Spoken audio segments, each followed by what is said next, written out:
It's just gone 4:05. It's Ricky Gervais show. That's Steve just doing the microphone, putting his headphones on. Sorry, Rick, I'm not. Sorry, I just didn't give me much time to prepare myself. So no, hang on, a week. Yeah, it was actually a week. I think that's working. My headphones are not quite working. Hang on. It's going all right though. Well, not only we haven't prepared for the show. Yeah, okay.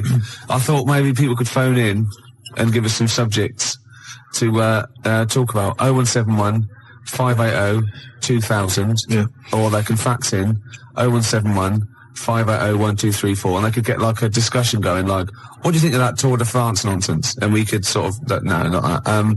What do you think about, well, you know, it's their idea, isn't it? 0171 580 2000. Quickly, I mean, really, seriously, just get on the phone now. This is my record of the week. Yeah, go on. Yeah, what is it? Exciting? Yeah, it's Foo Fighters. Right, yeah. Walking After You. I'm looking forward to it. It's quite interesting. I think it's quite interesting, Rick, because, you know, it's a very sensitive song, very beautiful song, and I think it betrays something about you, about the inner Ricky. Yeah. Which I don't think we've ever sort of really tapped into before. No, but I mean, I've got something exciting for you as well. Really? Because maybe you can find love too. Because Petru sent in a piece of paper here from, see there, from Mix Mag. Yeah. But it's the personal ads. Oh, no, it's not. It's an ad. It's Select. That's an advert. Whatever, Rick. It doesn't really matter, does it? Realism, it makes all the difference. No, move so on. I don't think I'm just making it up. Come on. Right. Lonely, depressed bi girl needs someone of any age to understand. Right? Any age. Right, yeah. Well, that fits, your any age. Certainly. Yeah. Ugly freaks preferred. Yeah. Right? Anyone accepted. Well, I'm in there. Well, don't count your Give it to me. chickens. Don't count your chickens. Confidentiality and honesty assured. Yeah, that's fine. Reply guaranteed. Give it to me now. Now, I know what you're thinking, because she said... give it to me now. I know what she said. I know why you're thinking. She's any age, which you fall into nicely. Yep.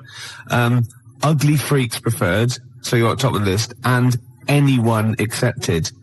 See, but I don't think she realises quite what you look like, because you're not in her framework. Do you know what I mean? So I still think you might be disappointed.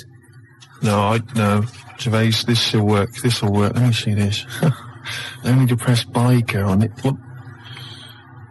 What does that mean, though? Bi girl. What does that? Bisexual. Bisexual? Yeah. Again, I think she means... Bisexual? Sexuality of any human. Do you know what I mean? Well, all I'm saying, bisexual, Gervais. Do you know what I mean? Am I right? What do you mean? Hey, three. Yeah, hey, three people. What? 3 in a bed. You, a bisexual, and an amphibian. 3 in a bed, Rick. Hey. Hey? But you won't be one of them. It's not going to happen, is it? No. Nearly 25 past 4. Ricky Gervais show. I'm Ricky Gervais. Gervais, I know we haven't got much in the show today. We've not really thought of anything to talk about. Why did you just give a time check then? Just to fill it up. I know, exactly. Yeah. But, like, why? Do you know what I mean? Because the music... sunny out as well, music was playing, right? And you mentioned it's 25 past 4. We'd never do time checks. How is that useful? What are you expecting? Someone's looking at it, they're going to think, 25 past 4? Christ, I should be at my mum's house. They haven't played any good records. I can't learn anything interesting, but thank God he told me what else. I've got to take that bun out of the oven. Well, exactly. You never know.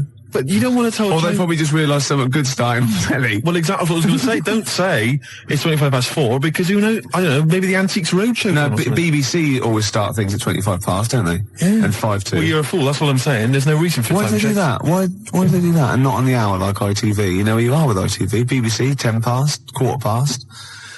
0171 580 2000. Yeah. Why the BBC? I'm struggling. You are indeed. Well, I'll tell you what I'm going to do. I'm going to quickly go to an ad break, which is good. Yeah. That keeps people pretty fixed. Oh, yeah, they'll be desperate. Yeah. They'll be listening to those But I'll ads. do a little trial. Watch this. But after that, if you can hold out for 40 seconds, we've got the new one from the Manic Street Preachers. You've got to be happy with that. I'm loving it. Gervais, before we do it... Go on. I watched Team Knight Rider yesterday. You didn't? You've seen it. It's a new sort of thing. Must be made 10 years later. And it's instead of just the one Knight Rider car, it's a team of them. A fleet of them, Gervais. Team, I think it said teen. No, teen Knight Rider. Yeah, when he was little, he had spots and he was a little bit embarrassed. On like a little sort of scooter. Yeah, and you go to the girls and go, hello. Do you want to know? Do you want to, oh. Yeah. Teen Night Ride. Teen Night Ride would be That's beautiful. great, isn't it? Yeah. That'd be great. And Kit goes, "What are you doing?" "Nothing." Yeah. I got caught in the flies. Get these kits there, sort of explaining how to shave. Yeah. That'd be beautiful. You dirty little. Now that is really gummed up my CD player now. We'll stop it there, surely. Oh, Teen Night Rider. Teen Night Rider. I'll tell you, if we get on to talking about telly programmes, Gervais, we'll be here all night. Yeah. Won't we? Yeah, well, it's about 4 now. That's brilliant. They're disappointed. But listen, Gervais, I've always said that, when a party's going bad, when you end up in the kitchen, talking about old kids' TV shows. And singing the theme tunes. Exactly. And you remember Swizzlers. Oh, yeah. And Flying Saucers, yes, we remember Flying Saucers. And Batwing Jumpers. And everyone starts laughing. Batwing Jumpers. Do you not remember Batwing Jumpers? She's retired now. Thanks. Grot Bags. Grot Bags? What was that? That was the Emu. Pink Windmill. Oh, yeah. Talk about gay subtext. Pink Windmill. So I take it with the fact that we're talking about it, we are in the kitchen at a bad party. We're in the kitchen at a bad party. We've got nothing, have we? We've got nothing to talk about. Usually we say, we've got nothing, we've got a couple of things and we get up. We've really got nothing, Absolutely have we? nothing. What about that Teen Night Rider? We were going somewhere. There must be something. Yeah. Hilarious. Imagine it. What was it? Michael, it's time for school. Oh, come on, I've got bellyache. Well, you're well enough to do that. I have to do that. I have to get rid of my poison. But Teen. I wasn't talking about Teen Night Rider. No, sorry, Teen Night Rider. You're actually going to tell an anecdote there. Well, no, not really. All I was going to say was that it was great yesterday because there was Teen Night Rider, which is the sort of 10 years later. There's a team of people with super electronic cars driving around solving crimes. Yeah. And then it flipped over, and there was Butt Rogers in the 25th century, featuring Gil Gerard. Do you remember him? Good-looking fella. Yeah. And Twinkie, all the rest of it, bitty, bitty, bitty. And sorry, are you on crack? No. No, sorry. Have you taken sort of like some real sort of heavy mixture of cocaine and listened to it? What's that? And obviously, good-looking fella, bitty, bitty, and No, that's Twinkie. And then I turned. What? Why? That's an impression of Twinkie, the little robot. The robot. The little. Oh, the little robot. Oh, yeah, the little silver robot that went biddy, biddy, biddy. It's as simple as that. I'm not trying to corrupt you. I'm not trying to get, confuse you. Oh, go on, yeah, okay, it's fair enough. I'll take all I'm saying is, great TV shows there that we forget, We're in the kitchen, Gervais, aren't we? We're in the kitchen. But everyone else has left. It's just us two. It's just you we and could I. go home. We could go home, but somehow we're still enjoying it. Yeah. In the kitchen there. Yeah. But what I was going to talk about is, there's a lot of TV shows. There's a lot of TV shows, Gervais, that we know and love and we remember. Yeah.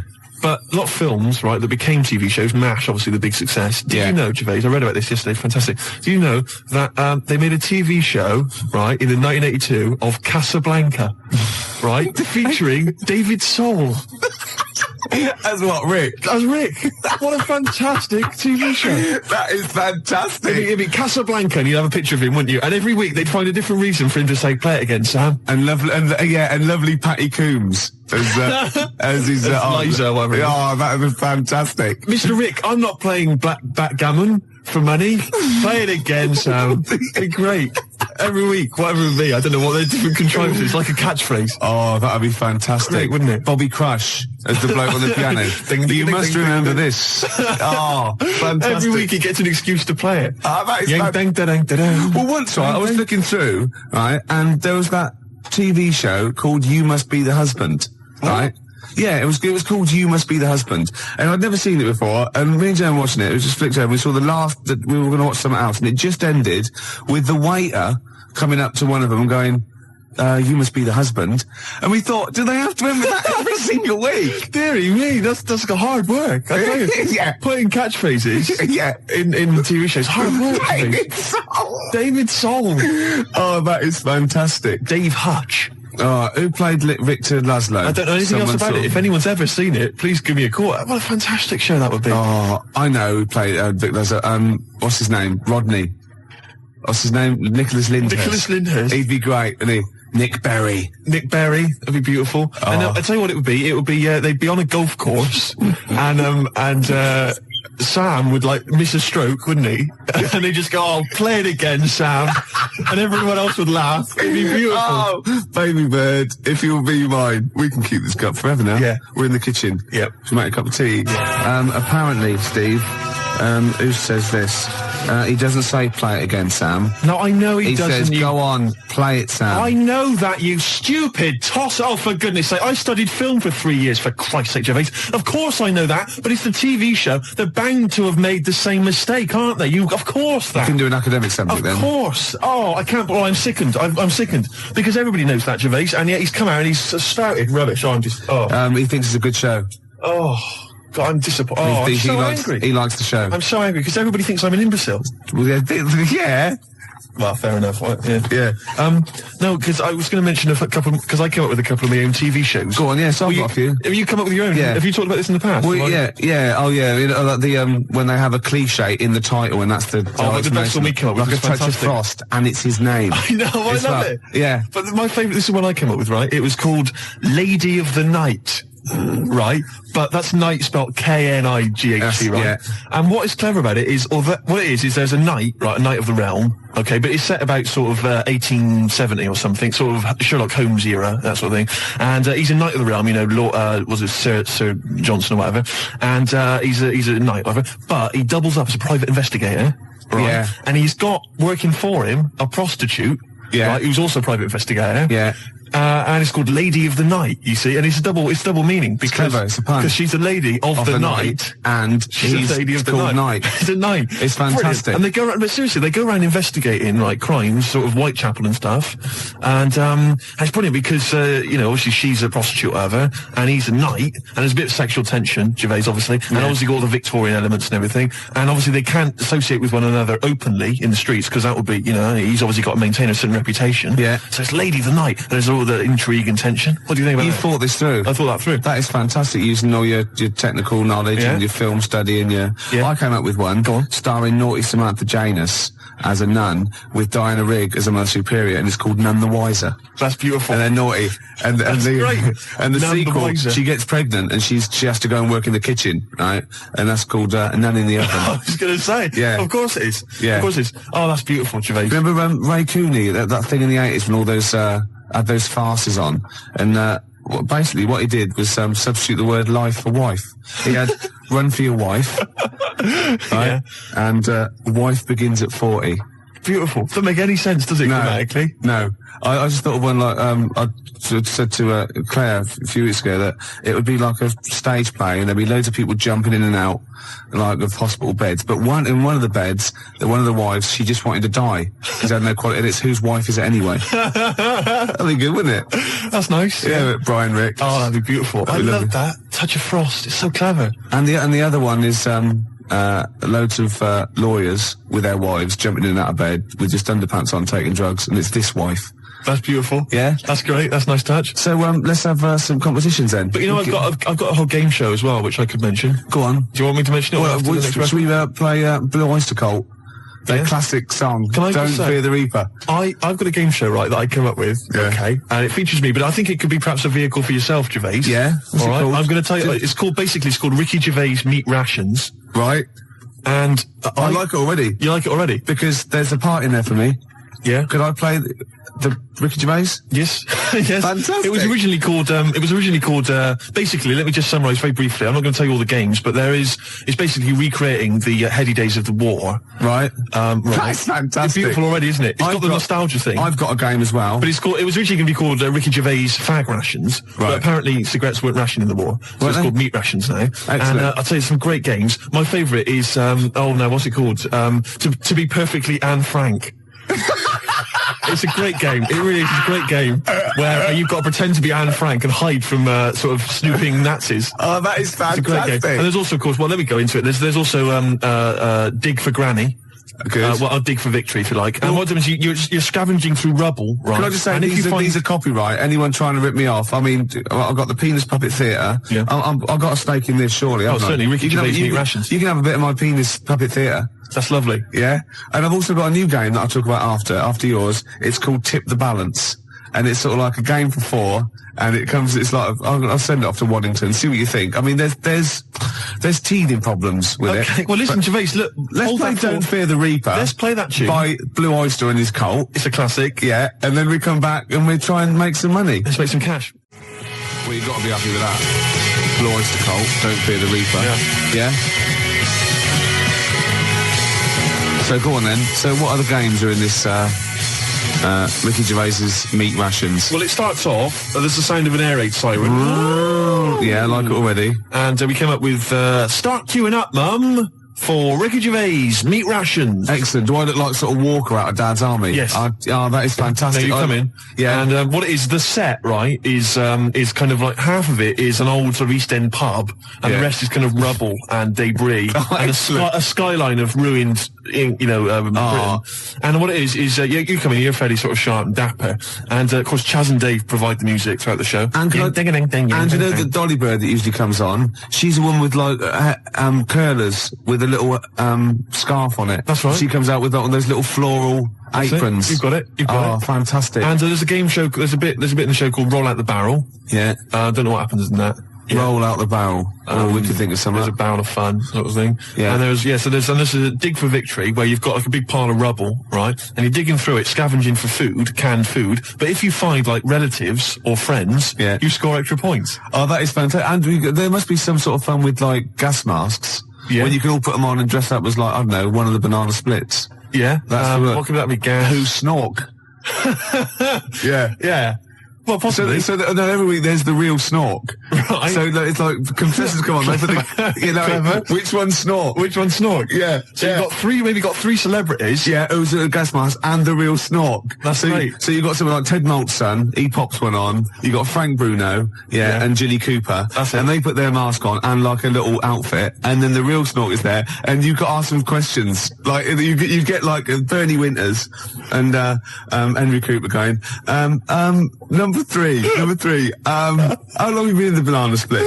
And Jilly Cooper goes, about 6 years ago. I don't know. I think the banana split's been going longer than that. No, I don't think it's number 3. What do you think? And Bernie Winters go, number 1. Number 1. How did you get the job being in banana splits? And it's probably Ted Malt's son going, I answered an advert in the paper. That's not right. They were born. You know what I mean? And there's Chaz and Dave in the corner just going, na na na na na na na na na na na na na. Yeah, with the real snorks, and they always the lights go right, and the one stands up and he sits back down again, and then the real snork, and the others all take their mask off, and they go, "It's lovely, Julie. What are you doing now?" Well, I'm appearing Puss in Boots down in Brighton. Oh, that'd be fantastic. Wait a minute. What? Jilly Cooper? I don't know. What does she do? Oh, she's a novelist. She's a novelist. Oh, yeah. Now appearing in Panto.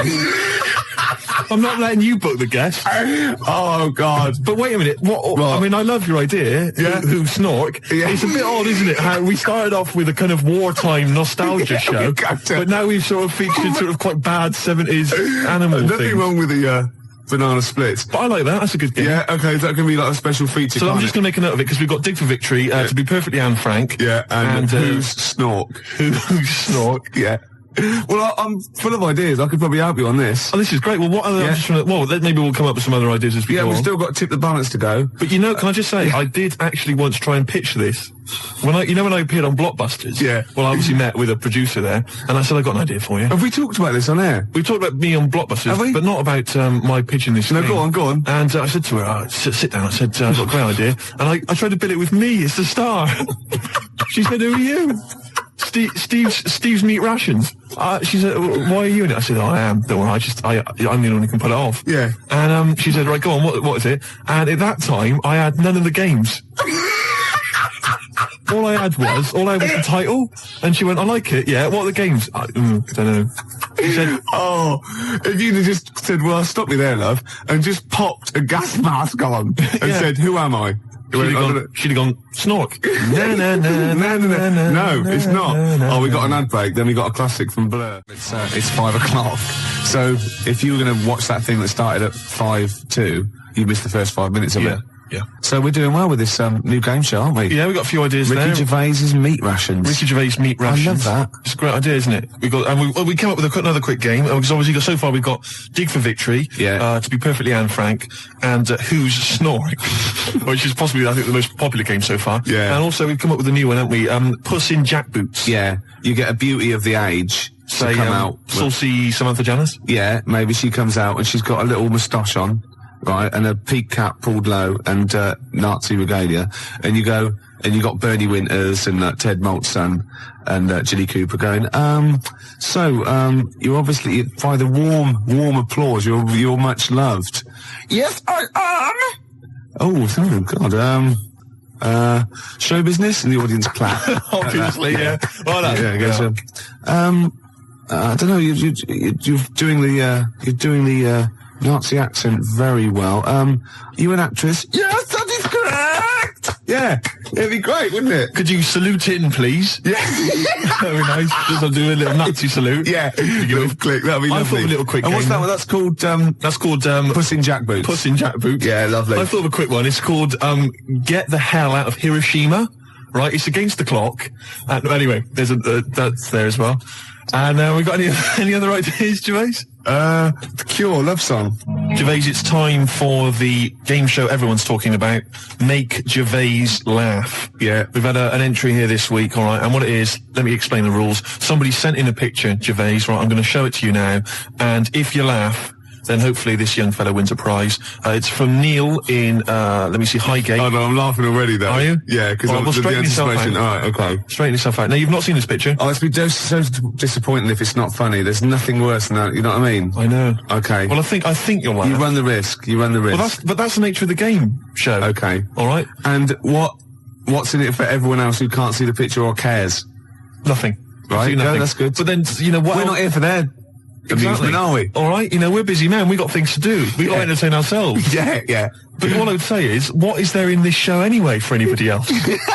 Good point. At least we get a laugh. Yeah, okay. Now, Really? what would you say? Well, the other thing though, is there a prize for Neil? Yeah, if I laugh, what can you give him? will you give him sort of like a chuckleometer? You go on the Ricky Gervais's chuckleometer. The chuckleometer. Yeah, it's up to 10 CDs. Right. Oh, really? Yeah. Oh. Okay.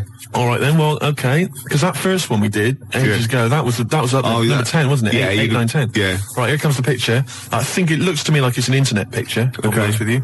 You ready? Yeah. Okay. Here comes the picture now, Gervais.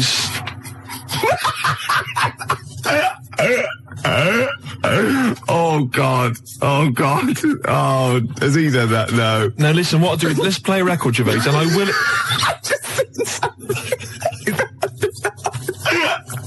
Don't explain it. We can explain it. We can explain it. No, don't, please. Right, no. When I was about 16, my nephew got mumps, and all the men in my family were really worried, right? And I soon found out why. You know, obviously, if you get mumps when you're an adult and you haven't had it before, you go sterile, or it can cause sterility. Really? Yeah. Yeah. And I was about 16, and this worried me, and I went to my mum and I said, have I had mumps? She went, you've had one mump. Now, I don't know what mumps are or is, but I'm pretty sure you can't have a mump. Or, I think she meant that one side of my face swelled up. Like a gobstopper, it was. But what is a mump? Or what are the mumps? I mean, it's a viral infection, isn't it? I don't want to embarrass myself. I don't want her to be right. Like, I don't know. Can you have a number of mumps or one big mump? What if you had one big like mump? like a hunchback for a while? You're just like, you're mump backed for a while and just walk around. You mump back. Yeah, and you don't remember, because it's always when you're very young. You're mump back, but yeah, exactly. But apparently I had one mump. So I could probably one of them, just one of them went a bit sterile. Can you, so you can become sterile if you have the mumps when you're an adult? Apparently, yeah. Can you, I mean, does that, for instance, it doesn't cause, say for instance, an adult had the mumps, right, and then he sort of had sex and he gave birth to a child, his wife gave birth to a child. Yeah. That can't cause any other problems. It can't cause deformity or anything. It's just, no, because it's just my dad had the mumps.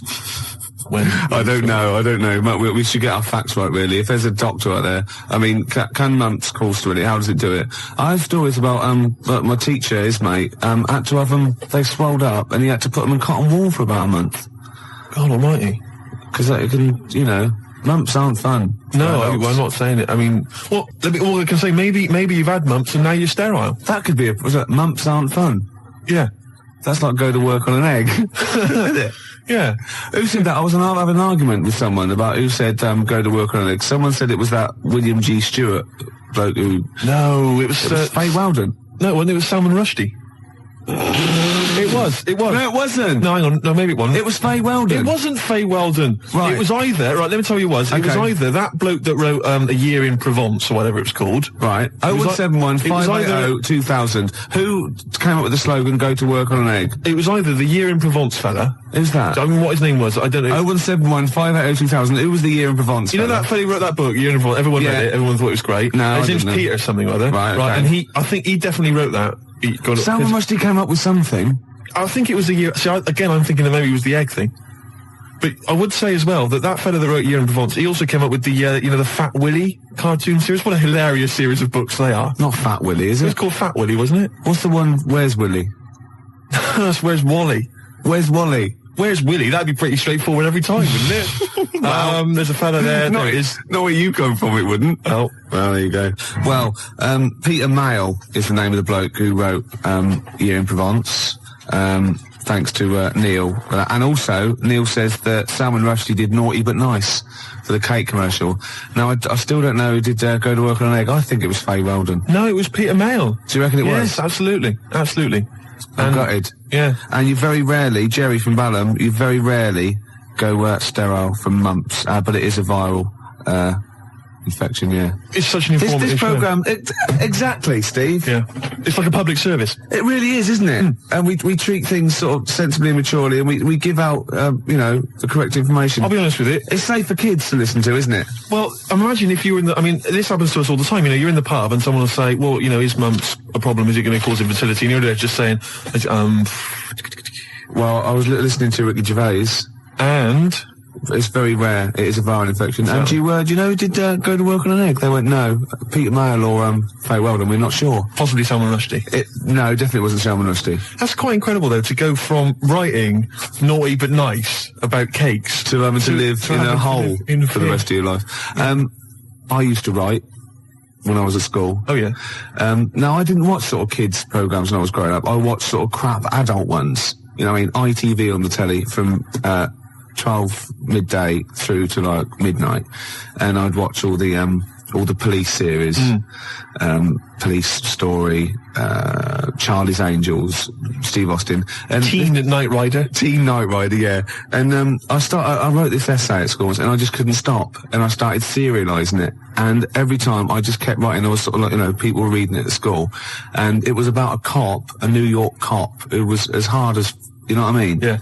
And I worked out what his name was. Now, God, this is how television influences me. Because it was one word name, which is his surname.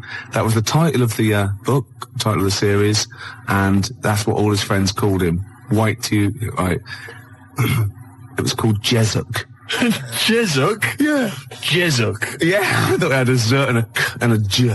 Jezuk. Jezuk. Yeah. Do you know, it does sound so close to like Pillock or Jesse. Yeah. Or Nonce. No, nonce. There's no nonce. Well, do you know what I mean? The cross between sort of Jezuk. Like Pillock and Jism. Damn you, Jezuk. Yeah. You're off the case. Give me the badge. Keep the stinking badge. I don't need a badge to be a cop. It was all stuff like that. And he'd first do, yeah. And so he'd look at his gun and go, this is my law. My God, it's Jezuk. How did he find us? Jezuk. Yeah, it was great. There'd be shootouts and everything. Oh, fantastic. Let me just ask, did he perhaps have a broken marriage? He was hard-boiled. He played by his own rules. Didn't he? Yeah. I imagine. Simultaneous with this. He was a bit of a drunkard as well, had a bit of drink. No, he didn't drink, no. Good, he was a good-looking fella. But he was letting himself go. He was a bit hard-bitten. Yeah. And the other thing I was sort of simultaneous, which was more of a novel. I wasn't serious. I was actually writing a novel, and I got like 3 exercise books, right? It was about this kid, right? Oh, God. Right? He saw his parents just brutally murdered for no reason by a gang of outlaws, yeah? And he buried his father, and he knelt down on the grave, and he said, looked up, and he goes, as God is my witness, I will avenge thee. And then he sort of went to the store, and he got loads of bullets, and he practiced, and he was the fastest gun. He was only about 16. Yeah. Right? His name was Jody Barnes. Jody Barnes is all right, yeah. Yeah. Imagine, that's nice. Yeah. Oh, fantastic. Have you still got any of those exercise books? I hope not. That would be the incredible. teachers used to sort of like, I imagine going, yeah, it's good. I imagine them passing around the, he's done another one. Gervais has written another episode of Jezuk. Yeah. But I say, seriously, if you brought one of those in and read it out, I'd be entranced. Imagine it. Seriously, that'd be great. Do you think The your mum ramblings might... of a twisted 14-year-old brain that only ever watched ITV cop shows. Do you think your mum might still have some copies of she Jezuk? No. Was it like sort of, the initial one was like Jezuk, then it was like Jezuk abroad, Jezuk in Paris, Jezuk on safari. Yeah. Here comes Jezuk. My mum... Return of Jezuk. I liked that Jezuk. He's a proper man. Yeah. It's not like you. But Mum, I invented Jezuk. You're a Nazi. You couldn't be like Jezuk. He's in my mind. Return of Jezuk. Here comes Jezuk, son of Jezuk. Oh, it's fantastic. What if Jezuk met Jodie Barnes? They'd get on. They'd have no quarrels. They could team up. Oh, it'd be fantastic. After the break, a little bit of Lars. Teen Jezuk. Still here then. Gervais, you've embarrassed yourself. Oh, just shut your ugly gob. You bug-eyed, anemic, fish-faced tosser. Nice to have you back. 4:05 on a Sunday, Ricky Gervais, XFM 104.9, London's only alternative. Steve. Yeah. You know we gave away those CDs. Hey, great giveaways. Just good radio, isn't it? We've got CDs to give away. Tickets and that's good radio. Do you remember who won them? What, last week? Yeah. Well, no. Right. I've got to get them back. What, are these the CDs that we took from the library? Yeah. Anyway? I've got to get them back. 0171 580 2000. If you won those CDs, could you give us a call? Well, why should they bother? They're probably busy listening to them. Do you know what I mean? You can't give something away and then take it back. Yeah, I need big time. I've got to get them back. We've had a bill for the computer as well. That's mine. No, it's not yours. It is mine. It's not yours. I procured that. That is mine now. No, that technically counts as ownership. Listen, Gervais, it's not yours, all right? I've told you this before. I've explained this to you 100 times. What? All right? If you urinate on something, it is not yours. It does in the cat world. That's what cats do. That is what cats do. They go around their territory. That's theirs. They urinate on it. That computer's mine. If a cat urinates on something, right? Yeah. In its cat philosophy, it owns that. I agree. That's a sort of what's it call it? A sort of territory thing. What's the difference? You're not a cat. No, I know. You're not a cat. That's discrimination. No, you're not a cat. You can't live life by cat rules. Well, I've got loads of stuff like that. My flat's full of stuff that I've got like that. What? Yeah, I've got 2 telephone boxes. Right. I've got a cash point machine. Yeah. Glyn was furious. He was getting out money. Right. Side of a church. That's yours. Yeah. 2 BMWs. Well, I had 2. I've got 1 now. What happened? The second one, the owner caught me, and he started doing the same. And because I started first, I finished first, so he finished last, so it was technically his again. Is that how it works? Yeah. If I piss on something, then that's mine. Yeah. But if someone else pisses on it, then that's theirs. Yeah. Is that how it works? Could you say urinate? This is XFM 104.9. They are mine now. They're not yours. They are. They're not. They're my shoes, Jimmy. Yeah, and they're mine now. No, they're not. I can't believe... this is why I don't want to do this anymore. Why?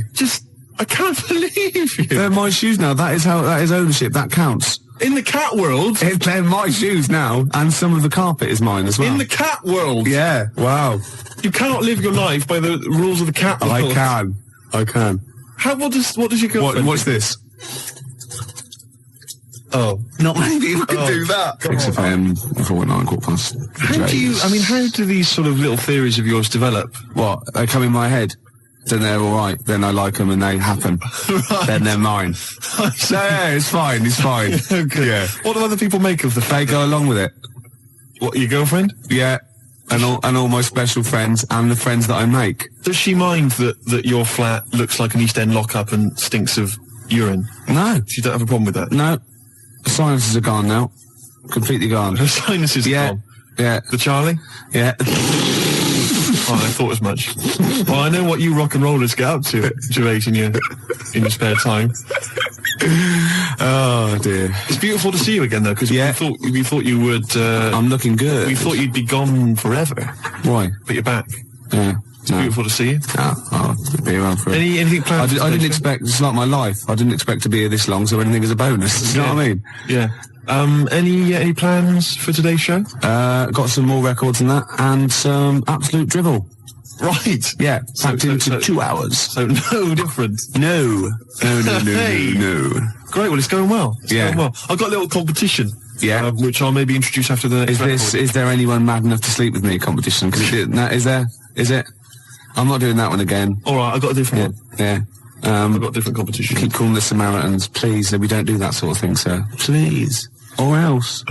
Can't threaten the Samaritans. Why do you like that song so much? Because they're singing about you being an ugly tosser, alright?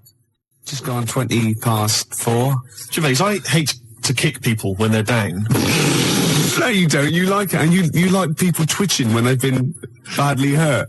But I don't know how this came about, but I started to consider the songs of Carter, the Unstoppable Sex Machine. I don't know why. Someone was playing one in my house, and we were flipping through the record, the lyric sheets. Fruit bat. Now I don't know. When I was when I was in the sixth form,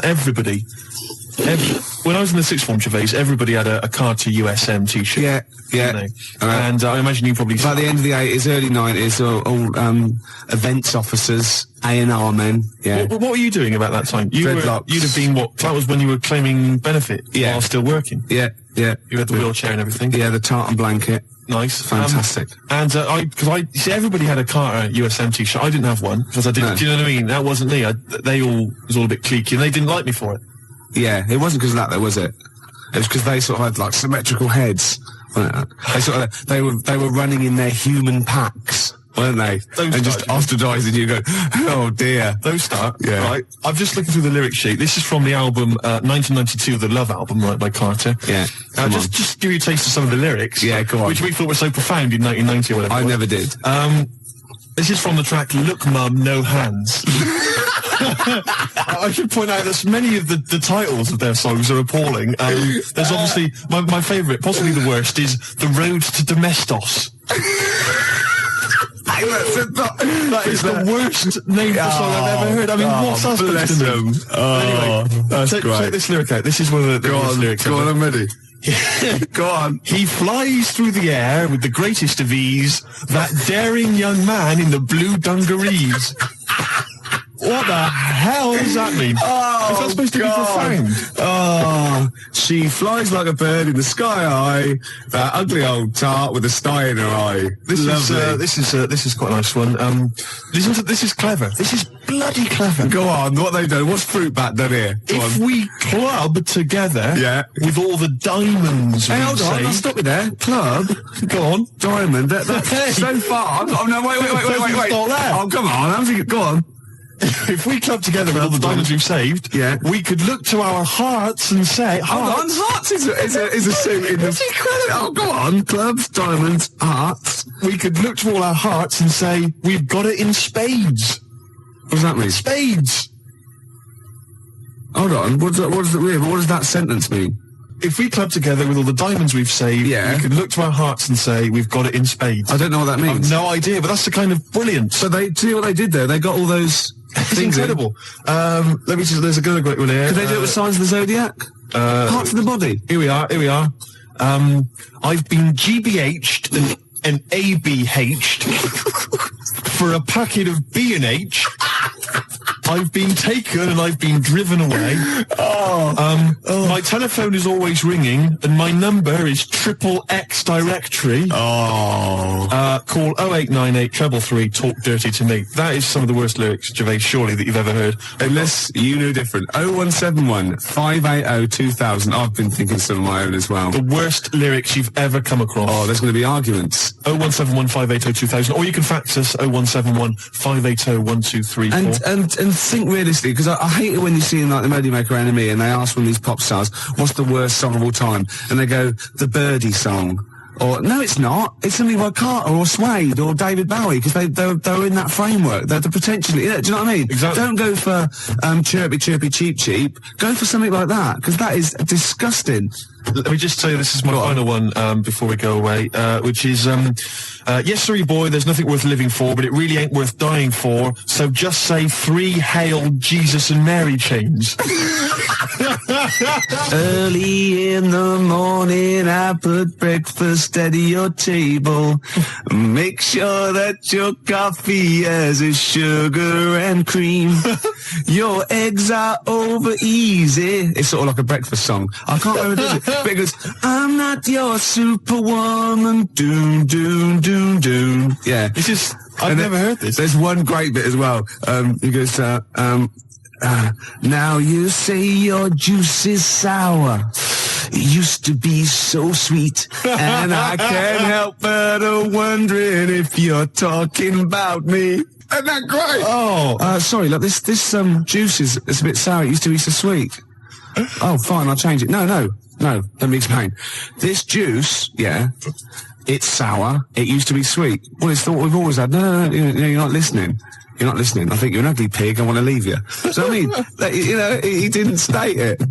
Your eggs are over easy. Oh, who's that by? No, I didn't ever heard it. You've made it up. I'm not your superwoman. Doom, doom. 0171 580 2000. I just thought of another one as well. So, do you know John Waite? I ain't missing you at all. Missing you since you've been gone away. And he's worried about people that think that he's really not missing her. So, towards the end, he goes, I can lie to myself. Oh, he was lying all along then, wasn't he? Oh, got any more Carter lyrics? Well, I'm still wading through them, Gervais, and it's just making me quite low. So, I'll try and dig out a few more for the next time we have a chat. But I would say that Emma, of course, who helps us out here, she's mentioned track. What was it, Emma? What was yours? It was YMCA. YMCA. I've got a worse one. Have you? Oh, hold on. Oh, what's that other one? That's worse. Oh God, yeah. Well, Emma, we'll save that one. Emma's was, you can get yourself clean, you can have a good meal.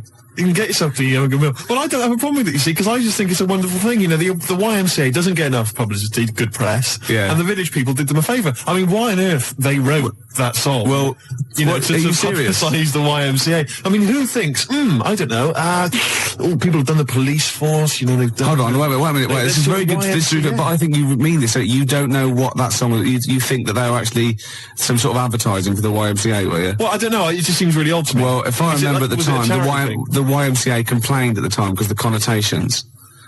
It's just a PR thing for the YMCA, I imagine. It's like that one that in the Navy. Yeah. Do you know what I mean? Another sort of PR thing for the Navy. It's just bizarre. When they were dressed up as sailors and stuff. Yeah, well, whatever. Whereas usually they sort of like construction worker with a nice moustache, aren't they? Yeah. Traffic cop. Yeah. Jumpers. And, what? I don't... I'm worried about the Red Indian chief. Am I supposed to be... Am I supposed to be reading between the lines or something? I don't understand. I mean, I don't really understand. I mean this seriously. Okay, I don't right. understand what you're talking about. Okay, this is fine. What is it? Obviously, there were gay connotations. It's like a gay icon record, isn't it? YMCA in the Navy. That was the point of it. What did you need? One of them dressed as Judy Garland. What? I don't understand. What was your problem with that? What? There's no... I don't understand why that suggests that people are gay. I don't... It doesn't necessarily. It's high camp, isn't it? It's been adopted since as well. But the four of them, there's a guy dressed as a motorcycle cop. There's no reason why he should be gay. There's no reason why anyone should be gay. There's a builder. Yeah. Right. So no builders are gay ever. There's another one. I can't remember what the other one is. Right. And then there's a Red Indian. Why on earth the Red Indian is supposed to be an icon? I don't know about that. I'm flummoxed on that one, I'll be honest. But so what I'm saying to you, Gervais, is if you're going to if you can talk about gay people, then why don't they use the cliches? Why isn't there a hairdresser? Right. And because it's probably the sort of cliches that even scene gays want to get away from. Also, you're confusing camp ITV gays with real homosexual people who live normal lives. If I'm going to write a song about gay people, I'm going to have a hairdresser. Yeah, you are. In order to appeal to a gay community, I'd have a hairdresser, John Inman, Larry Grayson, obviously, and I don't know. You wouldn't have Jason Donovan then, obviously. Because he's not. So you wouldn't have him, would you? No, I wouldn't have Jason Donovan. No. Well, I wouldn't have Philip Schofield. I wouldn't have Andy Peters. Right. I wouldn't have Andy Peters. Okay, I'm getting scared. Shut up! I would not have Andy Peters. I'm getting scared. I would not have Andy Peters.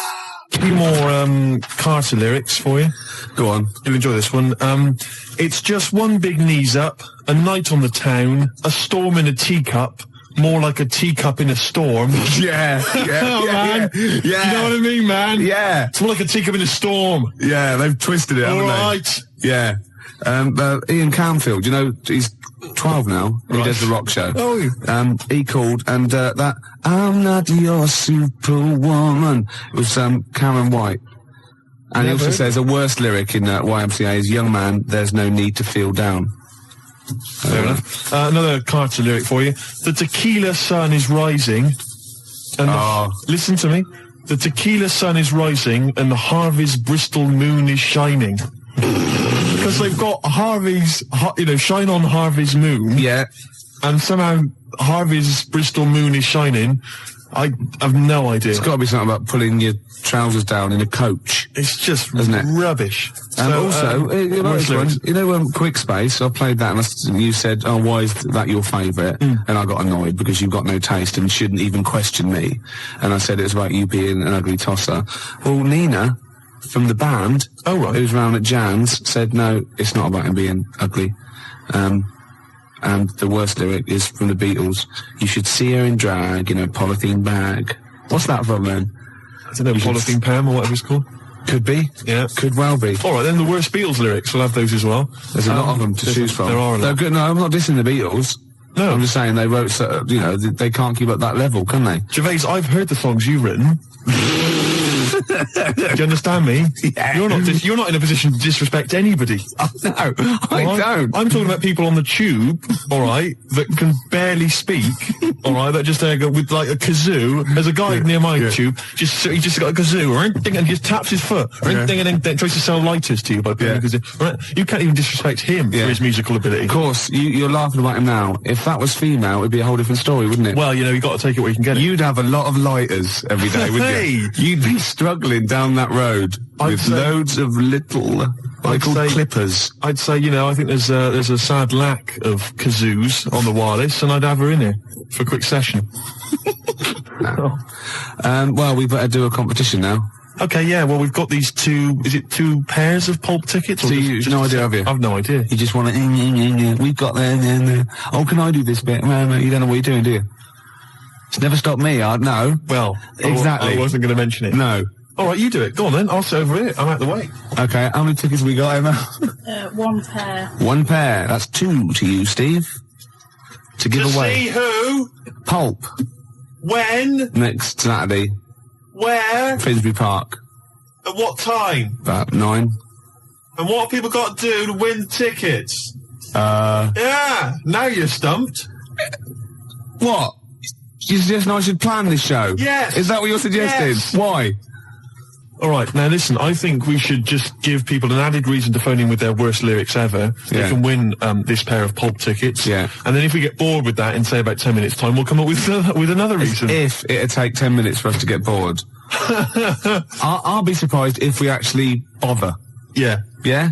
Yeah. Got an ad break and then I've got a Pulp song lined up. Before you do that, Oh, we should tell them what the competition is, shouldn't we? I just did. What was it? I wasn't listening. I wasn't listening. I really do turn off when you talk. Emma, what was the competition? I'm not sure if I want listening. 01715802000. Any ideas what the competition was? What was the competition? It's the best of. You've been voting in all week, sending your emails. So here's the clips that you wanted. Alright, so, here's the first bit. Oh, chimpanzee that monkey news. Right, there's this monkey, right? Oh, yeah. I think his name was number 6 or number 7 or something, right? In this lab, right? Yeah. And, anyway, it's in there with, like, the rabbits and little mice and stuff like that. And, The rabbit smoking. the nurse, right? Not the nurse, the woman who works in the lab, what would you call her? Is it a nurse? Depends. What depends what her job was. If she was a lab assistant, you call her a lab assistant. All right. I mean, they probably call her by her name. All right, lab assistant, right? Kirsty. So I she's... think it's probably Kirsty. Right, Kirsty Morris. Well, she's in there, right? Yeah. And she don't work with many people and that. She's mainly on her own with, just putting lipstick on rabbits and stuff like that, right? Chimp fancied her. So, Chimp fancied her. He's putting on lipstick. Chimp fancied her because she's got hairy legs. He gets Pally, right, with this woman. Yeah. Because, you know, it gets to a point when she sees him every day. It's the way he sort of tries to string out like it's a narrative love story. Did the chimp put its hand out and grabbed her, and then you thinking that he made a move on her? So Right, come on, he's let him allowed tell out. the He's story. allowed out. Oh, the it's not a cage. story, is it? He's allowed out the cage and what have you every day. So he's wandering about, and as time goes on, he's watching what she's doing more and more. Right. So he notices like the code on the door. Right. She, whatever 247 or whatever. Yeah. He goes, right, I've clocked that. I've got that. I'll remember that. Right. And then he goes, right, there's a lot of lipstick and that knocking about, a lot of makeup. Right, okay. No, there's no way. Finish. No, because So- Steve, you know what's going to happen. Let him finish. I know what's going to happen. So he's there. It's ridiculous. And he's going, well, if it's there, you know what I mean? So while she's messing about with the rabbit, he gets there, he's in front of the mirror, putting a little bit of lippy on. Right? You are mad! No! I can't! It's gone too far! little bit of, No, it's gone too far, Steve. Right, Your mic's off, Rick. He's finishing Right, the story. so- Turn mine off as well. It's gone too far. Turn him off. Just let him finish. Right, so the thing is, right, it's this monkey wandering about. It's got lipstick, it's got mascara on, it's looking pretty I good. didn't mention the mascara! It's looking all right, right? So it knows the code on the door, 247, right? So when she's sort of messing about with the rabbit, right, he goes, right, here's my chance. He's looking good, 247, out the door, through the reception man's there. He's like, all right, Kirsty, right? Don't talk shit! I Feel Free from Cream. That's pretty much the last track, isn't it, guys? I imagine on XFM 104.9. Well, I mean, yeah, I've got nothing to say after that ridiculous story. I mean, that's worse than the bank robbery to me. Yeah. That he clocks out, and the bloke on the desk. All right, Kirsty. Oh, you're 2 foot shorter and hairy. She wasn't a looker anyway. So. She wasn't a looker anyway. Brilliant. Right, you ready then? So, just in case you haven't heard it before, I'll give you some initials of a band or an artist. We're not doing Rockbusters now, are we? Yeah, I thought, well, we've just... Oh, no, we can keep that going. Then we got. Oh, I love educating Ricky. That's my favourite thing now. Well, what do you want to do, Steve? I mean, Let's do the clues. It's just like it's sort of bigged up the prize. And so this is only by email. Give the email address out now for people to write it down now, Carl. Right, it's ricky.gervais@xfm.co.uk. ricky.gervais@xfm.co.uk. Only entries on email. Yeah. You're going to get 3 clues. You've got to get them all right.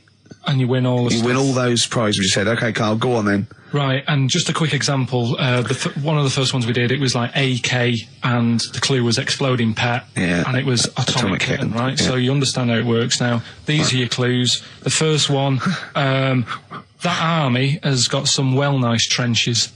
That army has got some nice trenches. Excellent. And the initials there are DW. Do you write some of the questions for 15 to 1? Go on. So that army has got some similar nice phrasing. trenches, okay. Okay. The second one, What are the initials there, Carl, on that person? DW. DW. Yeah. Right, the second one, the top of them curtains are all wrecked. All the materials all worn. He acts it out though. We've got to get him on telly. We have got to get him on telly because his little face and his gestures. That's the second one. The initials being HV. Okay, the top of those curtains are wrecked. All the materials all worn out. Right, HV. And the final one is the final clue. I was in Texas the other week. Right, I tripped and landed on my knees in a puddle. What's the Initials WH for that one. So I was in Texas, I tripped up, landed on my knees in a puddle. So that's WH. Incredible. You've got it! Is it great? It's fantastic! It doesn't work! Okay, time of during the record. Do you remember you're playing for these compilation albums? We got the Fat Boy Slim DVD, Linda Green on VHS, and of course Executive Decision, starring Kurt Russell as well. Oh God! So, Steve, do you want to pick a winner? I've got a winner when you give us the answers. Okay, so the first clue was that army has got some nice trenches. Yeah. That was DW. Who's that? Dandy Warhols. That's brilliant. That's brilliant. All right. It's good, yeah. The second one, the top of them curtains are wrecked, all the material is worn. Yeah. HV, that's Holly Valance. Oh, he got a phone call for a woman saying I haven't heard it, and he was talking to her off air, and she went, what is it? So-and-so said them curtains went, all right. He said, you know the thing around the top of the curtain is a pelmet, not a valance. And he went, cut her off. Yeah, but my auntie's always making balances on everything. I'll tell you about that next week, right? I'm looking forward to that. Right. Is this the one that farted for 5 minutes? Yeah, the very same. Yeah. Right? So we'll talk about that. I was in Texas, I tripped up, I landed on my knees in a puddle, WH, wet knee Houston, right? Wet knee Houston. Yeah. So, You're a maniac. So, who's a winner? We've got Pete, Catherine and Laura in Newcastle upon Tyne. They're listening online, I assume, and they're on going to Sky get Digital. those great places. And remember, they got loads of stuff. They got the DVD here. They got Linda Green. They got Stone Roses. They got another compilation and executive decision. No, like again, I spoke to you in the week, and I had much better things. Like when I tell you about Brian Blessed climbing Everest, and for some reason it made him it played havoc with his belly, and he followed through, and he had to clean up. Shut himself. Yeah, using ice and snow. Why are you telling me that Brian Blessed? In what way is telling me that Brian Blessed shit himself once in any way educational? Because I was saying how he was climbing Everest, right? Right. I give it to him. He's an actor and that, but he gave that a go. Yeah. Right. It played. What's the point of that? You'd say, wouldn't you? You'd say, God, he's you know. So he's all right. Me doing a boxing match for no reason is rubbish, but him climbing Everest and shitting himself, yeah, he did that. is commendable. Right, and he's only going to go and do it again. He's going to climb it again. Yeah, but he might not shit himself this time. Yeah, what's the point in going? Nothing's changed up there. Yeah, good point. Yeah, Where's it been? Well, it has. They've probably cleared it up by now. Like, but it's slip on it. I can't even read about Brian Blessed. Is it actually true, or have you libelled someone else? It was an interview with him in it. And what did he say? Oh, come on, what did he say? He said I climbed Everest and I played of it with me belly. Let's talk about it next week. We've really run out now. Oh, you're a fool. I mean, it's mad. I was thinking about it the other day, right? I used to think I had quite a normal upbringing. You didn't. Right, and someone was talking Your about mother once told you not to go to school because it was windy, Carl. It was not a normal upbringing. The cat was being sick, so she shaved it, so it was easier to clean. Right, well, my mum and dad went on holiday, right, and I stayed at the Rosses down the road. Oh, yeah. Only a kid, must have been about 5 or something, right? And I was always running around in the house. I had a lot of energy as a kid.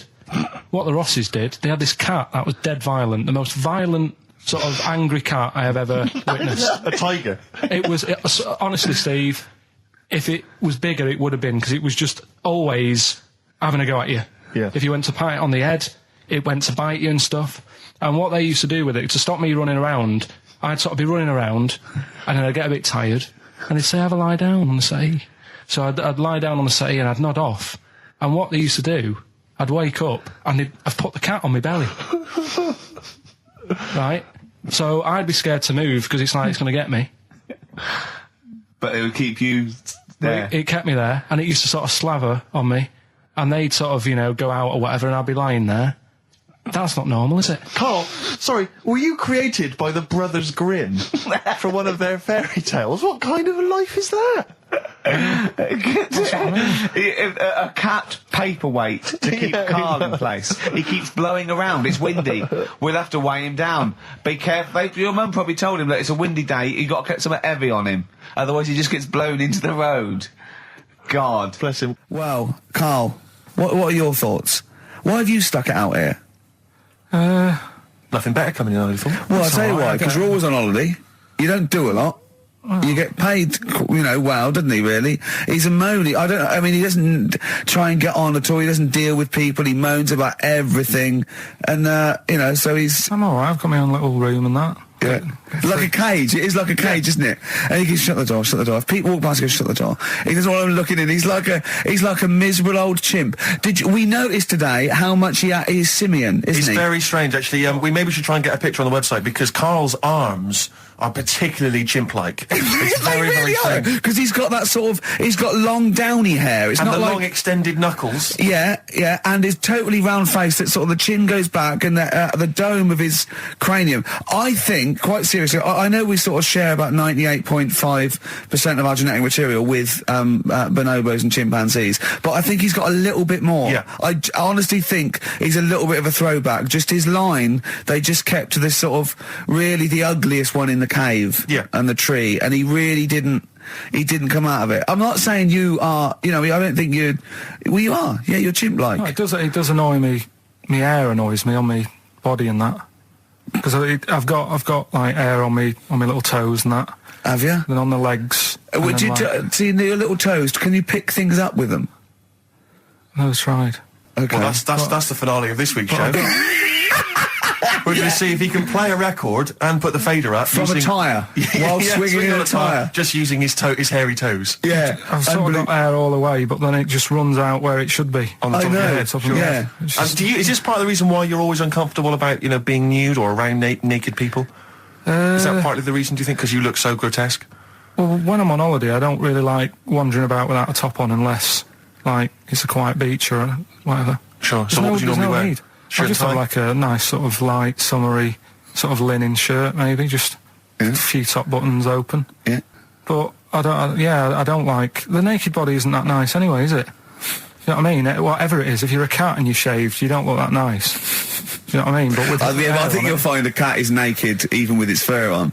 Cats don't wear clothes. No, but what I mean is, a bald cat isn't that good. You know, it does me head in that I'm bald. I'm not, I wish if I could have hair, it would be nice, but that's life. Would you prefer animals to wear clothes like Mickey Mouse does? Or Goofy? You know that I don't like nudist and all that. We've done it. But don't you think sometimes you could sort of like maybe fancify it a little bit? Like if there was such a thing as an ape salon, and there isn't, Carl. There isn't, right? Would you give a orangutan a trim, maybe sort of his hair? Because some of those look like they're going bald, but they've got a comb over, they don't should they? just have a shave. When it's like that. That's what I did. Just take it back. And the underarms as well. Yeah, they've really got a lot of underarm hair. Even the women ones. Really? Yeah. That's disgusting. I know. I don't know. I don't even know why they breed. I don't know how they laid some of those horrible old hairy ginger orangutans. Yeah, they are particularly grim, some of those. I know, yeah. The big ones. I know. Ginger ones. Yeah. They can't be happy, can they? What is that? Where did that happen, the ginger thing? Why do people give them, like, a hard time and that? Well, you just gave them a hard time then, so why did you do it? You were just buying in, were you, to people do sort of give... I don't understand why, but ginger people get quite a bit of stick, and I've never understood it. No, it's just, I don't know why. They do, though, don't they? I don't know, it might be historical, it might have been because... I'm sure they don't everywhere in the world. I'm sure it's probably... Oh, they are. They're always... I've said to you about even, like, ginger cats, they're always fat, because they're sort of sick of it, probably. Play a record! Wait. What do you mean? Ginger cats, what do you mean? When you see a ginger cat... They've been eating, like, because they're upset, fed up and they've been bullied. You never see, like, a thin, happy ginger cat running about. It's always overweight and looking a bit fed up. It's just a good point, isn't it? I wouldn't say it's a good point, Carl. It's a point. So last week, the Chinese don't age well. Now, anything ginger, including cats, are sick of it. No, but I'm just saying... Are you ginger? Would you like to take issue with any of Carl's points? 83 XFM is the text. You can text us. Maybe you've seen a thin ginger cat. I'm not having a go, though. That's what I'm saying. I'm just saying it's weird how people give them a hard time. And it's if I could have hair, I'd go for ginger hair rather than being bald. Really? No. That was Radiohead, and there. We're not here, all right? Pre-recorded. Coming up is one of Carl's little things. Enjoy it. I've got that feature Educating Ricky, which is a bit of a play on words as well. Right? Do you know the film, Steve? Educating Rita? Yeah. I see what you've done. Go on. I'm doing that, and I teach Ricky stuff. What do you teach me, Carl? Well, I've got a few different topics. Go on. Do you know, like, how you taught me about Hitler and Che Guevara and Winston Churchill? Mm-hmm. I'm going to come in with topics every week, and this week I've got... Ghosts? No, hanging bacon is one of the topics. Say that again? Hanging bacon. Hanging bacon? All the titles... Francis Bacon? No, all the titles are sort of named to sort of tease you and get you more interested in it. Hanging bacon? Well, you've certainly intrigued. Go on, what's another title one? Hairy Chinese Kid. I'm going for that one. If there was a university degree with that title... Yeah, no, I'm going to go for Hairy Chinese Kid, I think. The final one, Alien Gives Man a Beard. Right, Alien gives man a beard. I am going to burst. Right, listen, Carl, you've got to tell me. Right, first, right, let's do it in reverse order. We're not going to do it now anyway. What do you mean? We've got to do it now. I mean, this is the first interesting thing you've said in an hour.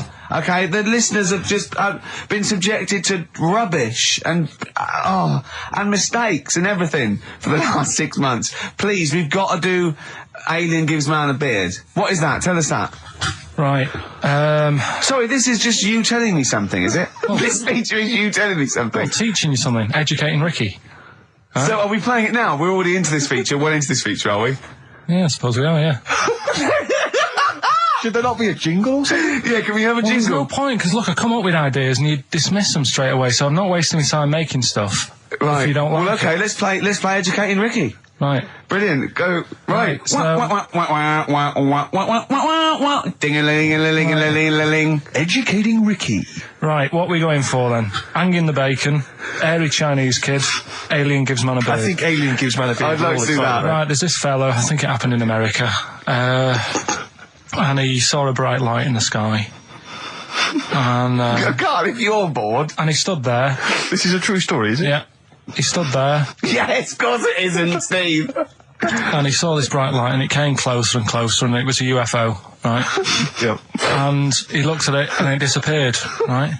And he gets back in his car, He looks in the mirror. and he looks in the mirror. Yep. He's only got a beard. He has. You sure it wasn't someone else who got in the car and he was still standing out there? Right? What? And it turned out, Yeah. he got home and said to his wife or his girlfriend, it's a bit weird.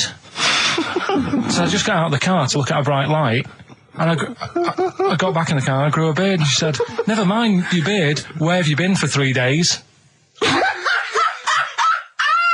And what had happened is... He passed out because he was pissed. No. The UFO had taken him for 3 days. Yeah. But he'd only thought that he'd only looked at it and it went away. Yeah. But what had happened is he took him and he grew a beard because he hasn't had a shave. Right, okay.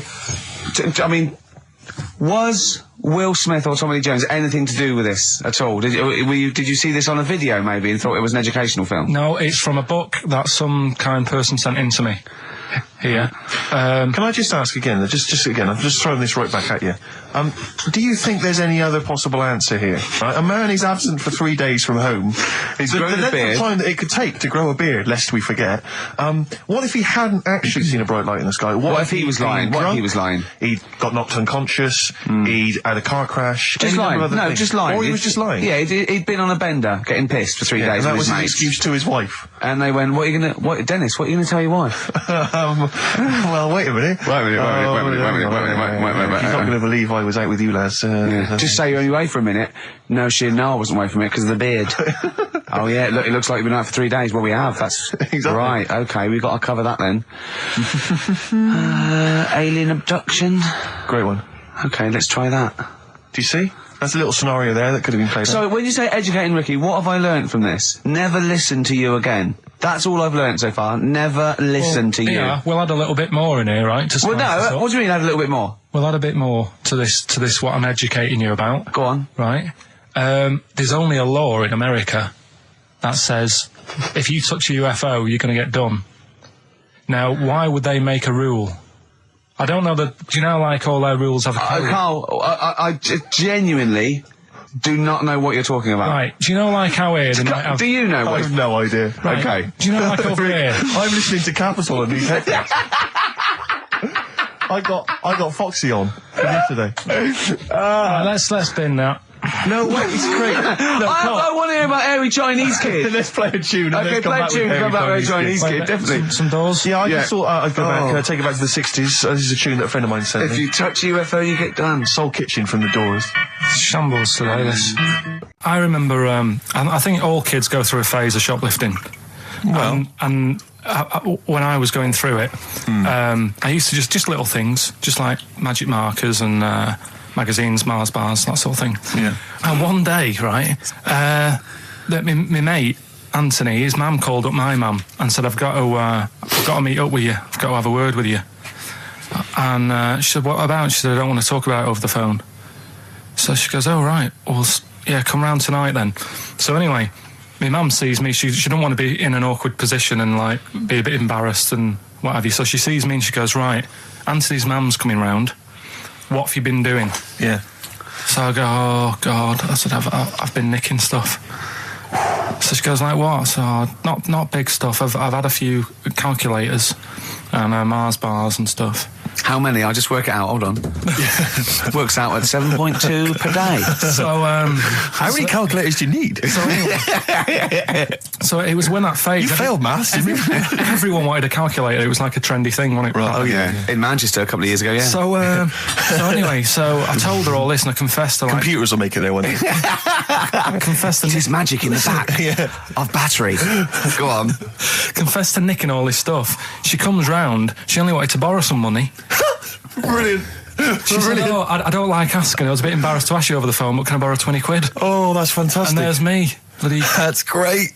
and it's similar sort of thing to yours. And did you? And he went, hold on, I'm going to work out the interest on that. I bank 10%. She'll owe you £4.40. Yeah. Oh, dear. So your mum was a loan shark. yeah. And did she mention? She went, I just stuff with that other? Because what I'm saying is, presumably you got your mate in trouble. No. Right, you didn't. That's great. Anyway, should we have some more music? Because we've been waiting for hours. What are you going to play, Carl? We've got the Cooper Temple Clause lined up. Brilliant. And the story, it's all sort of, you know, how he's being pushed about by his wife. That's not literally. By his wife, she's wheeling him about. What do you mean? He's wheeling him about. They go to a party. Everyone sort of looks round and looks at him. What makes you think that he's in a wheelchair? What's the clues? What's the words? There's loads of little things. It's like, like I say, something about his wife walking around with me and all that. Well, of course she is. She's pushing him about. But walking around. If someone said, "Oh, she was walking around with me," I'd think they were both walking around. There's a few. But that's not. There must be another. There must be a reason why you suddenly thought that fella's in a wheelchair. Right. My wife's walking around with me. Put on your makeup, and I feel all right. No, and she's always saying, "Do you feel all right?" And that she's always asking him how he is. Yeah, but she's just listen. Let me play it, right? And try and picture the scene, right? But now I'm only thinking of a little fella in a wheelchair. Well, have a listen to it, and you know, just everything that's been said. Okay. Understand why I'm thinking what I'm thinking. No, never. Right, you ready? Yeah. No clue yet. Yeah. He's just sat there watching, probably. No. There's no. Wait until he's done. Yeah, no clue. Okay. No, that's all right. Right, that's just a woman getting ready, and he's fine. Yeah, he's just sat there and he's got a great pair of legs. Right, well, he's sat there in the wheelchair watching. No, he's not in a wheelchair. Listen. Right? Yeah. Everybody looks at him. No, her. He's saying she turns heads. Walking around with him. Yeah, walking around with me. We're both walking around. Are you all right? Yeah, it's a nice thing to say. He's all right, right? Yeah, he is all right, because he's got a great pair of legs. Right, he might not have any legs in that, but he's happy. He has got legs. Right. He has got legs. I don't know why you think he's in a wheelchair. There's no clue whatsoever. It seems to be based solely on, do you feel all right? Yeah. Which she's just saying that because they're together at a party. Maybe he doesn't know anyone else there. Leg. Right? Just hang on. So he can't drive. Because he's drunk, probably. He's had a great time. He's been dancing. Puts him to bed. Because he's drunk. Wow. Is he, though? He's turned out the light. His hands work. Is that it? Yeah, there's no clue. But the thing is, that's what I'm picturing. But that doesn't mean it happened. You picture people that are half man, half moth. It doesn't mean it's possible. Do you know what I mean, Carl? What you think is usually not true. Suzanne is totally right. There is no reason. I have never, ever thought that Eric Clapton was singing about a little fella in a wheelchair. And the one clue in that was two, isn't there? Are you all right? Oh, let me say that, little cripple. Right, and I'll give her the car keys. Oh, well, why is she driving? He ain't got any legs. Pushing him around and that. No, pushing him around. So he'll do one more next week then. Oh, that's a wonderful, wonderful clip, and a great record that preceded or followed it. I'm not sure. But could I make some dedications? Yeah. Because I last week. Just before we had to come in to record this, I popped out trying to get onto the tube, and I had a nightmare because there were millions of protesters, so-called protesters. Now, a lot of them obviously doing good work. There was one fella, I think you'd have appreciated it, because I know you are very politically active, and I think this guy has really studied hard, and he's realised the best way to make his voice heard on the international political stage is to ride around on a tricycle wearing a jester's hat. He was really shaking up the bloody government. I wouldn't want to be George W. Bush about now. Not indeed. Once he sees that. Once he sees that guy. Imagine his aides rushing in and going, George W., look at this guy. Where's that? That's in London, England. Okay, call off the forces. Is that a large tricycle? Yeah. Is he wearing a nappy? Get me Colin Powell. Why'd you call him Colin, not Colin? It's the way he likes it. Don't about. Just call off the troops. There's a in a jester's hat. Call the troops off. Just bleep some of those bits. Can I just ask Karl how he got on over Christmas? Because the last time I spoke to him, you hadn't bought a present for your girlfriend. I had to say I was on tenterhooks all Christmas. Well, you changed it. After that show, I felt bad, even though I shouldn't have done, because... Because you hadn't bought your girlfriend a Christmas present? I said to you, I booked a table at a hotel in Covent Garden, had Christmas dinner there, which was nice, right? It's good food and everything. Didn't feel like enough to me. Well, then I went out and treated some stuff, and then... No. A couple of days before Christmas, he went, I took Suzanne to that hotel we're going to go to for Christmas dinner. We had tea and cakes. And I went, oh, you treated her? He went, no, she paid for it, but I was just showing her what it was going to be like. That was her extra treat. She paid for it. I love that. Brilliant. Yeah. Well, it was like 150 quid for a meal for two, which is pretty dear. So I'm not going to buy her cakes as well. All right, love, have anything you want. You pay for your own pudding. I'm not mental. Yeah. So you treated her to some other stuff. Yeah, some bits and bobs. What, and so she chose them and you paid for them?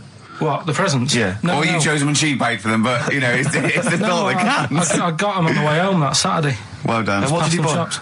Well, just some bits. It might be personal, Steve. Well, I don't care. Just some bits. Yeah, but bits and pieces. Leave out the personal bits. What bits? Just little things. And then yesterday, right? A monkey wrench and a new washer for the shower. Yeah.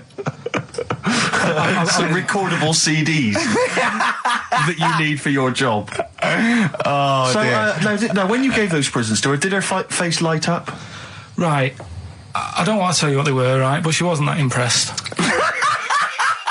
You're going to tell us what they are now, tell us what they are. You even know what they are. She told you on Christmas Day. Hold on, wait a minute. But it doesn't matter what they are. It does matter what they are. It doesn't. It does, Karl. It's you, mate. Of course it doesn't matter. Oh, God! Have you just remembered? Yeah! Right, but there's no need. I've got to tell him, Karl. I really want your permission because I don't want to be I know it's not, but we know it's not that embarrassing. It's really quite sweet. Yeah, but in a way, right, the way I look at it is, right, Christmas, even when I was a little kid, right, is not... Please let me tell him, Karl. Well, let me just tell you first, though. Oh. Let me tell you why I didn't go all out on the old present front. All right. Justify yourself. Right? First of all, I've covered it up since then anyway, right, with that present, because I bought her some shoes yesterday, and she did say, I'll give you the money for them, but when I get home, I said, it's all right. I said, you can have them, right? So not only did I buy her some food on Christmas Day, I got her shoes. She's probably had a total... And they feel like a horse. Yeah. It's sort of like, yeah, there you go, there's your shoes, there's your food, right, bed down, see you later. Yeah, but what I'm saying is she's done... fed and clothed Yeah, her. did you comb her hair? She's done well this year, right? So... The thing She's done well this year. It's like you're a single parent living on a council estate with a smack problem, and you still managed to buy them some Lego. When I was a kid, right, it wasn't about what you got. I remember one year when I was about 8. Right, this is going to make me cry, isn't it, this? No, it's not. I'm just saying the way it is, right? I woke up at about 4 in the morning. I was like, oh, what have I got? And I couldn't sleep. I was that on edge. It's the excitement of Christmas, isn't it? It's like, oh, what's wrapped up? I need to know. Yeah. And it's the fact that people are saying, no, you won't know until tomorrow. Yes. Sure. That annoys you and winds you up. Okay. So I got up at 4 in the morning, opened my presents, and then went, right, I know now, went back to bed, had a great sleep. Yes. Right? So it's nothing to do with the excitement of what you get. It's the excitement of not knowing what you've got. And then what happened when you got up to go down with the presents? What you're saying to me is that you could wrap up a brick because the thrill of Christmas is in hoping and being excited about what it is, not the actual gift itself. Yeah. Is that what you did? Did you get a brick? No, let me tell you now. what he got. He got her a present, right? And she said, she came and said, yeah, he got me. It was an industrial-sized packet of condoms. It was a joke gift. No, it wasn't wasn't a a joke. joke. It wasn't even a joke. I went home that Saturday after the year, past Boots, thought, might have something in here. They were on, like, some value. Right, you passed the Were makeup. they used? Right, but Passed anyway, the makeup. You passed all the other. Past the feminine makeup, stuff. past the lovely vanity cases. Yeah. The foot spas. Exactly, Yeah, the yeah. bathroom Oh, hold products. on. How much are these, love, for 100? Yeah. $4.99. Yeah. Do I get them reduced if I buy in bulk? So how many did you buy? What was it? I don't know, probably about 100. Right, okay. And is she allowed to use those with anyone? Did you wrap them? Can she just go out and have a wild Well, time you don't with need to wrap. They're already wrapped, aren't they? Oh. And then what did she say when she opened them? I No, just- wait. Carl, what did she say? Right, play a record and we'll come back to this. Oh, you're worse than my father, that's genius. Me and Carl went out, right? With me and Jane, Carl and Johnny and Gigi, wasn't it? Gigi, you Is it were- important who went? No. Okay. But we're walking down the street. Carl was there, though, and he can back me up on this. We had a curry. We were walking back, and this little funny homeless fella, didn't he? He, I got to tell you before I go, didn't he? Yes. He came up to me, right? And he recognised it. And he came up to me and he went, he said, I've just nicked 5 of your DVDs from HMV. And he shook my hand. He was so happy with it. And I went, right, excellent. He went, all I do is I just swing the bag over the top. Like that when I'm going out, and he had a bag full of DVDs, didn't he? And he was so pleased to tell me that he'd stolen. Isn't that great? He said they're going like hotcakes. Yeah, he said they're going up, of course they are. Yeah, you're nicking them. I know. We get paid for them, though, don't we? So not the stolen ones? Don't we? No. What do you mean? Did you sign them for him? I know you would, you idiot. What, so he just nicked 5... Yeah. Well, Yeah. And you say he was homeless, was he? Well, he don't know, maybe. No. Surely, how would he have seen the show? He'd just walked past Curry's one morning. Dixon's. Yeah. That's any idea. Seen a trailer for it. I thought, interesting. I don't know if he was homeless. I didn't go into his home Sure. life. He But, shook his hand, though, and... but he made Carl look smart. Do you know what I mean? So, how does he sell them? Where does he sell them? Does he go to people and go, do you want an Office DVD? They're not nicked. yeah. £4. Yeah, exactly. Are these stolen? No. No. They've still got the tags on them. So then I was thinking, imagine like going to the doctors and he's saying, yeah, everything's all right, your heart's good and everything, but Your art's good? What, your Larry's, or...? yeah, your heart, you're in good form and whatever. Sure. Yeah, it's good news. You know, I had Giano in earlier. He's not looking good. Yeah. I had Fat Swaller. But you're all right. But your hands need to come off. Right. Blimey. But That's bad. Like, I get a second opinion initially. But I better good news, I've got a nice pair of feet I can Sure. sort you out with. Yeah. And he puts them on, and then I was thinking, right, first of all, washing up, what would that be like? But Steve! that'd be tricky. And then the second thing was, it'd probably ruin the sort of the shape of your jumper. Because you have to keep putting the feet through there. Yeah. And then I thought, but I could still cycle in Okay. to work. You could run in. Well, that's the thing. You'd be really fast. Well, that's what I was thinking. I thought I could still cycle because I could balance, and then I thought, but the only thing is I probably couldn't pull the brakes. Because of the little short things. Yeah. And then, like you, I thought, but then again, you're running in half the time. So that's what was going on in last night. Right. That's what I was thinking about. Did you How ever... long did this take? Well, how long does it take to wash up? Right. Because I imagine you just being there for, like, all night. Probably 25 minutes. How long did the little Chinese fella dance for in his pants? He's always doing it. Last night he was at it for like 10 minutes. Yeah. And his girlfriend never sits in the same room as him. She's always sat in the bedroom. She's going, you dance in pants again, I go in next door. Well, she was in the bedroom. She's always in the bedroom, sat on the floor, on the mobile phone. Right. All the Really? time, yeah. It's weird how people's lives are just like, it is like that Groundhog Day thing. It's like, you know, he's jumping about in his underpants. The old woman's sat there reading a book. Yeah. And that's what got me thinking about my life. Do you think she ever Are goes... you sure she's not dead? Every time you look down there, she's just flicking through it. She's just reading this book. The pages never turn. She never seems to finish it. She never moves from her chair. Are you sure the Chinese Her girl's cats going? are dead around her. I'm going into next door again. That little round-headed the fella's smell. looking in. He's looking in at me. The bouncer goes, "Don't worry, love. I'll go and beat him up." But he's always true. getting ready. That's true. They see you staring at him, watching up, going, "I could have feet here," and they get scared. The old woman's dead. Oh, Carl, dear. can you tell us roughly which neighbourhood you live in, so that we know? It's central. Central, is it? Yeah. Yeah. Wow, imagine if that little... Was he a Chinese fella, did you say? Yeah. Imagine if he was listening now. I'd love him to call in and explain his actions. Well, he might be on some other radio station talking about a lad who's always washing up and looking at his hands in a mysterious way. yeah. But do we know this doctor that would go, "Well, all right, Carl, you can either leave them as stumps or I've got a little pair of feet." Why? I mean, I told Jane this, and Jane went, "Is that the only choice?" Could say, "Could I have some dead man's hands?" Have you got any? Where do you get the feet from? Where do you get the feet from? Can I have? What would you rather have then? Human feet or monkey paws? Well, I mean, that wasn't an option last night. That if the doctors said... No, it wasn't an option last night, but don't forget, it's in your head, Carl. This didn't happen. No, but I'm just saying, at the time, that's all the doctor had to offer. But it's your head, you can go anywhere. No, it wasn't a real doctor to offer.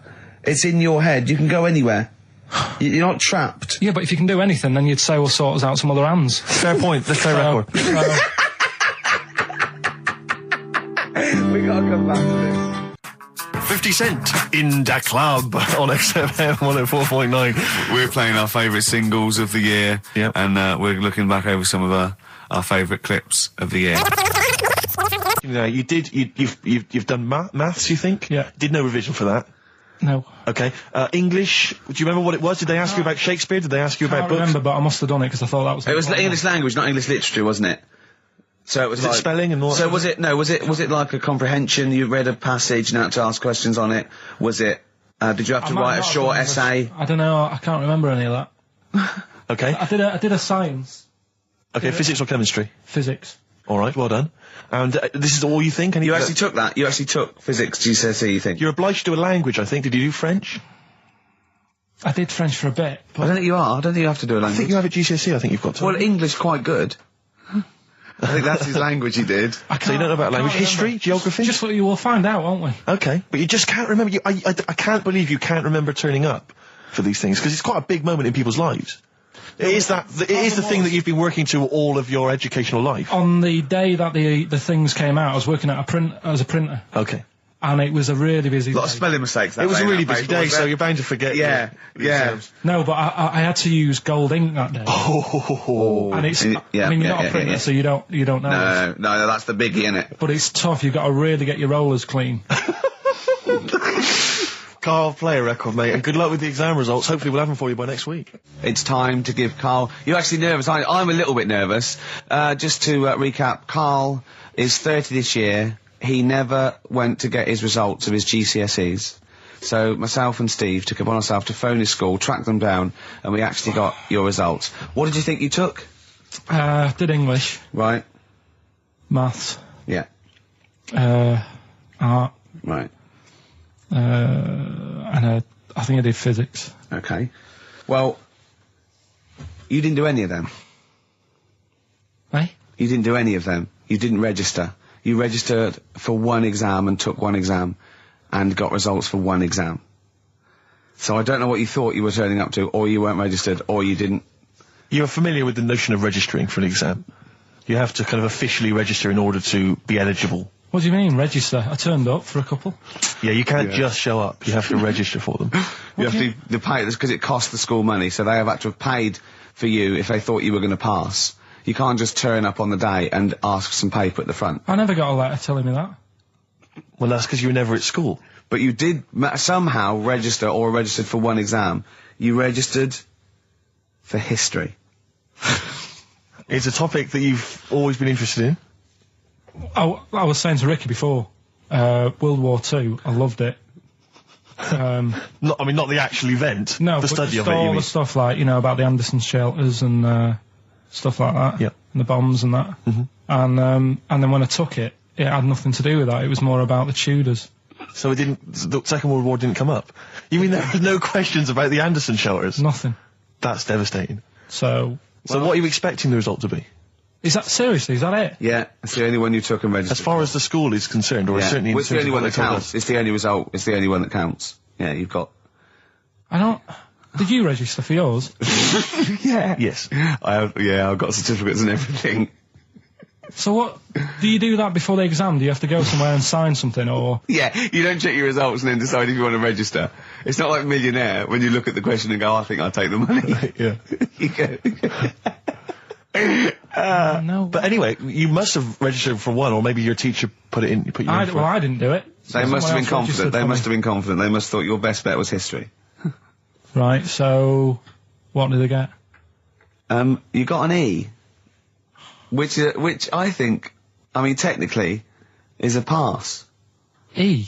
It's a bad pass, but there's F, How and there's much U. You're not going to be doing a PhD. You can get an F, right, which is fail, and then a U, which is ungraded. Now, I don't know why the U exists, because F means you failed. U is like them going, you not only failed, but you wasted my time. So, We're annoyed that you took this exam. so who thought they'd register me to get an E? Well, they didn't. Well, they didn't. I think they were hoping. It was rather like you with the lottery. They were hoping for something better than You nothing. see, I assume that the man who registered for that thought he can scrape an E if Anderson showers come up. Yeah. Well, that's it. You've got. Now, what I'd like to do, Carl, is I've started your re-education. You've read a book on Rasputin. I'll be asking you a few questions about that later. I've got another book for you to read next week. Next week, I'm not in the mood. What? Not in the mood. Oh, come on. Look, what's that? What does that say? It's that fella. It's the picture of the bloke that he used to use for Citizen Smith. Yeah? Che Guevara. Yeah. Yeah. He was quite happy, I think, when he found out that Robert Lindsay was involved. He went, yeah, of course you can. No worries, yeah. What are your feelings, Carl? What do you think? Are you emotions depressed? I'm just a bit annoyed because I'm sure I turned up for more, so it just wasted me time. Listen, they don't matter. I'm sure you're doing very well. You know, you can educate yourself. GCSEs are merely a step on the ladder to help you, not just for education, but, you know, they're more vocational than anything else. You're doing very well, and you're reading books. Don't worry about it. Guess how many balloons it would take, helium balloons, to lift a human up? Go on. 6,000. Should we do it? If you want. Brilliant. Next week, that's got to be a challenge. Can we, is there a sort of balloon company or some sort of, you know, party company that are willing to sponsor us to lift Karl into the air right, with helium balloons? 10 feet off the ground, where we're tether him down, right? Is there someone willing to pay for 6,000 balloons to try and lift We Karl can maybe up? get some kind of company to sponsor it. I'm thinking like Electrolux, if they're going to sponsor puddings. If they're going to sponsor puddings, you know, and celebrities, Russ Abbott, they will sponsor Karl being lifted. Heat magazine, come on. They're big selling, very successful magazine there, and they know about Karl because they've mentioned him. Heat magazine, can we have a heat balloon? Yeah? Oh, 6,000's an awful lot, into the Rick. air. Yeah, it's the heat 6,000 Karl challenge. Lift Karl 10 feet into the air. Yeah. Come on. What about if it was Karl and Dr. Fox? We could get two different balloons. I think we need a lot more than 6,000. a lot more for Fox, isn't it? Mix, yeah. The heights. I just explained what I'm laughing at, right? We just had a call from someone saying his company would sponsor Karl, right, to be raised by all these balloons if he could have a walk-on part in the office. And we immediately went, we're worried about that sort of thing. You can't really promise that artistic, you know. And I was worried about the legality of it as well. How can you promise someone that for personal gain that's a private and all that sort of stuff, right? And I went, I don't know. And anyway, put the phone down to him, and Karl went... I love the fact you're more effing worried about that than me being raised 30 feet in the effing air. You started getting scared, did you? Are you worried about it? Well, You're quite excited about the idea of the challenge, aren't you? I like the idea, but I want, like... Why do you like the idea, Karl? Oh, what if it went all wrong and we're there going, the humanity of it. I think we need Karl, to get... he's just turned... And the rope would pull out my trousers. Oh, no, it's definitely got to be Dr. Fox if that's going to happen. Oh, God. Oh, we've got to do this. So hang on, but let's just think about because wait a minute. We say this, but we'd have to get all kinds of health and safety people involved. No, we wouldn't. Of course we can't just start raising it in the air. No, you're allowed to do it on private land, aren't you? Look what happened to the Hindenburg. No, but I was just saying there was lots of people died. Listen, look, all we do is we get someone, right? But what if he gets loose and he just floats off into the air? We never, and he meets his magpie that he lost. He used to peck his grifter. Balloons.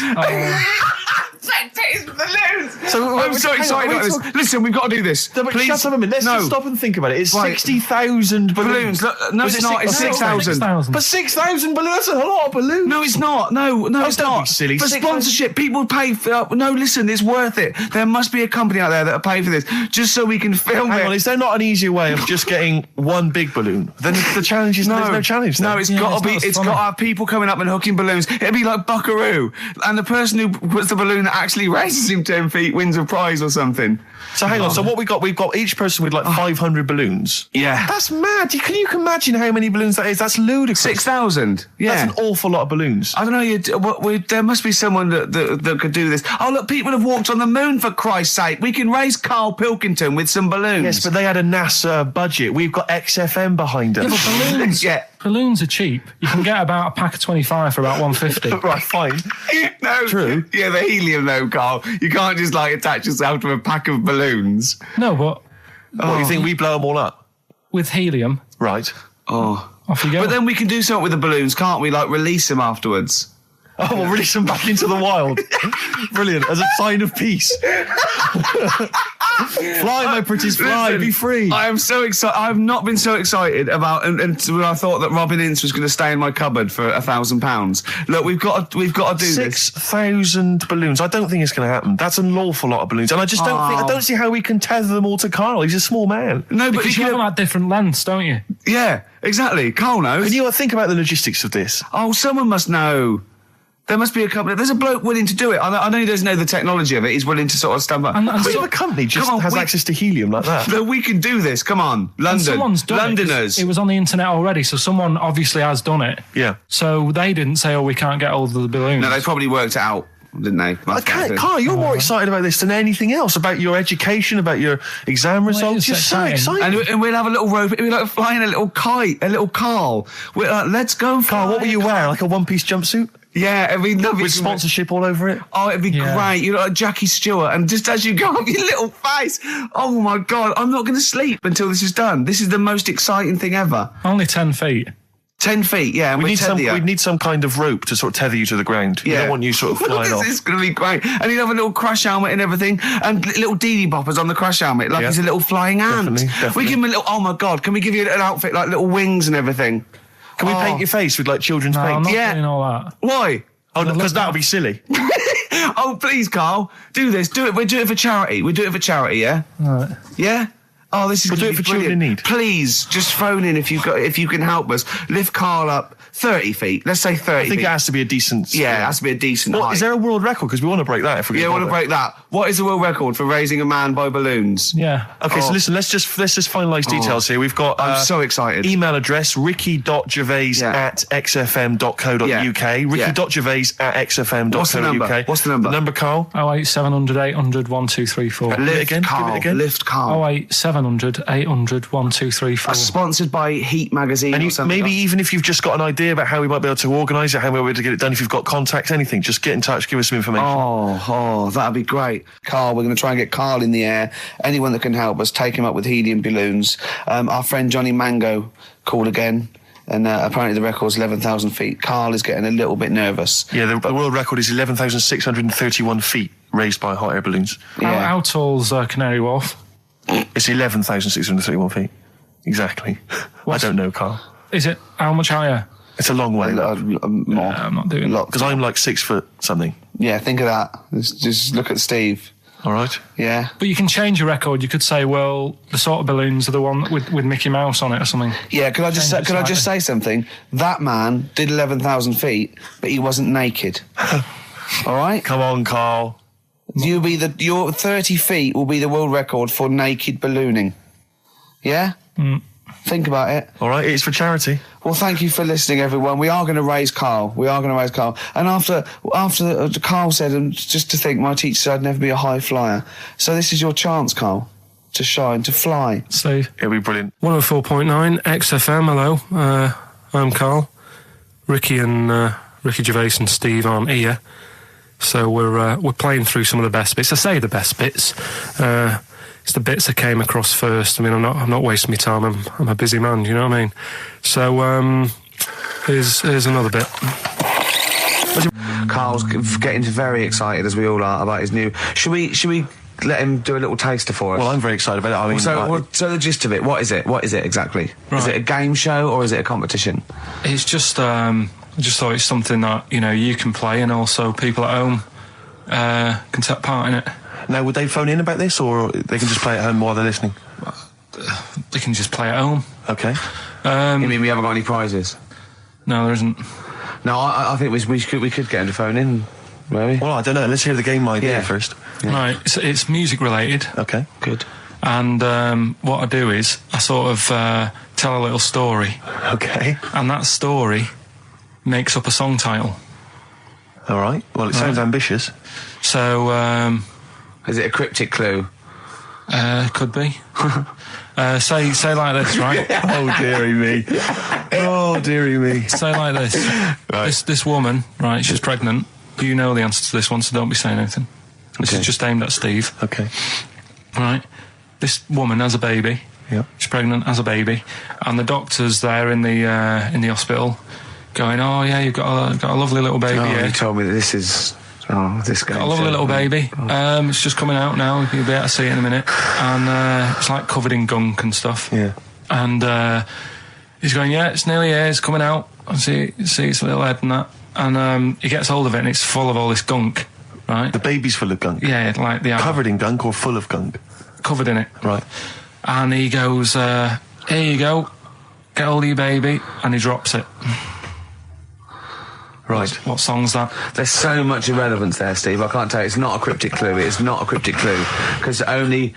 I mean, the gist of it is relevant. That isn't the best one. That's just Right. I mean, there is just there's things there that you were dwelling on and thinking of pun. Don't just go for gut instinct. What was it? What was that? Right, How I was- just need to try and get the basics of this. There's a woman, she's pregnant, she has a baby. Yeah. The baby's covered in gunk. Yeah. Right. And because of the gunk, the doctor drops the baby. Yeah. And that's all I need to know. Yeah. That is all you need to know. Yeah. The pregnancy is largely irrelevant. Okay, what are the key elements? It's the birth and the doctor dropping it that are the irrelevant. The The relevant birth thing. and the dropping of the baby. I've absolutely no idea. I can't even begin to guess. Think about what's happened here. Oh, Karl, She's had a isn't- baby. The doctor's trying to deliver it. He's saying it's a nice little baby you've got here. This is all irrelevant. This is all irrelevant. Right, let me tell you this. So just to be fair to Steve, so he can get into your mind. Right, this is not a traditional cryptic clue, logical problem. Or anything. This is Karl. What song am I thinking of? Right, that is Underworld, Born Slippy. I have to say, actually, that makes textbook sense. Yeah. No, that does Yeah. actually. No, I'm sorry. Do you like all the story about? It's all right. You can see it in a minute. Oh, it's just covered in gunk. Yeah. No, I agree. There is some extraneous detail, Yeah, but I have okay. to say Yeah. that Born was good because it was. That's the look of it. Was Yeah. Born was good. Yeah. and Born Slippy, no, I was quite impressed by that, Carl. I have to say, no, to be fair to you, I'm not just patronising you. Oh well, I've got. Oh, wow. I actually think that was really good, and I disrespect Ricky Gervais for slagging that off because I actually think that was quite. Well, good. let's go ahead with it then. On your I head, feel dear. we could maybe open this up to email correspondence or Okay, or the let's phone go lines. for it then. Okay, this is Karl Pilkington's new game show idea. It's Just what's the song? Karl Pilkington presents What's the Song? Ladies and gentlemen, please welcome to the stage Mr. Karl Pilkington. 100 Reasons, if I could. Ladies and gentlemen, will you please welcome to the stage Pop Will Eat Itself? Carl, have you got like a sound effect or something of like get the atmosphere Cheering. if we're going to test? Cheering. We'll seek it out with. Have you got something there? Have a look on there. I'm just looking in the NME for the kind of forthcoming gigs of the smaller known bands, and it might be a useful place to just begin the. Ladies and gentlemen, peoples around the world, will you please welcome to the stage Chumba Awamba? Have you got a sound effect? We got one. Nice, yeah. Ladies and gentlemen, will you please welcome to the stage the Parkinsons? They're playing in Leicester this week, so I look forward to That's them. a good plug, isn't it? Let me see who else. If anyone wants to pop down to Leicester to see the Parkinsons. Ladies and gentlemen, please welcome to the stage Cyclefly. Okay. Oh, there's a genuine one here. This is someone. Simon's emailed and he says, "Will you just test this name for us?" Okay, Carl, if you can. There you go. Ladies and gentlemen, will you please welcome to the stage Coach? Not utterly convinced. No, it's not too bad. It's not. I'm worried about the sound effect. We start to sound like Chris Moyles or something. When we play a sound He's a effect. top broadcaster. Everyone loves him. Losing weight as well. He is hilarious. funny man. Just there's one more coming here. I'll just check this one. Ladies and gentlemen. Ladies and gentlemen, will you please welcome, this is Chris Oxford. Ladies and gentlemen, please welcome, meanwhile back in communist Russia. Is that a band? I assume so. I assume it's his band. Yeah. Steve, I mean, I will play great old tunes to the cows come home. We got to give them a little bit of Dandy Warhols and Air and Athlete. I know that, and they're great. They're good, right? But I wanted to play a Cat Stevens song, but I thought I'd better not because I've, play that a little bit. And we quite like resurrecting old reputations, don't we? People like Elton John who had bad faces, or David Bowie. People whose names now are largely laughed at in the serious rock or people circles. that people might not have considered. I thought Cat Stevens, oh no, Rod Stewart, I thought. Was he Rod Stewart? Many people now are thinking of the leopard hot pants and the ludicrous Do you hair. think I'm sexy and all those sort of old stadium sort of disco things? But he wrote beautiful tracks from Maggie May through, and I thought, hold on, two birds with one stone. What about a Rod Stewart song written by Cat Stevens? Wow. Is there such a thing? The first cut is the deepest. Let's hear it, Rick. On this album as well is The Killing of George. Georgie Part 1 and 2, remember? About the gay bloke. Georgie Boy was gay, I guess. His favourite song. Carl's favourite song, right? And I was going, oh yeah, I remember that, yeah. I said about, and I said, did not intend to take his life. He just pushed it when he gets mugged and killed. Do you know what he said? Go on. I was sitting outside, I was singing, he went, well, as I said, they go out too late. They go out too late? He meant gay people go out too late. He went, no, they do. I went, what do you mean? He said, well, they're always out, they go out, or when people are coming home. He said, if he'd have been in bed by 10, he'd still be alive today. That's a sobering lesson. And he went, Carl. there's one that works here, and he's shattered every Monday. Oh, if you're gay and you're listening, just be in bed earlier. Go out when sensible people go out. Yeah.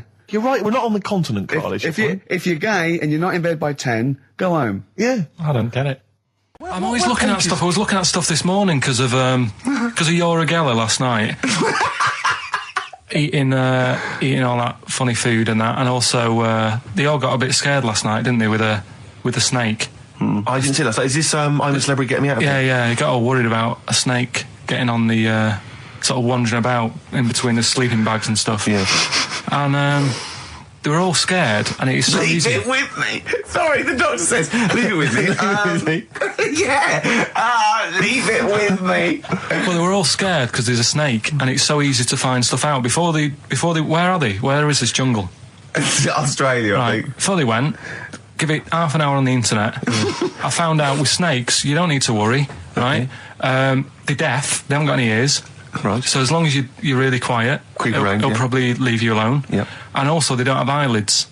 So they were suggesting if one's coming towards you, just like kick sand in its eyes. Because it can't blink, and it leaves it a bit like annoyed, and it wanders off. But they didn't do any research before they went. Yeah. And that's I think your knowledge would hold you in good stead. I don't think you need to know any more than you know. Okay. It's not his fault. Let me have It's Not His Fault. You've got to save this. This has got to teach me something. It'll be an interesting story. right. It's not his fault. This fella. Yeah. What year? Ages ago? Olden times? I'd say in the 70s. Okay. Would you? Any evidence for that? And Does he wear flares in the story? right, Is that your reason? no, it's a bit like Yori Geller, this fella, right? Where he's electric, He's electric. and if he walks past the telly would fizz. If he walked past the radio, it all goes like that. Ooh. His hair stuck up all the time, and he'd be having a bath, and everything would be all right, and then the power would sort of switch on in his body, and the electric in his body made him jump out of the bath. So What do you mean so? What is that so? What does that so mean? You've given us nothing. You've given us nothing. You'd have to at least give us the scientific explanation. Yeah. Electric eels have 400 volts in them. Oh, is this the running away again? What was that one called? Yeah, but It's not his vault. But there's a reason not his fault. It's not his fault. I thought it was going to be something about keeping it safe. I think we should do these the other way round. I It's think you not should his tell us fault. the story and then we'll hear the pun. It's not his fault. It's not his fault. Right, let's leave it. Play a tune. Forget it. Educating Ricky. Bin it. We're not doing it. No, we are. I noticed the other day when Carl was sitting on your knee having his picture taken. It's a long story, right? He's got a completely spherical head. It's slightly too small. I'm not being funny because, I mean, you know, I'm not perfect. But he's got a completely spherical little head. He looks a little bit like a baby hamburger. You know hamburger off McDonald's? Sure. He looks like a little baby hamburger. And it's sort of quite put upon. It's Suzanne thinks I look like that thing in that Dulux advert. Do you know when the woman pulls the head off that? That little plasticine morph type and then they creature. make a new head for it. And it's like a little head.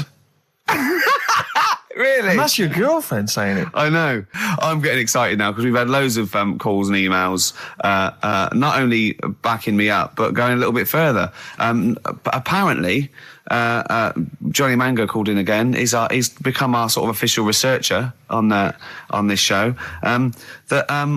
There is evidence that Queen Victoria in Balmoral, with a young house guest, Winston Churchill, used to consume cocaine-filled lozenges. So there you go. Also, MDMA was a precursor of sort of ecstasy, a derivative, and that was big in the day, giving soldiers, you know, a little pick-me-up. So it's not so mad, is it? It sort of Winston makes Churchill sense taking cocaine, because is he it? was into his speeches and that, and they say that coke gives you sort of, you know, the balls to stand up and say like... Not that that's a good thing. And No, you it's should- not. No.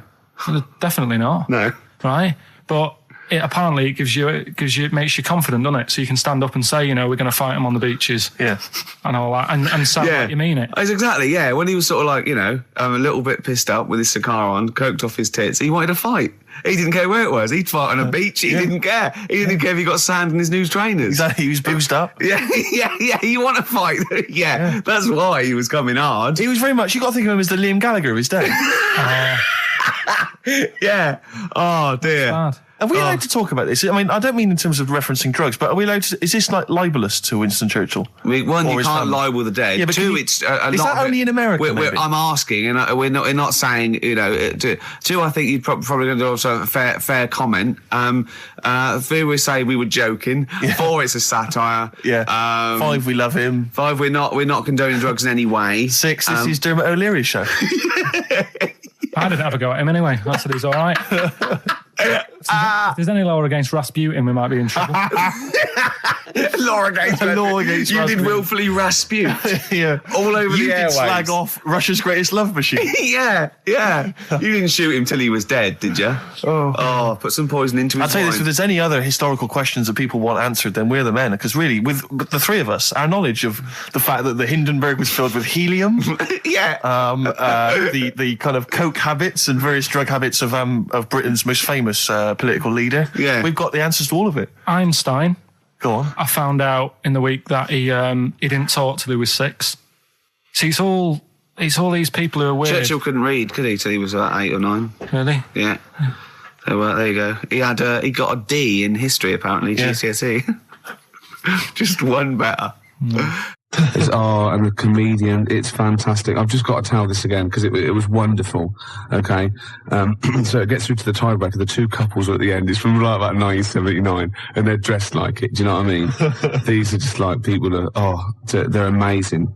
And they make you look. Oh no, they're still better than you. And goes, okay, both pairs, fingers on the buzzers. Goes right.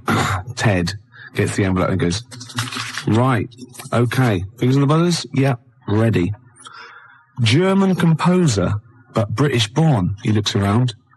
No one knows. So he goes, most famous for his Messiah. No. Right, third clue, what is his handle? Right? One woman goes, bzzzt. She goes, oh, we did this at school. He goes, we are nearly there. She goes, oh God, it was Handel's Water Music. He went, so what's the composer's name? She went, Chopin. He went, I'm going to have to throw it across. Buzzes in. This bloke goes, is it Beethoven? Oh, isn't that fantastic? Oh. Why? Oh. I mean, you've mentioned to me 3-2-1 in the past. Oh, it's fantastic. They deliberately got on the worst contestants ever. Well, no, they just weren't right. Have you seen the clues, though? I am a car and not a bin. Or am I? Holiday Inn. And we'll reject that one. Well, it says we are a car, but if you reverse car and change some of the letters, it's bin. Hard luck. Tough shit, you lost.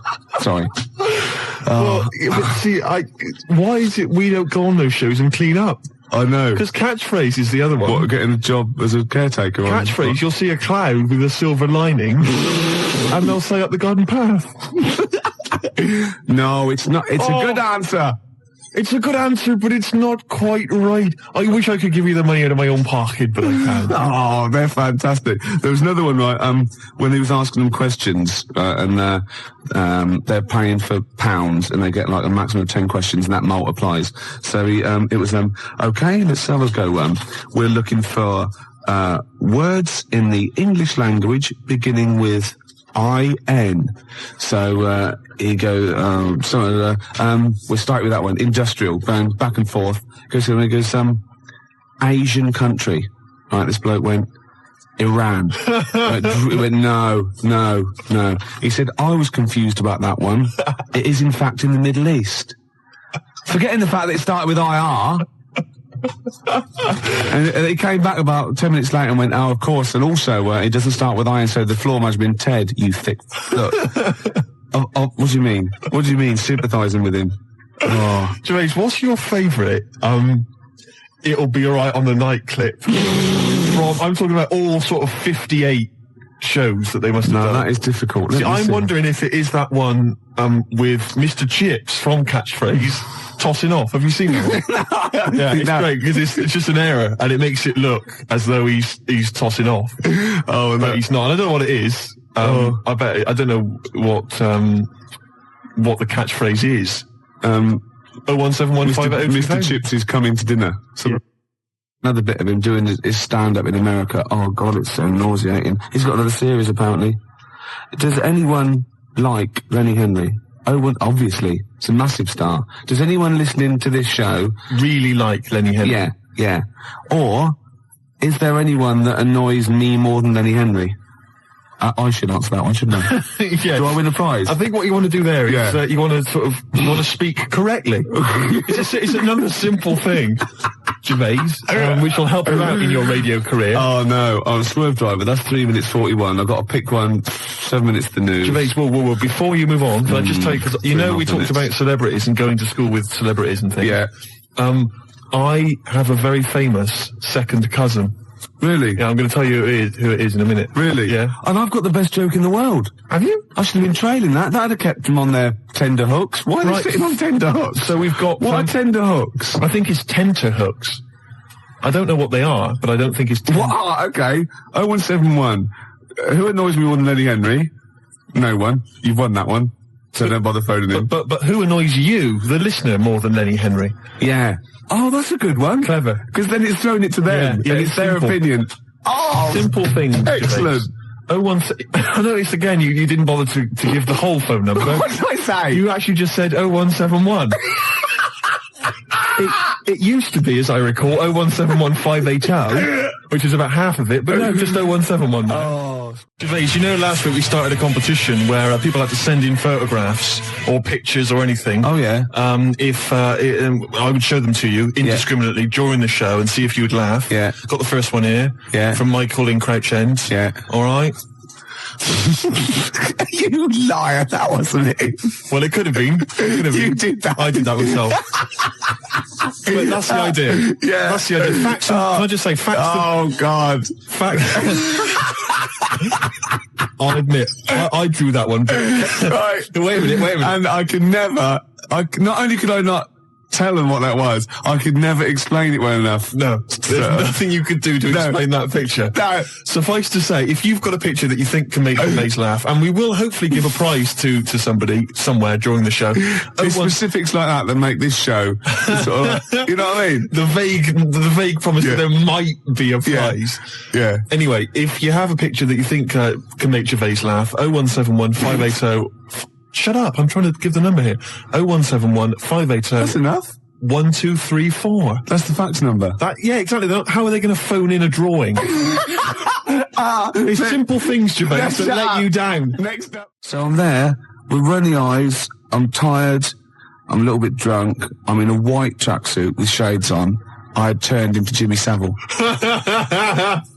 You just become Jimmy. Yeah, and I saw all these kids looking at me thinking, oh, bless him. They're going, you're all right, Howard, where's the toilet? He's done it. Nah. No, dear Jimmy, I am 4 years old and I have a terminal illness. Can you fix it for me to live a long and healthy life? Well, no, but we have arranged it for you to do a duet with Mr. Shaky Stevens. Hooray! Hooray! I feel sick. This old house, do it, you little I feel sick, mummy. It's the treatment. Anyway. What's behind the green door? A cure? No. No. He's for comas. He's not for terminal illness. He gets people out of comas, doesn't he, Shaky Stevens? Does he? He does. He apparently, loads of kids in the 80s, they're all on there, all these people going, oh yeah, and she was in a coma, and we played Shakin' Stevens 24 hours a day, and I'd come out of it if someone bloke, turn that shit off. I mean, who would you least like to visit you if you're in a coma? Oh, crumbs. Imagine it, right? You're in a coma, yeah? You're in a catatonic, you've got all your senses. You've got all your senses except sight. You can't do a thing, right? And you've got someone there to come and visit you. You're helpless. You can't move. Just sort of lying you on can't the bed, say anything. helpless. But you can feel the. I'll tell you, I wouldn't want to visit me. Jason Donovan. No, I wouldn't want Jason. So it's not. I don't like his voice. No. Or Philip Schofield. Don't like his singing voice. Andy Peters. I haven't heard him sing. No, but I wouldn't want him round. Really? Why? No, I don't know. It's just something about him. Yeah. Wouldn't want him there. Anyway, we've got some Skunk Anansi coming up. Larry Grayson's welcome. So, and I'll tell you what else, it was Village People. Oh, I love them. Bring the four of them round. YMC, 4 of them. What one do you want to leave out? There was 5 of them. No, there wasn't. There was 5 of them. There was 4. There were 5 Village People. 4 village. Everyone knows there's 4 village people. Really? All right. Wait a minute. So there's a fire. No, hang on. There's a road cop. Yeah. There's a Red Indian, obviously. Obviously, yeah. There's a construction worker. And there's something else. There's a chef? No, a chef? A candlestick maker. Oh, that's great, isn't it? Yeah. A tailor. At the back with those little half-moon glasses. YMCA. Do a little bit of sewing. Who was it? Hang on, wait a minute. There was a fire chief. What are you on about? Is there a fire chief? No, there wasn't a fire chief. There was a police. Oh yeah, play the record. The black guy was a road cop, traffic cop. There was a policeman. There was a Red Indian, obviously. Obviously. Native American. Yeah, there was a construction worker. Yeah, the moustache. Cowboy. Was there? Yeah, of course there was a cowboy. Was there? Yeah. Well, who was the 5th one then? I don't know if there was. I might have made that up. Maybe I just dreamt of one. I thought of maybe a bloke dressed up as Judy Garland. Steve singing along there to Baby Bird, which is ironic because when you sing, you're putting your head back and your mouth's open, you look like a baby bird. Do I? Yeah, because the long neck and that sort of goiter thing you've got look like a sort of like a fledgling pelican. And the worms, of course, hanging from one leg. But it's ironic as well because you're like a lizoidian as well. You're Is that a real word? Because you're a lizoidian. Oh, right, of course. Yeah. Don't, because I sometimes forget that they're not real words. You sometimes forget that your language comes from the voices inside your head. No, listen. I use my own language. They tell me what to say and I say it. No, listen. You're sort of like a little bird-like lizoidian thing, right? Which is like the Archaeopteryx. Like the link between them for this sort of lizard man going flight. Oh, goodness me. They've kicked in again. They've kicked in early.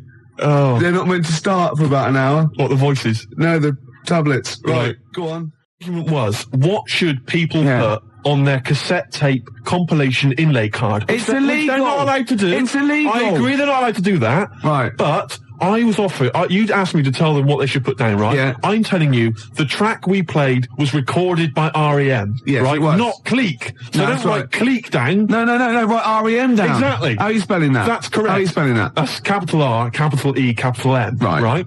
And you want to put down the name of the track as recorded by R.E.M. Yeah. They've called it Superwoman, right? I don't care if it's really called Superman in the world of the Cleek. Oh, no, I'll stop you there. In the world of the Cleek, it might be. You don't care if it's really... Well, you have this argument. You do care, or you wouldn't be arguing. No. You do care. No. No, you're saying I'm wrong. You are. I'm not wrong. It's called Superman. Only by the Cleek it's called Superman. No. By R.E.M. it's called Superwoman. No, they can't. They can't. No, They can do what they want. Sometimes they call it Superman. Make your mind up, at least. They call it Superwoman. Are you sure they're called R.E.M.? Or have they changed that? They call it Superwoman, you tosser. How are you spelling that? That's SUPERWOMAN. You idiot, you fat imbecile! It's Friday night. You'll love this. I went to a party. Got invited to a party. A genuine... No. That was an afterthought. You said I went to a party, then you suddenly went, I got invited to a party. What? Did you get invited to it, or did you just go to it? I got invited to a party. I went to a party. Okay. Well, which is it? I was at a party on Friday night. Okay, right, okay. And it was people I know. It was up in North London. I live in South. Not that that's particularly important. And what I'm saying is I left my... Yeah, you weren't in your... What you were saying is you weren't where you pay rent. Exactly. No. So I got there, and there were a few people there I didn't really know. And I got introduced to this girl, Christine. Right, and I'll be honest with you, I don't know if anything might have happened. Do you know what I mean? It could have, do you know what I mean? All I'm saying is we were getting on well, things were happening, alright, we were having a chat. Okay. Hey, Gervais, you're interested already? Yeah. Anyway, she wanted a packet of fags, right? And a few other people wanted a little bit of grub or whatever, because it was late night, it's about 1 a.m. God, when you say she wanted a pack of fags, did she say, oh, I'd love to talk to you all night, but I've got to go and get these cigarettes? No. Go on, She was sorry. about, I won't interrupt again. We were going on well, Okay. and she said, yeah, a packet of fags. So I went over, the guy told me who runs the party, or had the party, he said there's a sort of 24-hour supermarket thing. You went for it, did you? What? You went for it, did you? I went on her behalf, right, to the supermarket place. One of those little sort of 24-hour 7-Eleven places. Yeah, I'll get the right? picture. So I go there, and I'm going to buy the fags, and people wanted a few sausage rolls and all sorts of stuff. So I'm there, and I've got all my stuff, right, and it's quite late, but there's two blokes in the place, and I don't know whether I think they were from Italy, but I can't be certain. But anyway, they caused a bit of a ruckus because they were after some ciabattas. They were saying, I want 2 ciabattas. I don't know if that's I'd say that was sort of like Kenyan. Right. Okay. But anyway. Okay. They were. Anyways, they were 2 ciabattas, and they were causing a bit of a rumpus. They were saying, not those. No. How much are they? How much are those a pound? Oh, we're talking about a pound. I don't want. No, I'm not paying for those. I love those. So anyway, they got their ciabattas. Turkish, maybe. They went up to the counter, and the fellow who was next to me in the queue, he'd put down a jar of coffee. Right. Oh, yeah.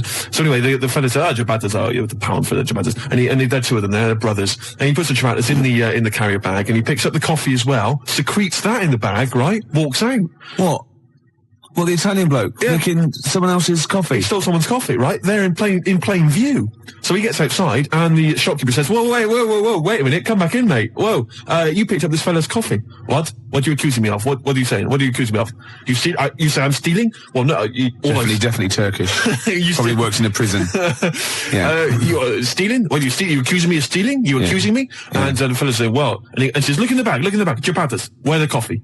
I'll be honest with you, he'd hidden it outside. He'd already got rid of it. It was smooth. Right, so anyway, now he's getting a bit violent. No ciabattas. Well, I buy the ciabattas. They're not very nice ciabattas. I eat them. They're not nice. You accuse me of stealing coffee. He's pushing things off the counter. He's throwing the ciabattas everywhere. Really? Right? And it's terrible. And Was he smashing plates? He wasn't No, smashing I'm just getting a plates. hint from the accent. Go on, sorry. Right, yeah. So anyway, he's accused. You accuse me, and it looks like it's going to be a fight, Gervais, I'll be honest with you. I'm nervous, right? Because I'm stood next to him in the queue. Yeah. I'm thinking any minute he's going to turn around. What are you looking at, fish monster? Yeah, they've sent you out because they thought you wouldn't get attacked. Exactly. And, how ironic. So I edge backwards towards the frozen goods section. Yeah, you fin against the fridge. I'm hiding. I'll be honest, I was hiding. I'm not going to lie to you. I'm a cat. Really? So, anyway, the Ciabatta brothers. they're causing a bit of a rumpus, and it's all going on. So they decide to call the police, the shopkeepers. Yeah. Right? Well, now the Chapata brothers are nervous, so they go, "No, it's all right. Don't keep the Chapatas. We're not paying for them. I don't want my money back. It's all right." And so they move towards the door. But a little Probably fella, spent some time in Delhi as well. a little fella, he's barricaded the door. He's used some of the Really? display units. He's barricaded it, right? Fantastic. So the Chapata brothers are trying to get out, right? They can't because he's holding them off, right? They can't get out. They're caught. They're smashing the place up. Really just throwing things on the floor, right? And he's going to me, help me keep the door closed. He's from Italy as well. I think he was. Yeah, probably relate. Go on, yeah. He's saying, help me keep the door closed. I'm saying, well, I can't, the leg and everything. I can't help out. No, I can't. I just got to be over here. The dialysis machine, if I don't get back, the battery runs out, I've got to, yeah. So anyway, eventually the Chapati brothers, they actually knock the stuff over and they get out the door and they leg it off down the road. Yeah. And anyway, it's terrible commotion, the food and stuff everywhere. The shopkeeper's in tears. It's absolutely terrible. Yeah. And everybody left, right? And I said, can I just pay for my goods and these fags and go, please? And he went, no, shop closed, we can't serve you. And I went, listen, I've just been stood here, I almost got in a fight, I want to pay for my goods. Yeah. And he was in tears, I can't. He probably selfish, wanted to shut the shop just because he'd been robbed physically and beat. attacked. Yeah, and then you'd been waiting there patiently, not helping. Exactly. He must have been there for about 10 minutes, not helping. Yeah. He should have served you before then, really, before the fight. It was crazy. So anyway, I demanded he serve me. Right? Yeah. I bought everything. Was he crying as he served you? He was crying. I left the shop, got back to the party. Yeah. Christina gone. Because I got caught up in some bloody dog day afternoon scenario. I missed out on a possible. How's your father? Will you say? Well, I missed out on a fag at least. Yeah, yeah. And the letdown of her saying face to face no. Yeah. I mean, he says a little bit of hope when you get back and go, there's your Benson's. Ooh, do you want a drink? Yeah, there's a little 7-Eleven just the other side. Go across the road, go the other way. I'll be about 10 minutes, love. Oh. It didn't happen for me. It will. A game show, right, that I came up with. Yeah. Okay. And it features me, but I think it could be perhaps a vehicle for yourself, Gervais. Yeah. All right. I'm going to tell you, it's called Ricky Gervais Meat Rations. Right. And I like it already. You like it already? Because there's a part in there for me. Yeah. Could I play the Ricky Gervais? Yes. Yes. Fantastic. It was originally called, basically, let me just summarise very briefly. I'm not going to tell you all the games, but it's basically recreating the heady days of the war. Right. Right. That's fantastic. It's beautiful already, isn't it? It's got the nostalgia thing. I've got a game as well. But it was originally going to be called Ricky Gervais Fag Rations. Right. But apparently cigarettes weren't rationed in the war. So it's called Meat Rations now. Excellent. And I'll tell you some great games. My favourite is, what's it called? To be perfectly Anne Frank. It's a great game. It really is a great game where you've got to pretend to be Anne Frank and hide from sort of snooping Nazis. Oh, that is fantastic. It's a great game. And there's also, of course, let me go into it. There's also Dig for Granny. Good. I'll dig for victory if you like. And what happens? You're scavenging through rubble, right? Can I just say, and these are copyright. Anyone trying to rip me off? I mean, I've got the Penis Puppet Theatre. Yeah. I've got a stake in this, surely. Oh, certainly. Ricky Gervais Meat Rations. You can have a bit of my Penis Puppet Theatre. That's lovely. Yeah. And I've also got a new game that I'll talk about after yours. It's called Tip the Balance. And it's sort of like a game for 4. And it's like, I'll send it off to Waddington, see what you think. I mean, there's teething problems with it. Well, listen, Gervais, look, let's play Don't Fear the Reaper. Let's play that tune. By Blue Oyster and his cult. It's a classic. Yeah. And then we come back and we try and make some money. Let's make some cash. And there must be some sort of fun with, gas masks. Yeah. When you can all put them on and dress up as, I don't know, one of the banana splits. Yeah. What could that be? Gas? Who Snork? Yeah. Yeah. Well, possibly. So every week there's the real Snork. Right. So it's like confessors come on. Which one's Snork? Which one's Snork? Yeah. So you've got three celebrities. Yeah, who's a gas mask and the real Snork. That's great. So you've got someone like Ted Malt's son, he pops one on. You got Frank Bruno, and Jilly Cooper. That's it. And they put their mask on and like a little outfit, and then the real Snork is there, and you've got to ask them questions. Like you get like Bernie Winters and Henry Cooper going, Number three. How long have you been in the banana split? And Jilly Cooper goes, about 6 years ago. I don't know. I think the banana split's been going longer than that. No, I don't think it's number 3. What do you think? And Bernie Winters go, number 1. Number 1. how did you get the job being in Banana Splits? And it's from Ted Maltzan going, oh, I answered an advert in the paper. That's not right. They were born. You know what I mean? And there's Chaz and Dave in the corner just going, na na na na na na na na na na na na na, yeah! Yeah, with the real snorks, and they always, the lights go, right, and the one stands up and he sits back down again, and then the real snork, and the others all take their masks off. And they go, it's lovely, Julie. What are you doing now? Well, I'm appearing Puss in Boots down in Brighton. Oh, that'd be fantastic. Wait a minute. What? Jilly Cooper? I don't know. What does she do? Oh, she's a novelist. She's a novelist. Oh, yeah. Now appearing in Panto. I'm not letting you book the guest. Oh, God. But wait a minute. What? I mean, I love your idea. Yeah. Who snork? Yeah. It's a bit odd, isn't it? How we started off with a kind of wartime nostalgia show, but now we've sort of featured sort of quite bad 70s animal things. Nothing wrong with the Banana Splits. But I like that. That's a good game. Yeah, okay. Is that going to be like a special feature? So I'm just going to make a note of it because we've got Dig for Victory, to be perfectly Anne Frank. Yeah, and who's Snork? Who's Snork? Yeah. Well, I'm full of ideas. I could probably help you on this. Oh, this is great. Well, what other... Yeah. Maybe we'll come up with some other ideas as we go we've on. still got Tip the Balance to go. But you know, can I just say, I did actually once try and pitch this. When I appeared on Blockbusters. Yeah. Well, I obviously met with a producer there, and I said, I've got an idea for you. Have we talked about this on air? We talked about me on Blockbusters, Have we? but not about my pitching this No, thing. go on. And I said to her, sit down. I said, I've got a great idea. And I tried to bill it with me as the star. She said, who are you? Steve's Meat Rations. She said, why are you in it? I said, I am. Don't worry, I'm the one who can pull it off. Yeah. And she said, right, go on, what is it? And at that time, I had none of the games. All I had was the title. And she went, I like it, yeah. What are the games? I don't know. She said, oh, if you'd have just said, well, stop me there, love, and just popped a gas mask on and said, who am I? She'd have gone, Snork. No, it's not. I used to write when I was at school. Oh, yeah. Now, I didn't watch sort of kids' programs when I was growing up. I watched sort of crap adult ones. You know, I mean, ITV on the telly from 12 midday through to like midnight. And I'd watch all the police series, Police Story, Charlie's Angels, Steve Austin, and Teen Knight Rider, yeah. And I wrote this essay at school, and I just couldn't stop, and I started serialising it. And every time I just kept writing, I was sort of like, you know, people were reading it at school, and it was about a cop, a New York cop, who was as hard as, you know what I mean? Yeah. And I worked out what his name was. Now God, this is how television influences me. Because it was one word name, which was his surname. That was the title of the book, title of the series, and that's what all his friends called him. Right. It was called Jezuk. Jezuk? Yeah. Jezuk. Yeah, I thought it had a Z and a J. Jezuk. Jezuk. Yeah. Do you know it does sound so close to like Pillock or Jesse. Yeah. Or Nonce. No, nonce. There's no nonce. Well, do you know what I mean? Cross between sort of Jezuk. like Pillock and Jism. Damn you, Jezuk. Yeah. You're off the case. Give me the badge. Keep the stinking badge. I don't need a badge to be a cop. It was all stuff like that. And he'd burst, yeah. And so he'd look at his gun and go, this is my law.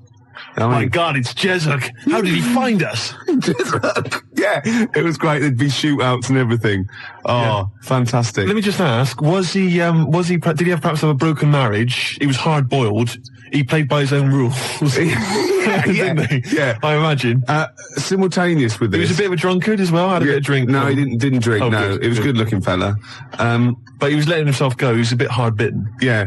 And the other thing I was sort of simultaneous, which was more of a novel. I wasn't serious. I was actually writing a novel, and I got like 3 exercise books, right? It was about this kid, right? Oh, God. Right? He saw his parents just brutally murdered for no reason by a gang of outlaws, yeah? And he buried his father, and he knelt down on the grave, and he looked up, and he goes, as God is my witness, I will avenge thee. And then he sort of went to the store, and he got loads of bullets, and he practiced, and he was the fastest guy. He was only about 16. Yeah. His name was Jody Barnes. Jody Barnes is all right, yeah. Yeah. Imagine, that's nice. Yeah. Oh, fantastic. Have you still got any of those exercise books? Not. That would be the incredible. teachers used to sort of like, I must have gone, yeah, it's good. I must have passed around the, he's done another one. Gervais has written another episode of Jezuk. Yeah.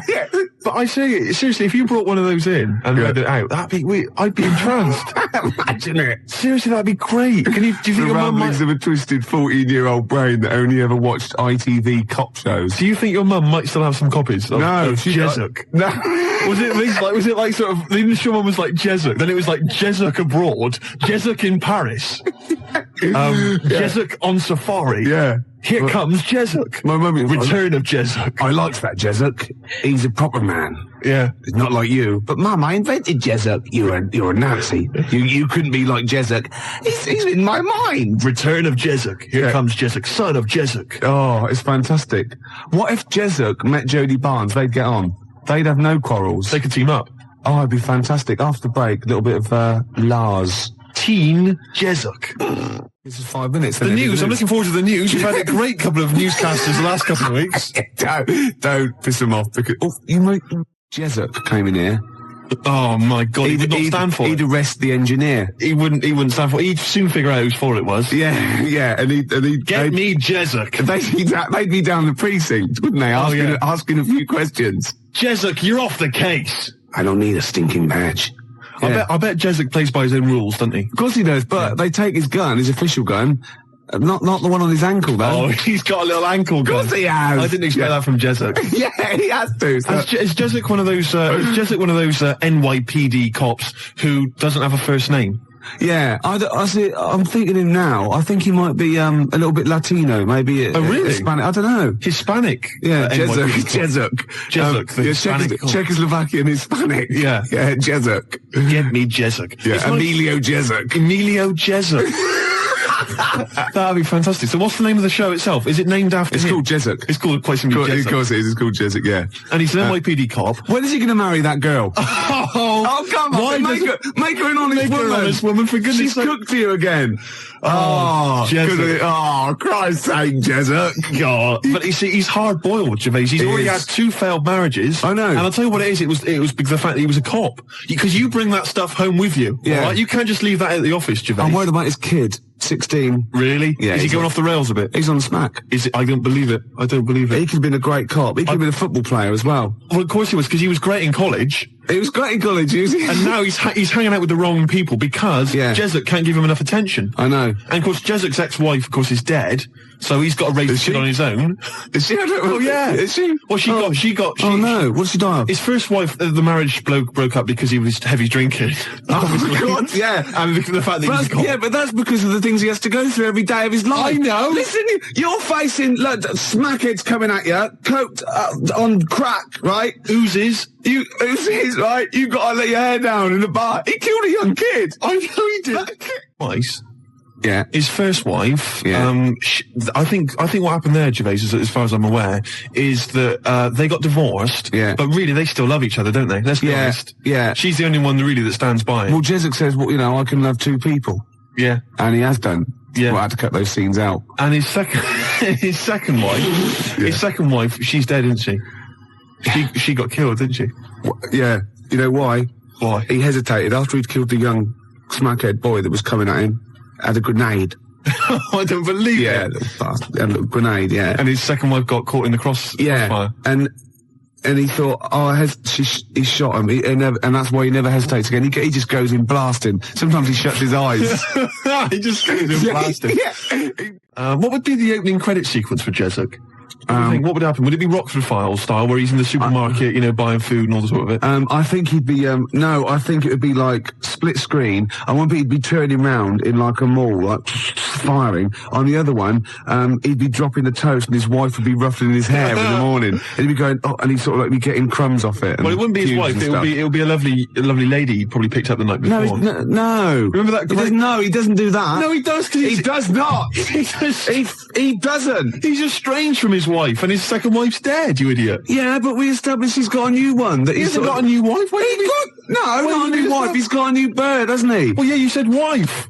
Well, he's faithful to her though. He doesn't go and pick up fluses. What? I always remember- He doesn't go around with dirty girls. I always remember from the beginning of Quincy, you know, where he's there and he's doing exactly that, sort of running and jumping over things. And then you see him and you think he's examining a body because that is what he does. And he's kissing someone. No, it pulls out and he's given a woman in a sunbathing outfit, just giving her a massage. A sunbathing outfit. I don't know what the word. Where's Steve lived to that? But he is I did see in you under a sunbathing outfit for sure. There was flesh bits in the middle, and the rest were polka dot. Boy, a sunbathing outfit. Sunbathing outfit. That's great.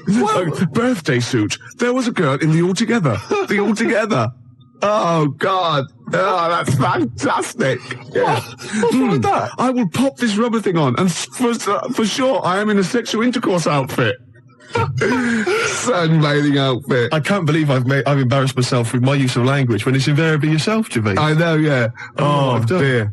Oh, yeah. You know, we usually have a few beers and we get throughout the show and I get steadily drunk, which is unprofessional. This saves a bit of time, turned up pissed. You turned up drunk today? Yeah, so that's I'll tell you what. Well, I'll be honest with you, Gervais. You know, normally if someone gets drunk, their speech begins to slur. Yeah. They talk rubbish. Yeah. No difference. No, with you. that's the beauty of it. Yeah. That's the beauty of being me. Yeah, exactly. You know, how drunk are you? I had a little bit of wine. Did you? Couple of glasses? It's a lovely. I might get a little bit melancholy. What about the little baby kangaroos have to crawl all at their mums? Your mistake. The tease penguin's probably my greatest invention. The tease penguin. Can you tell us again? I forget. Well, it's just a penguin, right? You train, you put it in a lovely little French-made outfit, and it comes in with sort of breathes fishy breath on you and slaps you around the face with its flipper. Yeah. Oh. Jesup, obviously. But it doesn't let you go any further. No. That's why it's the tease penguin. Yeah, I see. Yeah. XFM Fortunes. Oh, I can see that on telly myself. Yeah, it's incredible. I don't know where you got the idea from. They just come into my head sometimes. Do they? Yeah. I was actually in this week with Claire. Was lovely, he? lovely man.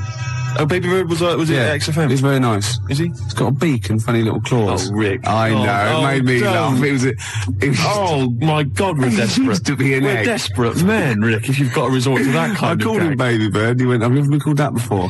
Which is bizarre. But there's a band are called Baby Bird. He's Yeah. called Stephen. Can you go to turn that down next door? All the time Someone's to a playing show. music, aren't yeah, they? it's Emma. It's not on. That's insane. I can hear a throb from the other room. Yeah. Someone's got. This is insane, Gervais. It's like trying to host a radio show. Yeah. midway And now through a he's program. laughing. Yeah. Oh, well, anyway, it's all going to be. we're going to play a track that you've brought in. That's right. Go on, what is it? It's a fantastic tune by the Grave Diggers, Yeah. part of the Wu-Tang Clan rap collective.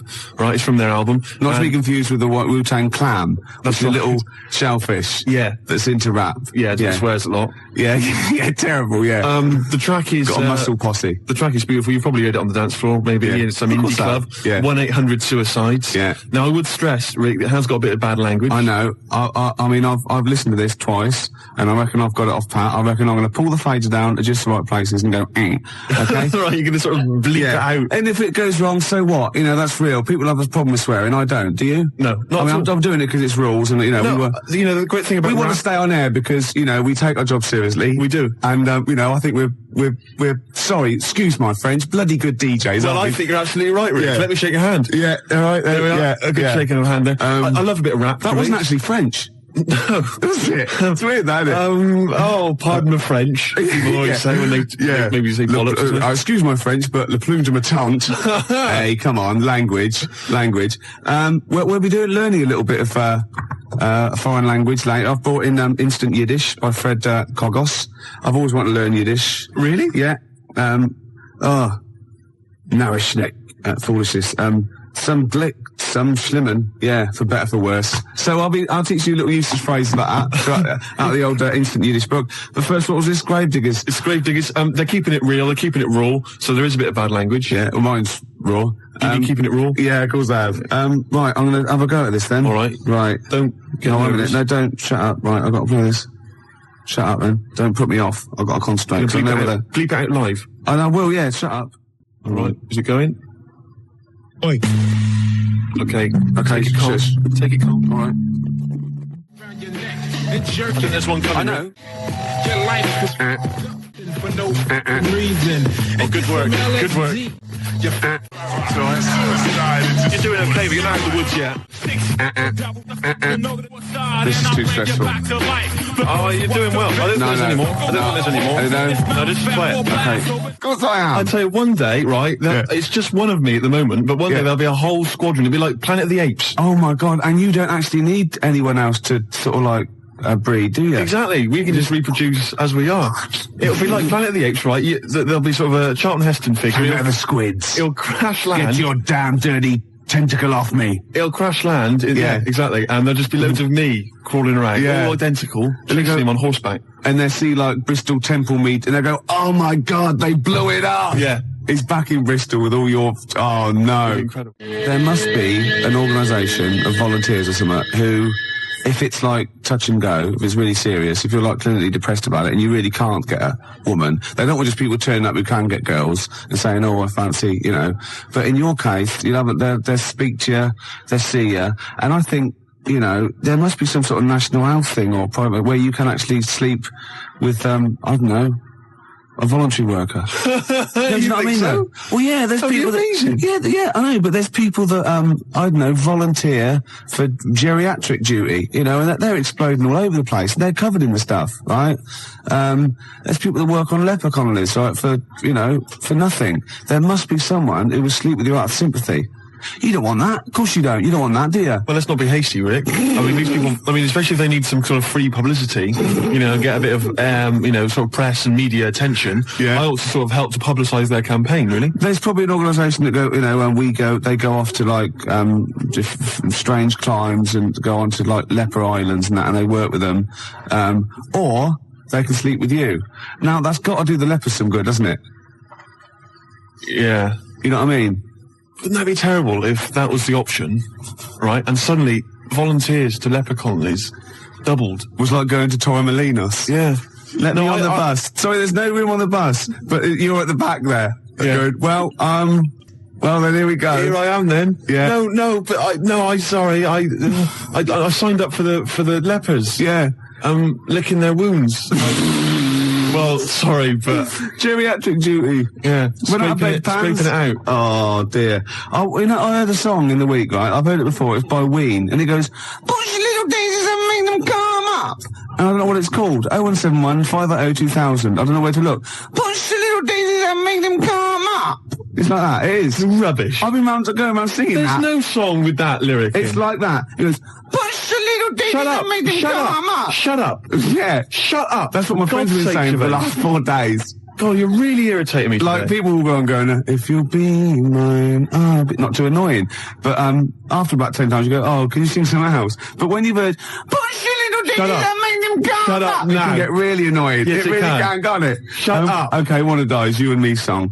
"Push your little Shut up. daisies." We've done funny phone calls, haven't we? We've done some funny phone calls. Did that one like Penky when we phoned up Safeway and said, "Have you got some cheese?" And they said yes, and we showed them, didn't we? That showed them. Yeah. Oh, we've done some crazy crank calls. Yeah. Do you want some beer? Do you want some beer? Brilliant game. 5 o'clock foreigner. 5 o'clock foreigner. Yeah. What else have we done? There's been just too much, hasn't there? The alarm frog. The alarm frog. That never got off the ground. Really got going. There's some great ideas. Tip the balance. That's the last one I've got. Tip the balance? You haven't explained it. It's my last. I think it's a little bit in bad taste. Really? Yeah. Oh, well, I don't want that on this show. No. I mean, I think it's a little bit much. Really? Is it too much? Is it the most outrageous thing you've ever... Well, okay. Well, no, look, this is an idea, right? It's a board game. It's a board game. I'll send it off to Waddington's when I'll get, you know. It's 4 simple weights, sort of just like fulcrum weights, you know, like scales. Like a little seesaw? Yeah, a little seesaw. And there's one end is like a bowl, right? The other end is like a kilogram weight. Right. And there's 4 of those. So 4 of you sit round, and you've got to quite simply tip the balance, right? So you've got to fill the bowl? Fill the bowl, yeah.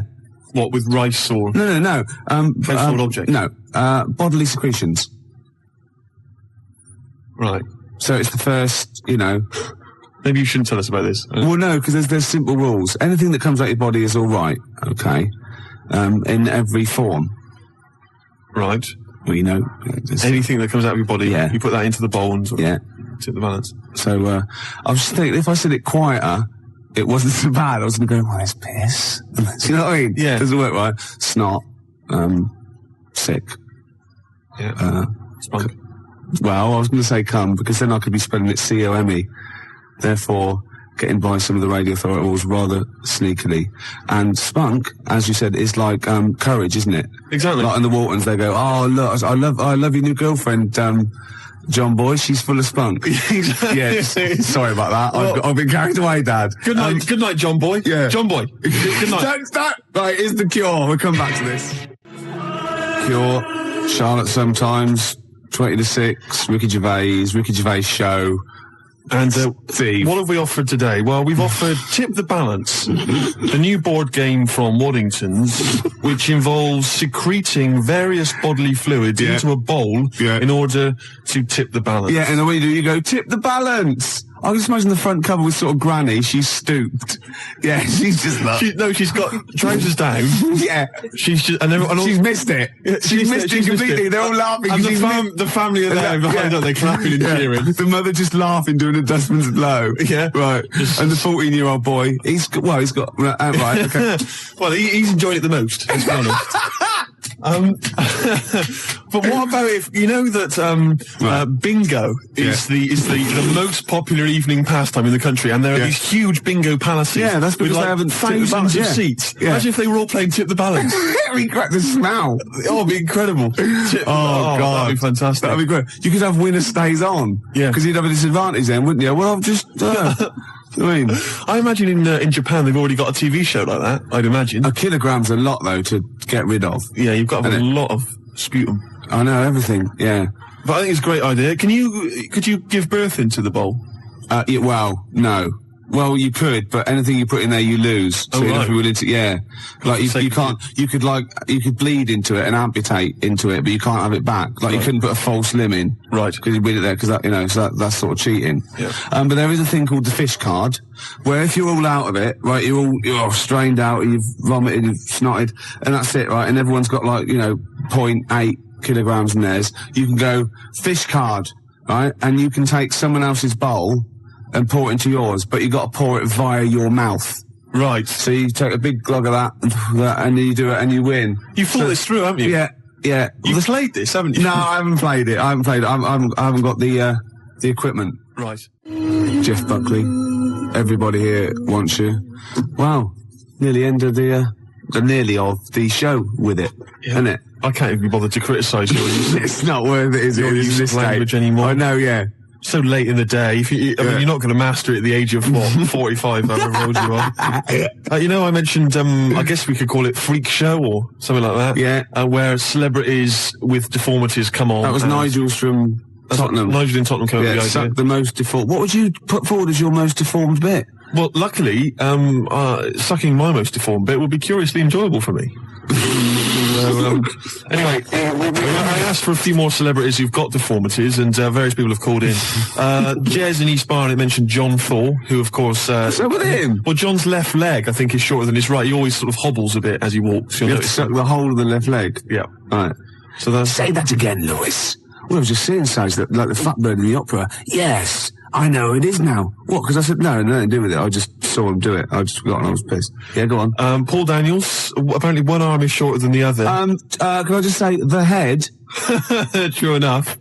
Yeah, Debbie McGee could come on and just bring Paul as her deformed under her arm. Object, that's from Tony Namersham. We've also had Ian Jury. Someone's mentioned that. Says that Ian Jury... His left side, yeah. Really? Did he have a stroke or something? Polio, wasn't it? Yeah. So his left side. And Anthea Turner, apparently she lost the middle 3 of her toes or something in a sort of horrible accident. I don't know if that's true. Anyway, Anthea Turner, would be great. Just get her on anyway. She lost... Oh, what? Well, I don't think it can be true, to be honest. It says that she's only got 2 toes on one of her feet because she lost the other 3 in a flyman accident. Oh my God! But I don't know if that's true. So it's when you used to go to school and say someone, had a fight with the lawnmower. Yeah, she did. Yeah. No, I meant your hair, love. No, look at me toes. Oh. Yeah. Exactly. So, yeah, so celebrities... What would you suck? Would you suck the gap, or would you suck the toes that flew off in the garden? I really haven't thought about it. Why not? I haven't really given it much thought, to be honest.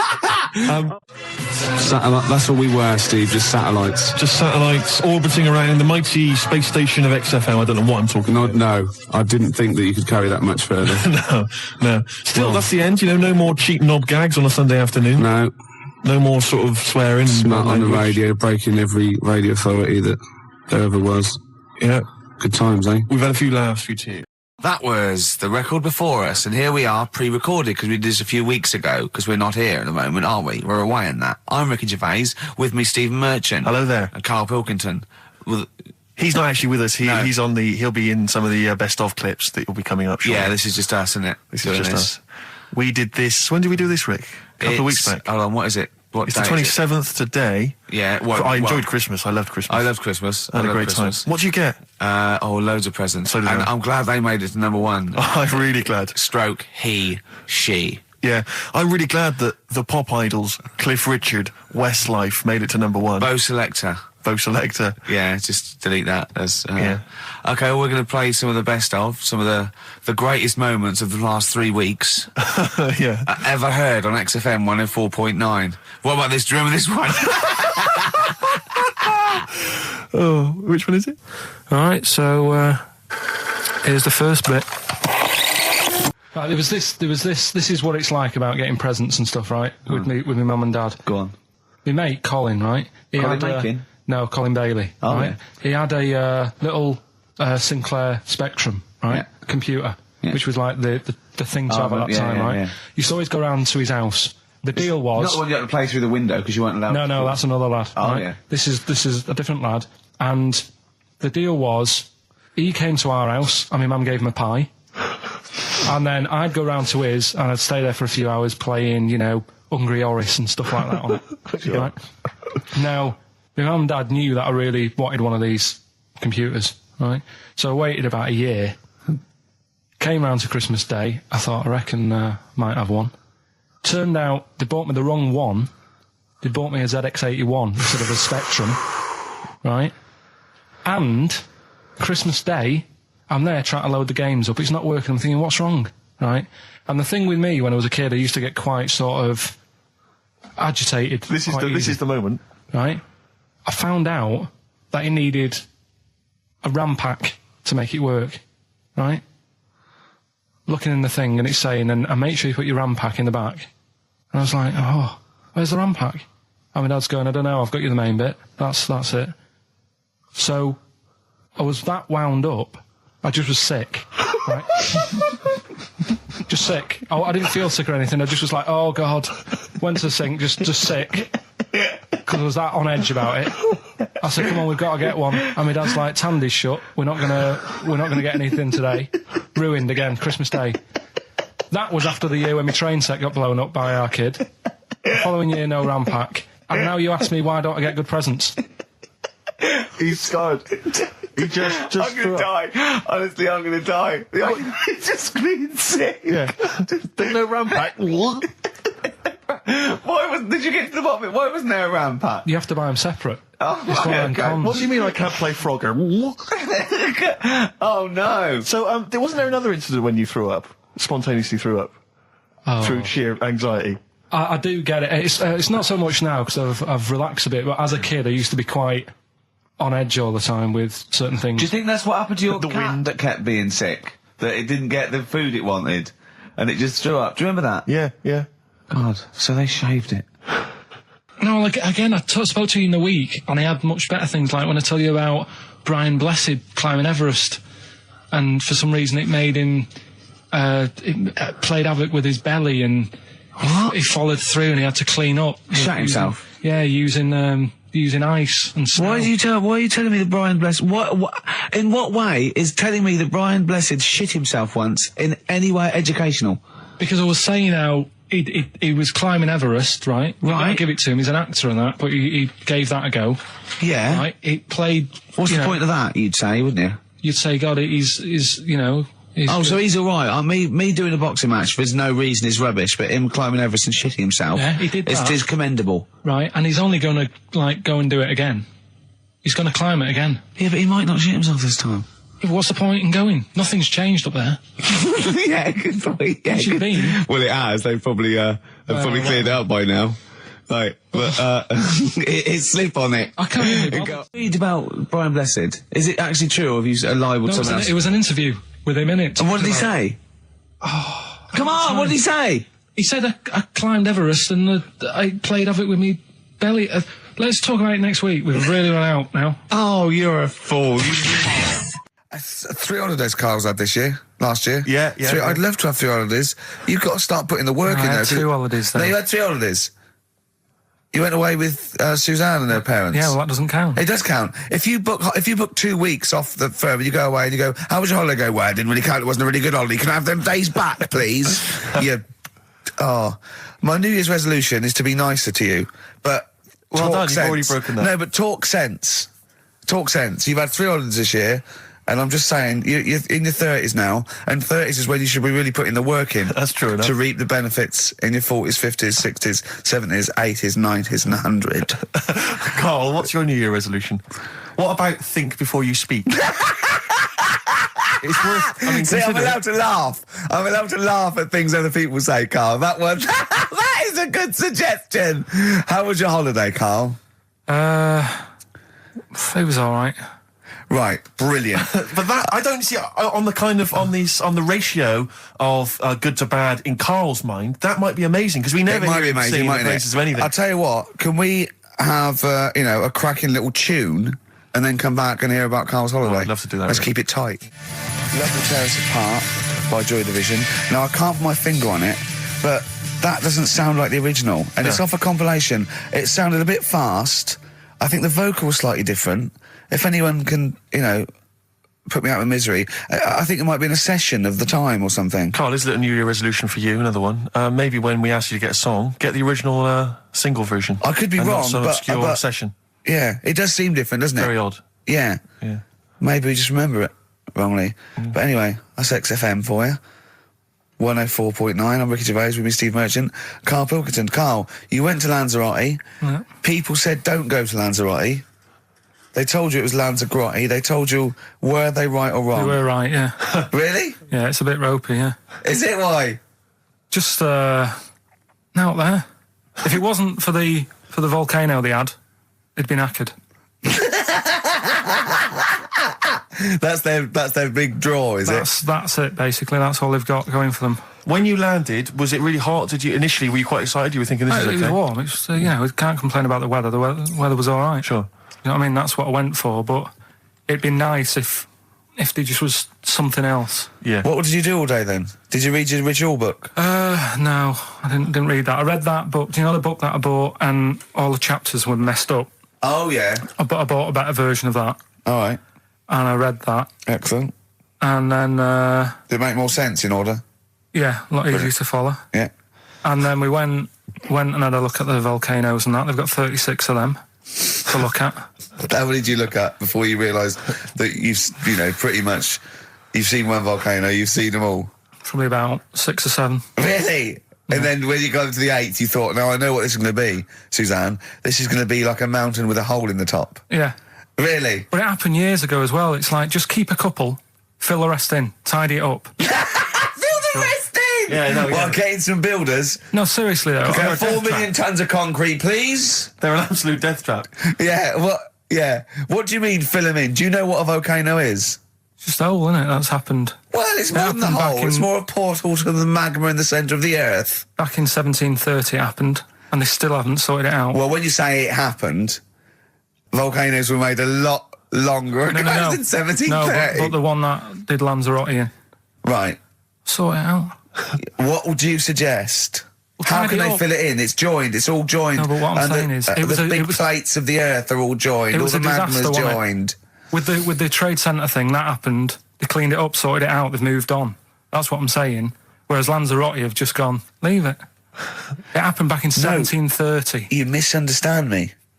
How, in the name of God, can you fill in a volcano? You ignorant twit. No, but it's not just the holes. They've actually left the lava everywhere.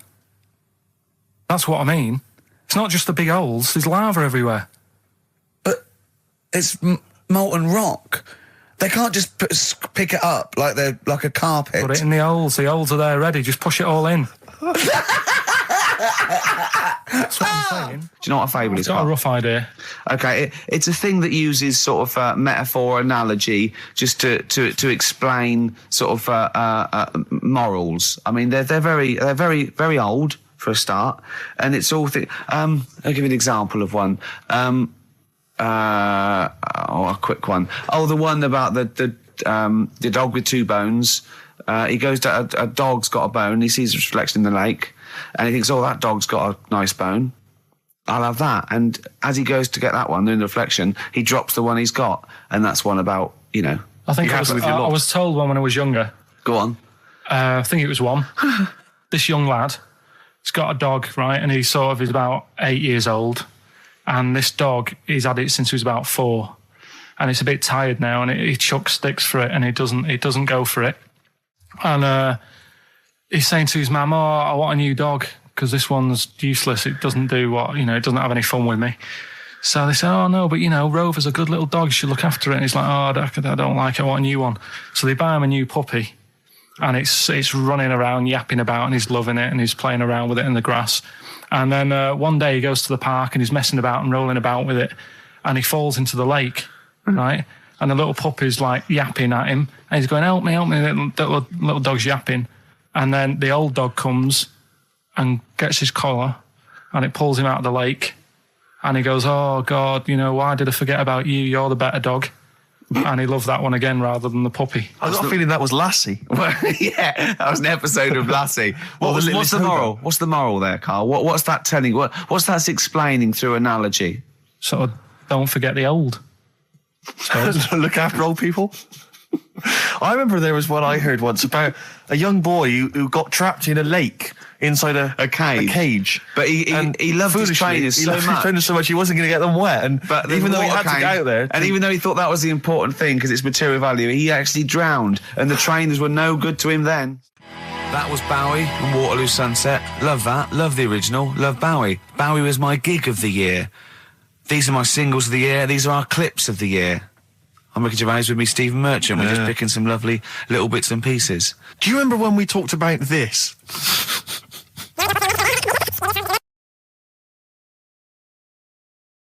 So we just had a text here that says, and I don't know what truth there is in this, as ever, but John says there is apparently a nude bike ride today in Hyde Park.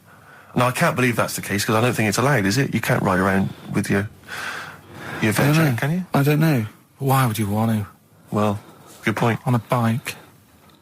On a bike, I like the fact that that's what disgusts him.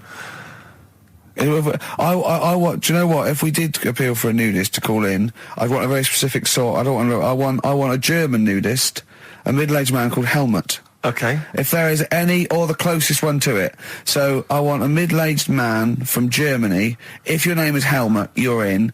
But I'll accept hands.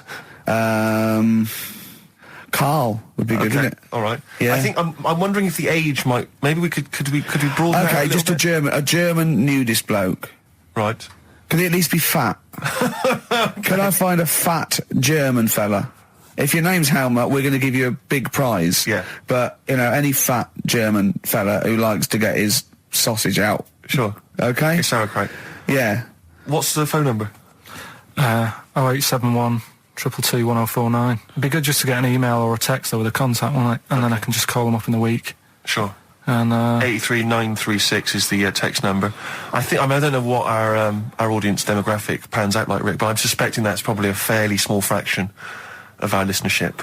I know, but there must be someone out there. If you know a fat German who likes to get his tackle out, phones are going. Straight away. Just answer it, Carl. Just answer it. Just potluck. it could be anything. Well, just see what it is. To be fair, it could be a nutter. But just say hello. Just tell his nutter straight away. He'll stay there, won't he? He'll stay there. Well, answer it. Answer it. Leave it. Answer it. Oh, you see this? It's gone. It's gone. There you go. He bottled it. So, just as well. Well, you took too long to answer it. There's a vicar in Australia who started sort of doing his services and all that in nude. Hot, isn't it, out there? Yeah, Where do you get the churches aren't. Churches are pretty cold. It was on some website. Of course it was. Yep. Just saying about a vicar and that who's there's a lot of nudists and that who want to get married. Do it, don't mess about with the wedding dress and that. Just snip up. Cheaper, isn't it? Well, I suppose it's so. I suppose if you believe in God, you believe that that's the way to be, innit? Because Adam and Eve and that. Yeah, but then in Adam and Eve, the shame made us dress up, didn't it? Yeah. Eating the apple and things. Yeah, but God didn't want that, did he? No, he wanted to see it all. He was loving it. He was having a whale of time getting a life full of all of that, and then the snake said, cover yourself up. Stitched him right up. What exactly is there then? Is it just a kind of moon-like kind of surround with just kind of dust and rock? That's exactly what you see. I was there when the Mars thing went wrong. Yeah. I would have just sent a camera crew there, filmed a bit of that, right, and say, here we are, this is it. Ignore the little coffee shop in the background. Right? This is Mars, because that's where it's like just loads of dust. Holes everywhere. Side it up. Little round-headed aliens complaining. Yeah. Whinging. Just like Mars. Yeah. So is there what's the best bit about the holiday? Come on, pretend you're Judith Chalmers. I have been doing. I would have done all. I would have said that. Don't bother. Right. I mean, the hotel was good. Yeah? That was all right. What was that like? It's all right. Just, clean. That's all you want, isn't it? See, that's not quite what Judith Chalmers does. She doesn't go, what's the hotel like? All right, yeah, clean, isn't it? All right. What was it like? What was it? 3-star, 4-star? Did that have a swimming pool? What was the room like? Yeah, had a swimming pool and that. Yeah?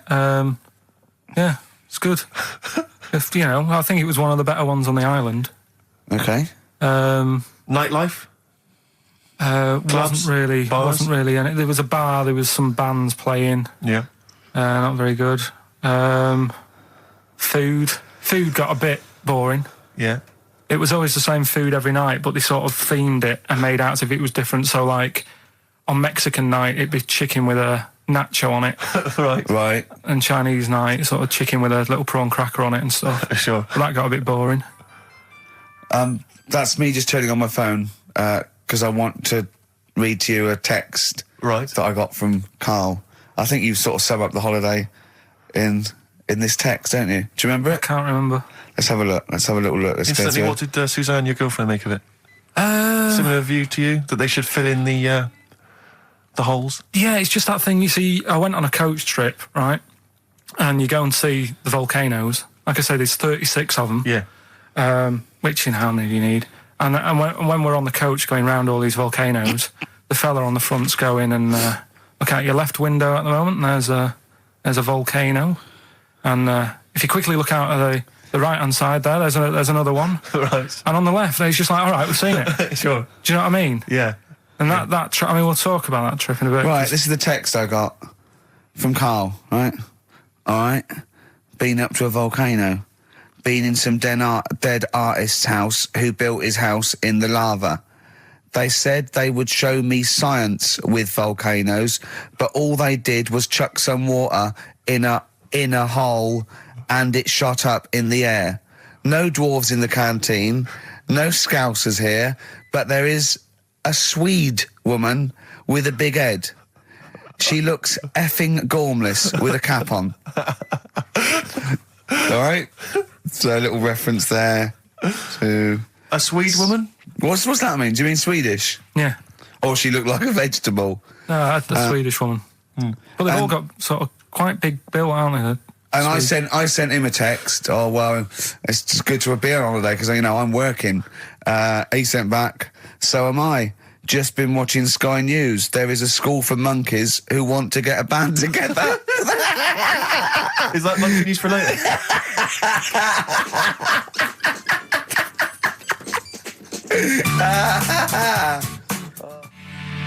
Oh My Corazon by Tim Burgess. I can't get enough of that. I love that chorus. On XFM 104.9. Ricky Gervais, Steve Merchant and little Karl Pilkington. But it was a nice holiday. Yeah, it's all right. It's just, I went there to relax and that. Exactly. Did a little bit of that.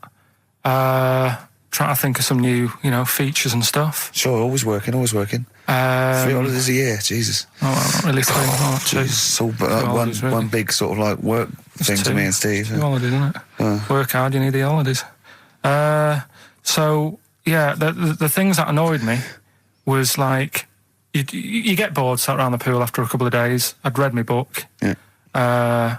You know, there wasn't much going on the. Not even any complex. crabs to throw sand at, was No there? crabs or anything. They wouldn't bother with Lanzarote, right? So decided to go on a little trip. That's when I saw the volcanoes and that, 36 of them.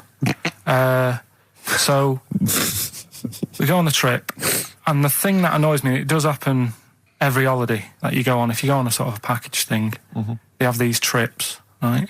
And you pay about 40 odd quid, and they give you some wine, so it make it feel like you're getting your money's worth. But how many of these trips have you been on then? Loads. Probably about 12. More holidays than I've had. Go on.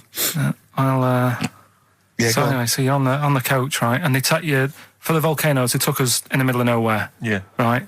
There's nothing else round there. Sure. It's like I say, it's like Mars, but with holes in the ground. Yeah. Right.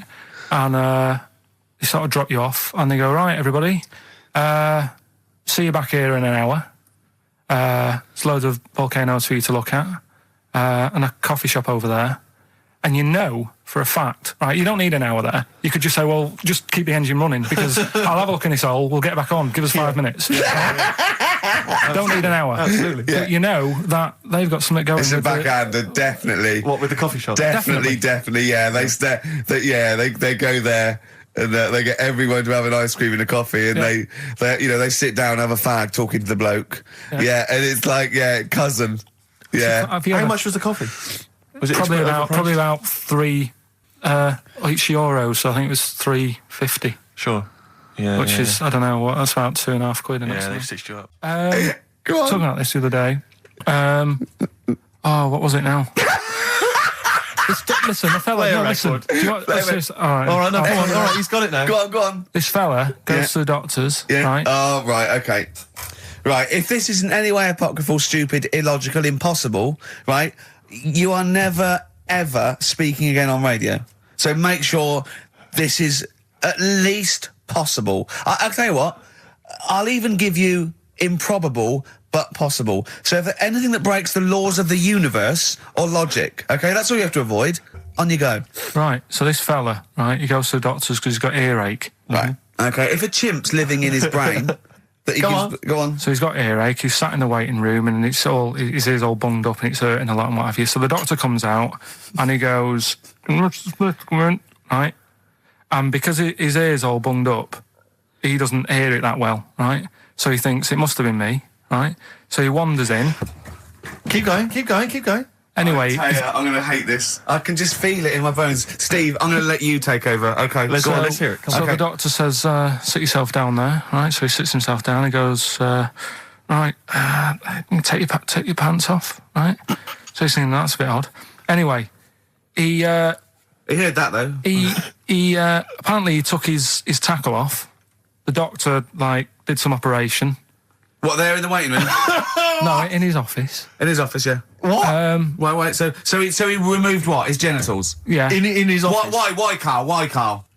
because he hadn't called him in. Oh, he'd called in the bloke who wanted his testicles taken off, and he didn't hear it.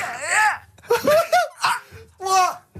So the doctor went out and said, Mr. Jones, who's here to whip off your cock and balls just here and now, right? Bloke comes in, didn't it? It must have been me. So the bloke who wanted his balls taken off didn't say, I think he said me. So he didn't interrupt then. So the bloke goes in, he starts taking his testicles off, and he doesn't say, I'm here for me ears. What are you doing with that? That is a blinding record. And before that, Rick, what do you make of those adverts? They were great, weren't they? I like them, yeah. I'm going to buy all them products on the way home. And that's endorsed by Ricky Gervais. He's won awards. Yeah. Rick, do you remember this? This was a hilarious moment. No, you'll remember this when you hear it. It was when Karl said something that was basic. Well, I think for a lot of people it sounded like a lot of old bollocks. Carl's found love on the street before, haven't you? How's it going with your bird, Karl? Are you married? No. How long have you been out with her? Going out with her? 7 years. Because, I mean, you're quite a simple man. Yeah. You're sort of a simple In a in nice many way. ways. I mean, Yeah, in you're the like best Helen sense. from Big Brother. Yeah, You're sort of nice enough, but... But I look normal. Well, yeah, you sort of do. But you could be one of those that just suddenly go mental with a pen. Yeah, Do you know just what I mean? stab people through the eyes. Yeah, you sort of look normal. But if I wouldn't really want to wind you up to a point of frenzy. How did you meet your girlfriend? Through work. What, What, through her work? What, you phoned up and said We you... worked at the same place. Oh, you're right. You're quite an enigma, aren't you? Could you give us more on that? At work. You met her at work. What, she came in selling sandwiches? She was going through the bins outside. What do you mean you met her Why at are you work? having an attack on me? You're the not one having an who's attack sad and lonely. Oh, he's done you again. He's done you Yeah, but what I again. thought was interesting was I No. just scratched at him and he just went mental. Yeah, no, It's like a but bear caught in a trap. it's funny, isn't it? You'll never learn. Carl. No, I was just interested to find out what the story was because it might be a really romantic story. Well, it's not. All right, jeez. I love the fact he doesn't was want to thinking talk about you- his love affair. I was thinking about you in the week, and like, does it worry you? I mean, you sort of joke about it now, and we're talking about it in the office, you know, like, oh, is Steve really touchy about the way he looks? And Oh, what's this? Where's that come from? He's done it again. He's done you again. I was walking on the other night, and I was thinking about it. And do you worry that when you're old, you will be on your own? You did start it though, didn't you? Well, Carl, I'm glad you brought this up. because I mean, for me, you know, a lightweight, frothy entertainment show on XFM on a Saturday afternoon is exactly the place where I want to discuss the desperate, lonely future that's inevitably coming my way. Oh God! I'll tell you what will cheer you up and forget all that. A bit of Embrace. Oh, one of the most hated bands. I'm a little bit concerned Yeah. about your toilet discussion. What exactly is your point again? I was just a bit bemused. You see, it's a tricky one. All I'm saying is, right, there I was at the pub quiz. I go to the toilet, not thinking about anything. I try to go, right? There's a little gay fella next to me. I love this little gay fella. Now, the weird thing is, there's nothing stopping him having a little glance, right? Because he's allowed in the fella's toilet. Yeah. Now, I'm not allowed to go into the woman's toilet and have a little look round. Right. So all I'm saying is, should they have another toilet area? What, for gay people? Yeah. And so this would be gay men and lesbians? Well, Is that going to complicate things? I can only assume. I mean, to what point? I'll ask you a question, right? If you're intimidated, that's a shame. But you know, most gay men aren't looking at your knob. You know that. what do you mean? I can only say that 99.9% of gay men who use a urinal standing next to what they assume is a heterosexual man aren't looking at his knob. And what they're doing then? They're emptying their bladder. No, but the thing is, I can't talk. you're politics, saying, Carl. you're saying like, you know, about would you have one toilet for lesbian women and gay fellas, right? Well, does that mean? Yeah, would it be mixed? Would it just be? Well, would it have a man on one? That's heterosexual man. One little picture of a woman, there, and then what? What would the little icon be? A man and a woman? A man and a woman. Just having a chat? Yeah. Yeah. In pink and Doc But Martens. you couldn't mix them because then what would happen is you'd get people who are going, oh, I'll play up to this a bit, What, pretend to be gay? and yeah, you know, sort of grow a moustache and shave their head. And pretend to be a lesbian. Right. Yeah. So I see. So, you know, people pretending to be gay so they could go in and have a look at the lesbians. Yeah. Right. So that would mean that we need 4 cubicles now, would we? Yeah, no, this is fine. 4 cubicles. So every pub How now... many toilets do we need at Every the pub's moment? now got 4 toilets. Oh, Carl, bisexuals. Yeah. Now, interesting. Bisexuals. How many toilets do we need now? Call the council. Do you use any? Huh? No. No, because they're interested in everything, aren't they? Because the little bisexual fella will be looking at your knob. Right. With them, Yeah. what you do, you just have a door. You open it, and there's one urinal there, so you can't get a queue. They have to sort of wait. I just thought that, well, why can't there just be a thing between the urinals so no one can look at anyone else's knob? Wait a minute. Just to go back to Ricky's point, what stops, even if we've got the toilet for gay men, what stops the gay men who want to have a look at your willy going in the regular toilet and pretending that they're straight? Most men don't Who is gonna police this? wear gay across their No, head. exactly. They don't have a tattoo. There's no branding yet in the British house where they have to declare. So we're going to have to expand this. What so we've do all you- got to carry identity Do you know cards. you can see a gay, can you? Coming a mile off. No? No, I'll just hold it in next time. No. Can you tell gay men? Do you know a gay man? I'd say probably if you did if you lined some people up, and said point them out, I reckon I'd get. But hold on, we're not talking about people dressed in leather with the arse cut out and an handlebar moustache. Yeah, we're talking about the everyday, non-seen. Of course. Yeah, but I mean, suppose I put you in a room and there was 10 naked men, right? Yeah. And there's 5 gay men and 5 hetero. Could you walk along that line looking at those gay... Am I naked? No, you don't have to be naked. Why would you have to be naked? To catch them out. Play a record! How would you catch them out? No, don't go into it. Don't go into it. Don't go into it. Play a record. Ooh, those boys can rock there. That's the Guns with All Their Roses and Sweet Child of Mine. On XFM 104.9. I enjoyed that. Yeah. That was good. It rocks. I hope the audience was playing it loud like us. Yeah. Ricky Gervais, Steve Merchant, Karl Pilkington. Well, look at him yawning. How rude is that? Carl, what's wrong with you, man? Have you been up late? A little bit. Girlfriend was away, wasn't she, yesterday? Yeah, I always have a problem with that. I always have, because you don't go to bed, do you, early? Do you know what I mean? You sort of think, I just always find that thing that if, you're used to living with someone, one of you will go, let's go to bed, then you'll go, all right. But when you're on your own, you go, You just forget to go to bed. I just stay up. Okay, stop eating now, Carl. You've ate all the food. That's just a plate. All right. Okay. Yeah. No, I stayed up and watched, there was a thing on about Dracula. Right. What, Dracula? And I found a flaw in it. Go on. Not the fact that he's the living dead and and drinks blood to stay alive and he doesn't reflect and he can in turn into a mirrors. bat. Well, and you can go on. The mirror thing, you can't look in mirrors, can he? Well, he can look in mirrors, but he can't see himself in a mirror.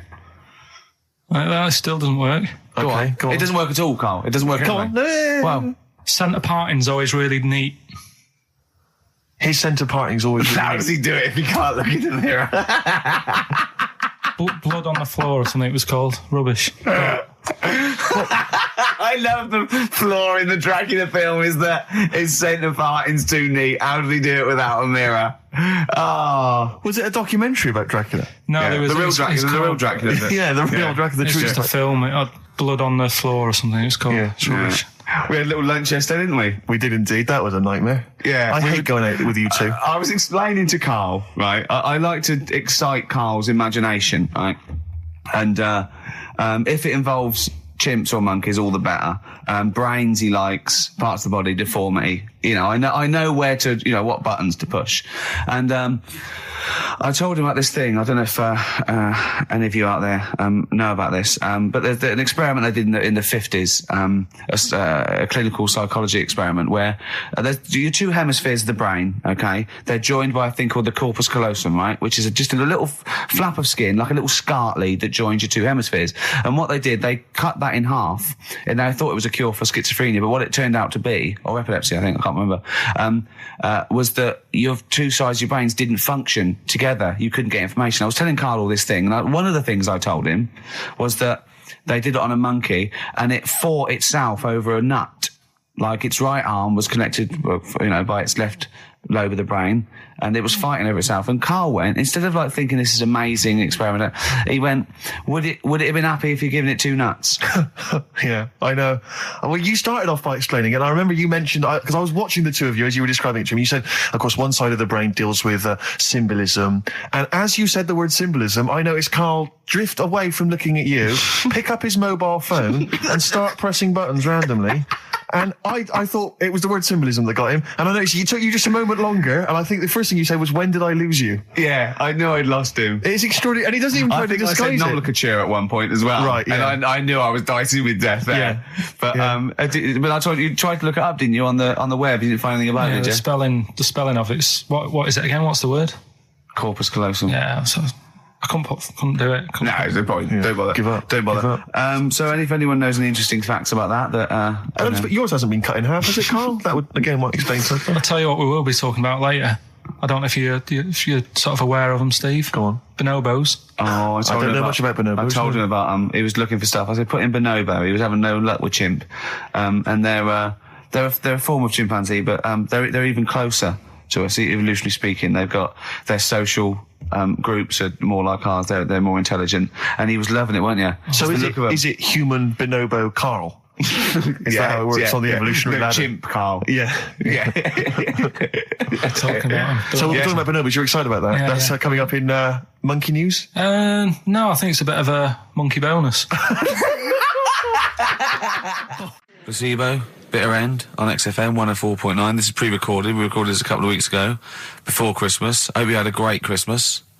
If you didn't, not our fault, really, is it? Nothing to do with us. Wouldn't have thought we'd have. We're of time because we've got plenty of cash now, thanks to a lot of you who probably bought the Office DVD. Yeah. Probably got And that if you in stock haven't yet, and you've maybe got vouchers or money, still available. Still there in the shops. Still available. You can still make it the best-selling DVD of all time. Please. Please do. Yeah. Please do. I'll tell you what you want to hear there before you make your mind up. I'll tell you what, if you like this next clip, go and buy the Office DVD. I think you will. It's a brilliant clip. It's the one where we talk about, well, it is self-explanatory. Yeah. We went. It was a great day, wasn't it?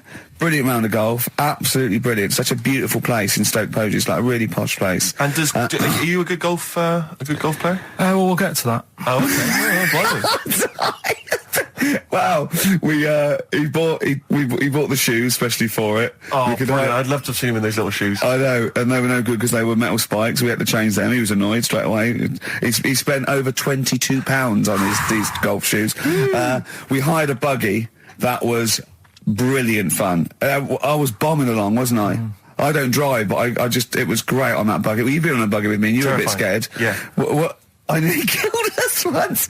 I was just taking banks and things, but you don't see sort of bunkers, and he'd scream and go, "Stop!" And he'd put his foot down the brake, and then I reversed. At one point, he sort of did a handbrake turn next to the lake, and then we had to reverse, right? And you just flick a switch and put your foot down. He did that without looking.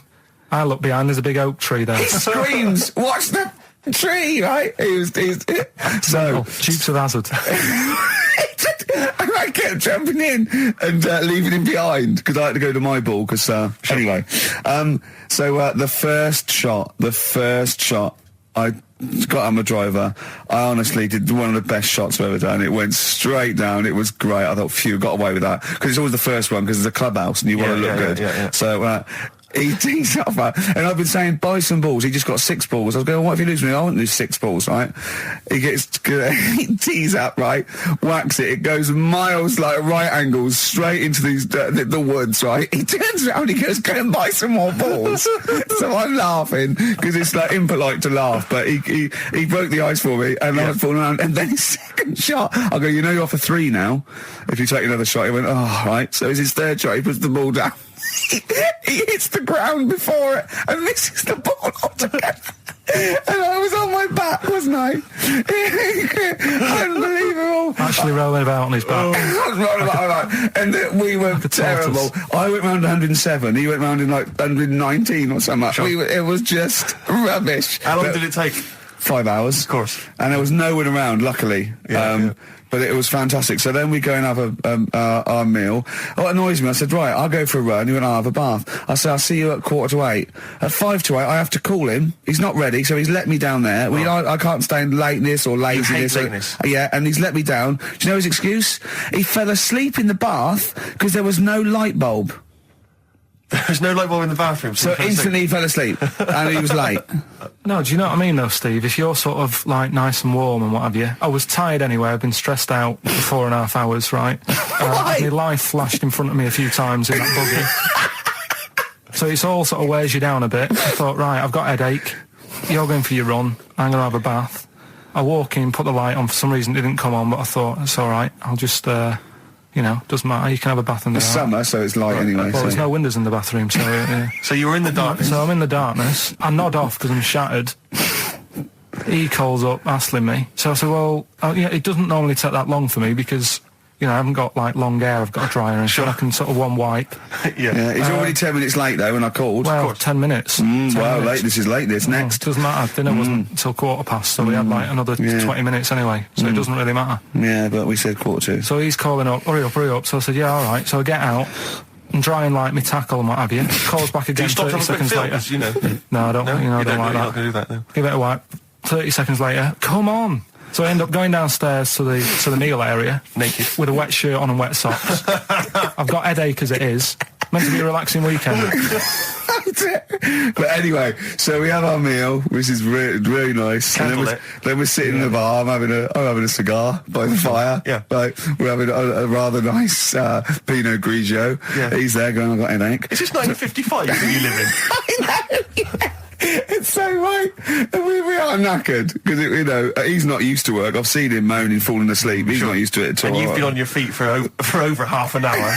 Yeah, right. So we didn't even walk around the golf course. We had a buggy. Yeah. Wasn't even exercise. And now it's Carl's bit. It's the re-education of Carl. He's like Liza Doolittle. And now he's coming or Lawnmower Man, if you've seen that film. More like Lawnmower Man, if you've seen the film. You'll know what I mean. And his homework was to just study quotes, really, on happiness and stuff and general well-being. He's not a big happiness quote fan, are you, Carl? Not really. So what have you done? You've come up with something, haven't you? Right, yeah, I told you, right? Because a lot of these are just things you say every day. They're nothing special. So what I'm doing... Well, you say them every day. Well, the sort of things you come out with and you don't even think about it, do you know what I mean? Yeah. They're on the TV all the time. People on the radio are saying these sort of little quotes. Sure. And what I've done is, remember that programme on Channel 4, Faking It? Yeah. Where they got some, like, posh kid to be on the door and all that. What I've done, I've... Imagine if that was the pitch for the show. Dear Channel 4, you're just going to get a posh kid on a door or something? Yeah, Yours come sincerely, in, Carl. come in. Yeah. TV producer. Yeah, go on. So, what I've done, this little book of quotes, happiness quotes, I've picked two that are real. Okay. And I've made one up. Right? And we've got a guess. And you've got to guess. Okay, then, go on. Well, I'll tell you what, Rick, why don't we, when we've heard them, we won't confer. No. You'll write down yours, A, B, or C, and I'll write down mine, and we'll see how it Okay, works. Carl, off you go.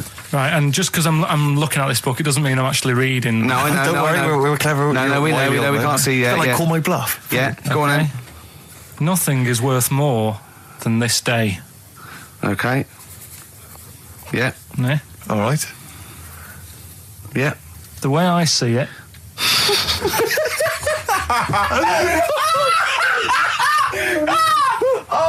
Oh God, my head's gonna burst. No, hang on. My head's gonna burst. No, Hang on. this might not be Carl's. Oh, it might not be. How do you know I haven't tweaked them a little bit? Yeah, good Okay, point. fair Good enough. point. No, good point. The way I see it, if you want the rainbow, you got to put up with the rain. Yeah, okay. All right? All right, yeah. Okay, hang on. It's not, yeah. Come on. Cat food, Cat food, come on. it stinks a bit. But if you don't put up with the smell, the little kitten will die. Steve, I don't know what to say. I don't know what to say. Imagine this in faking it. Imagine their faces when he says that, and they're going, "Oh my God." Oh. Carl, play a song, mate. We'll have to confer on this one. Well, that's just amazing, Carl. Just read them again. Two were real, one was fake. Go on in. Right. First one. Nothing is worth more than this day. Excellent. Next one. What does that mean? Well, cherish now, cherish your time. Okay. Because you can't get it back, and Yeah, you know that's the way I saw it. Carpe diem, whatever it is, seize the day and all that. Okay. If you want the rainbow, you've got to put up with the rain. Yeah, of course.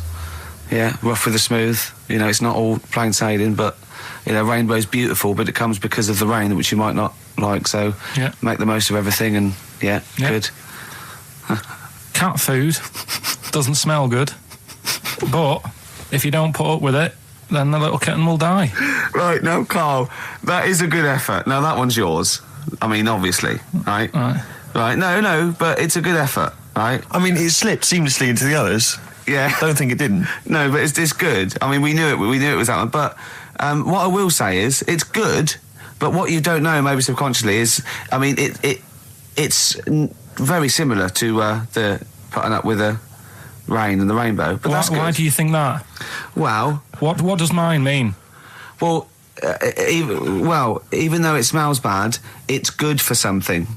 Right, So- see, so- I didn't look at it like that. What do you look at? I kind of thought... Was yours more specifically about cat food, generally? Because normally it's an analogy. Yeah, or a metaphor for something, much bigger. Well, no, the way I mean, Dolly Parton, who I think did the rainbow rain thing, she wasn't specifically concerned about weather conditions. No. It was a sort of general idea. It's all about life. Yeah. Well, that's what I've done. Go on. I've used an everyday thing. Yeah. And put it with today's problems, right? Go on. So, my girlfriend, she might like to go shopping for clothes. I hate it. Right. But because I love her, I put up with it. Ah, that's nice. Yeah? Yeah. So, you love that little kitten. You can't stand the smell of the stuff you got to feed it. But because you love it, you go, well, I'll put up with this just for a few minutes and then I can, squeeze its head later and give it a little... Sorry! Squeeze its little head. Yeah, well, that's just the thing that I do with cats. Put it in a bag and drown it in a lake.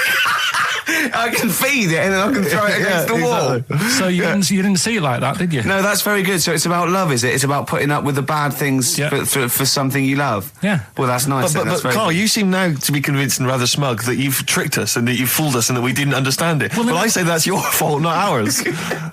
No, it's not, though. I mean, look, that man in Forrest Gump, he was a bit of a nutter.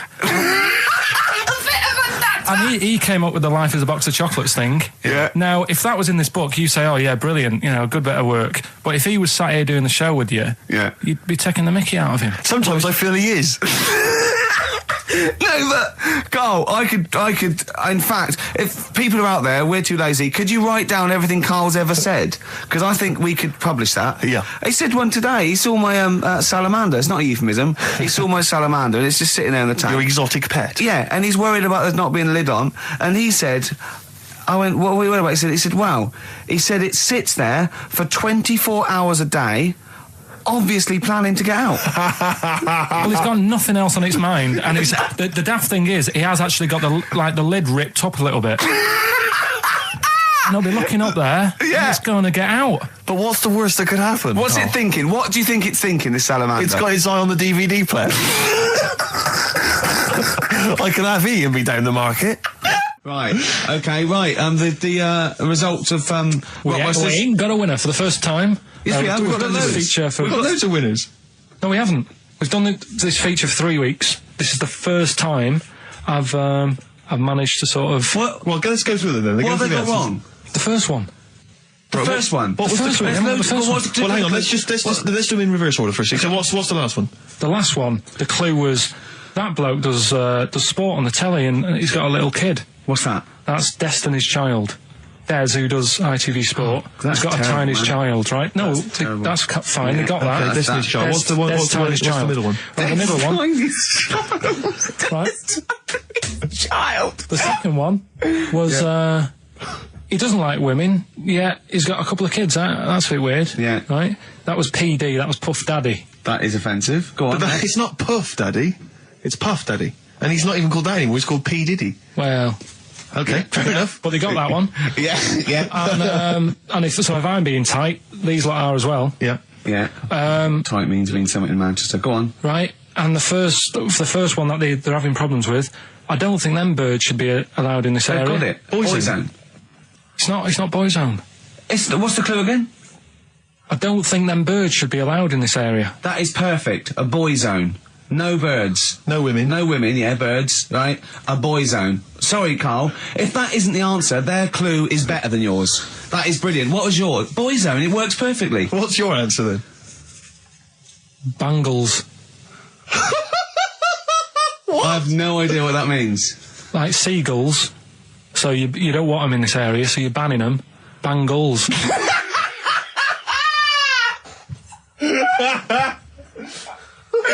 Oh! Well, give it to Boyzone, because Boyzone's better.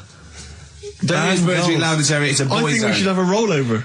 Carl beat them. Carl beat them. You have to use his logic, surely. But theirs works. You can't do what am I thinking. No, that's not what I'm thinking. It perfectly. It works perfectly. I think you've got to give it to the ones that got the Boyzone. Well, how about, right, because they didn't actually get into my head. Heaven forbid. How about we just keep back the David Attenborough, and they can have, I'll chuck in the Hellraiser, right? Okay.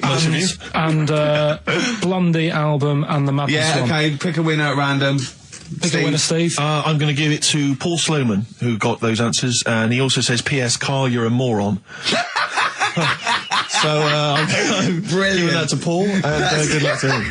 Right, well, He's got a crazy night tonight. If we can rush these over to him, he's got a cracking Saturday night. well, if I'm a moron, I might get your address wrong when I send them to you. Ooh. Coming right back at you, Paul. Yes. God. Oh, proper rock band. Best band since Thin Lizzy. The Darkness. Well, big words. Growing on Me. XFM 104.9. A bit rash, I think. R. Gervais, S. Merchant, K. Pilkington.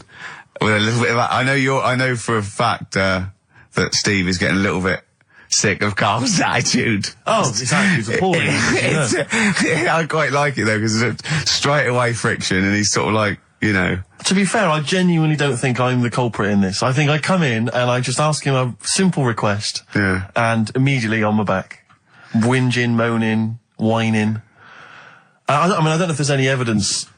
Well, it's funny you say that actually, because in a survey, it came up this week. It's quite extensive. Mancunians take more sick days than anyone else. Mancunians take more sick days than workers in any other city in Britain and Ireland, according to Manchester-based employment firm.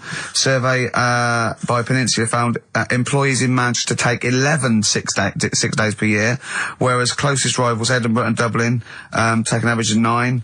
Liverpool, Newcastle, Birmingham, and Cardiff only 8. Is Reading mentioned there? Or no, Bristol? it's not even in there. They don't take days off. London is only 7. So the point is, I mean, I don't know you can take anything from it, but if you're an employer and you had a Mancunian and a Liverpudlian and they were equal on everything else, but you really couldn't afford them to be away, Liverpudlian's going to probably be away for 8 days. Sure. The Manc's going to be away for 11, phoning in sick. And so what can you? I mean, just analysing the data there. What would you extrapolate from that? I really don't know. I mean, call in if you've got any clues, or email us in if you've got any. I don't know why I think maybe. I don't know. Mancunians. I don't really know many people from Manchester. Well, I only know one, but I know he was off sick because he put on wet trousers and he got a cold, I think. Yeah. Well, he just said he was. Didn't come in for. Yeah. He left early as well once. Yeah. But I don't know. I mean, that's the survey. I don't know.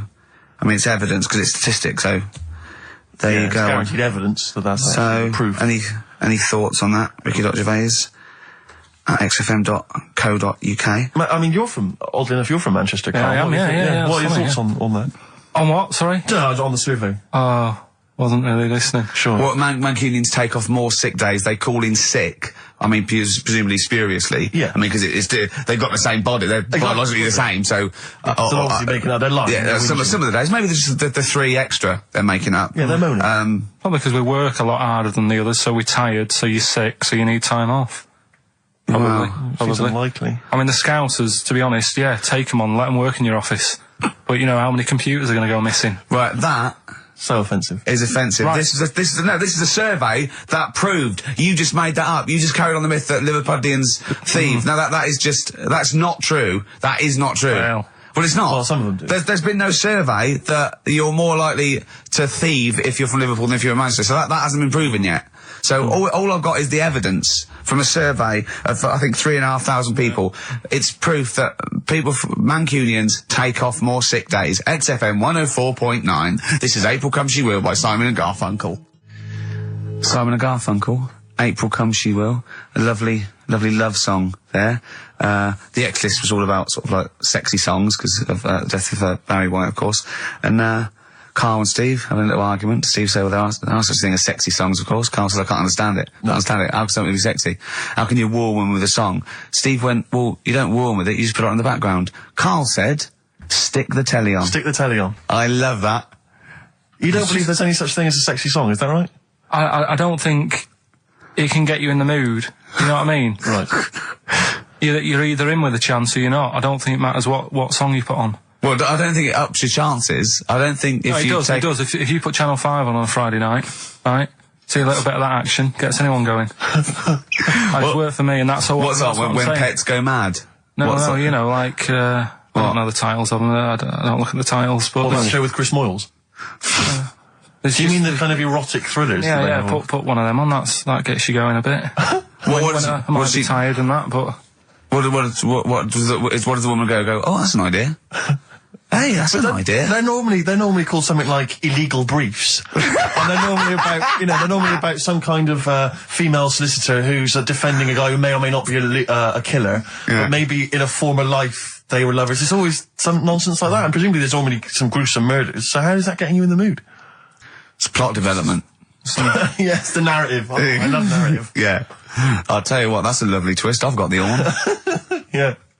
Brilliant. So, if you're from Manchester, sorry about that. I mean, it is true. We weren't making that up. We weren't doing a stupid stereotype like Kyle did with Liverpool. It's just a survey that Mancunians take off more sick days. But they might be genuine. They might be sort of an iller people, or it might just be people who are in Manchester go, oh, I can't be bothered to go to work, it's rubbish. Whereas if you're in London, you go, I can't wait to go to work. What a lovely place this is. Some great jobs, don't you? Great jobs, don't they? Yeah. Rick, I know you're always looking, just to keep you kept abreast of, new developments in music, what's happening. Yeah. I don't know if you've got any plans this evening, but you might want to pop along to the Hope and Anchor in Islington. Why? Where, playing tonight, Restless Diesel. Please welcome to the stage. Restless Diesel. I mean, we've talked about it before, band names where you just have to imagine you're supporting U2, Wembley Stadium.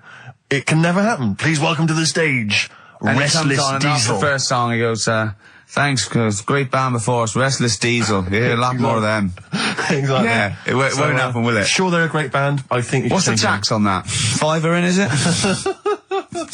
It's not telling us actually, but pop down to the Hope and Anchor. Maybe tell us how Restless Diesel were tonight. Yeah, just call in. Maybe call in on Christian Show Monday. Just tell us how Restless Diesel were. We can make that a regular feature. Now, what's coming up on today's show? Well, listen, we got all the usual favourites. We got and some new ones. We got Monkey News. That's sorted. Carl told me. People are guaranteed Monkey News. He called in. He said, "I've got some Monkey News." Brilliant. He's done that. I had to make sure. Then we got that. We've got some great tunes. I've got a great song from Tupac, some Cat Stevens, some Jimmy Webb, some Thin Lizzy. Can I surprise you with something from Aerosmith? And a little treat from Evan Danberg. We're quite rocky today, aren't we? There's a threat there won't be Rockbusters. Good. That's no threat. But we can bring back Educating Ricky. Oh. I mean, because it's sort of like seasonal, isn't it, our show? We don't want it's not like Ant and Dec's takeaways on all through the year. Yeah. They go away for a few weeks and we get something else, like Ian Wright's, Friends Like These or something. Exactly. You know what I mean? And so maybe Rockbusters, maybe not. Rockbusters on hiatus, but Educating Ricky always fun. If you've not heard that before. And I'll tell you what, Jane's Addiction, just because they rock as well, don't they? Oh, brilliant. XFM 104.9. Excellent, Ricky Gervais. Jane's Addiction, just because on XFM 104.9, broadcasting from London, where people prefer to only be off sick when they actually are ill. Sure. I don't think I've ever taken a day off sick. Except when I had that terrible tonsillitis. Is that when you went home, stayed with your mum and dad? Yeah. Why is that a problem? It's bad for health. No, I'm not saying it's a problem. It's bad for health. Yeah, I've got a loving family. So sue me. What do you make of The antagonism and piss taking is just like, oh God, 3 blokes in a pub. There's people listening. I can't go. Are there? Carl, what do you make of London? Because you often say you'd much rather be up north. Well, he wouldn't, or he'd go. Well, this is what he constantly says. You've chosen to live here. You've lived here for years. You've got a flat here. No. I chose to come here because I was offered a job that was good money. Yeah. I wouldn't have come here if there was no job. So you prefer to be somewhere where there's a good job, so you've chosen to live here. I don't like being here, though. What? No, but you can leave. To what? Well, exactly! So you've chosen to stay somewhere that's better for you. It's not better for me. Well, it's making me ill. I'm not sleeping. Well, so you say you're ill, after you call in ill, but I don't think you are. But I mean... Are there any stats to prove that? Well, yeah, because, of the 11 days that he calls in sick, I reckon probably 7 of them are genuine. I'd love it if I dropped down dead tonight. Honestly, I'd love it. If you drop down dead tonight, you know it. Why aren't you sleeping? What, you're feeling ill now, are you? That's funny. You weren't feeling ill earlier, but you read that, and you're suddenly ill. I'm run down. Oh, you should take holiday. Oh, yeah, you've just had about 8 in the last 6 months. Oh, God!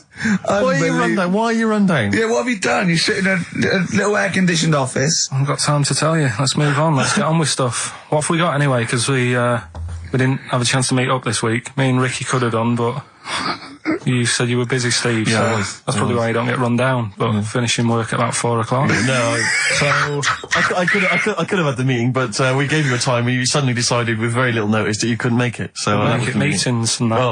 So what have we got? What have we got? It's 1:20. What have we got? We're on till 3. Well, we've been talking, we've been doing well, we've been playing some great rock and roll, we've been playing some lovely songs, we've told them, we've explained a survey, just for employees, be careful. Yeah. We've, put that out there, we put a shout out there, people know I mean, would you say it was probably safest if you are an employer to never employ Mancunians? Well, I Would wouldn't go be that just a far. I general wouldn't go rule that of far thumb? because, you see, that's only an average. So I imagine some Mancunians, like, Londoners, are nice, reliable people. It's probably just a few bad eggs that throw the stats up Sure. a little bit. People that would go, I'm not coming in today, I'll put on some wet trousers. Sure. All right, stay in bed. Yeah. Stay in bed. Yeah. You still got them on?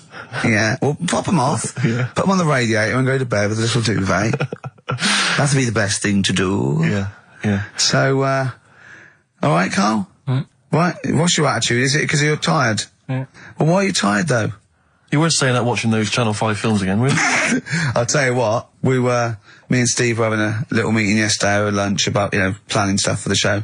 And, Gary Kemp came up to me, started having a little chat about old times, and, I went, oh yeah. As he went away, Steve said, right, think of this. He said, Rick, don't take this the wrong way. Remember that sentence, don't take this the wrong way. So there's a right way and a wrong way I could have taken this comment. He nodded to sort of Gary Kemp and went, he's aged better than you. I went, well, how could I take that the wrong way?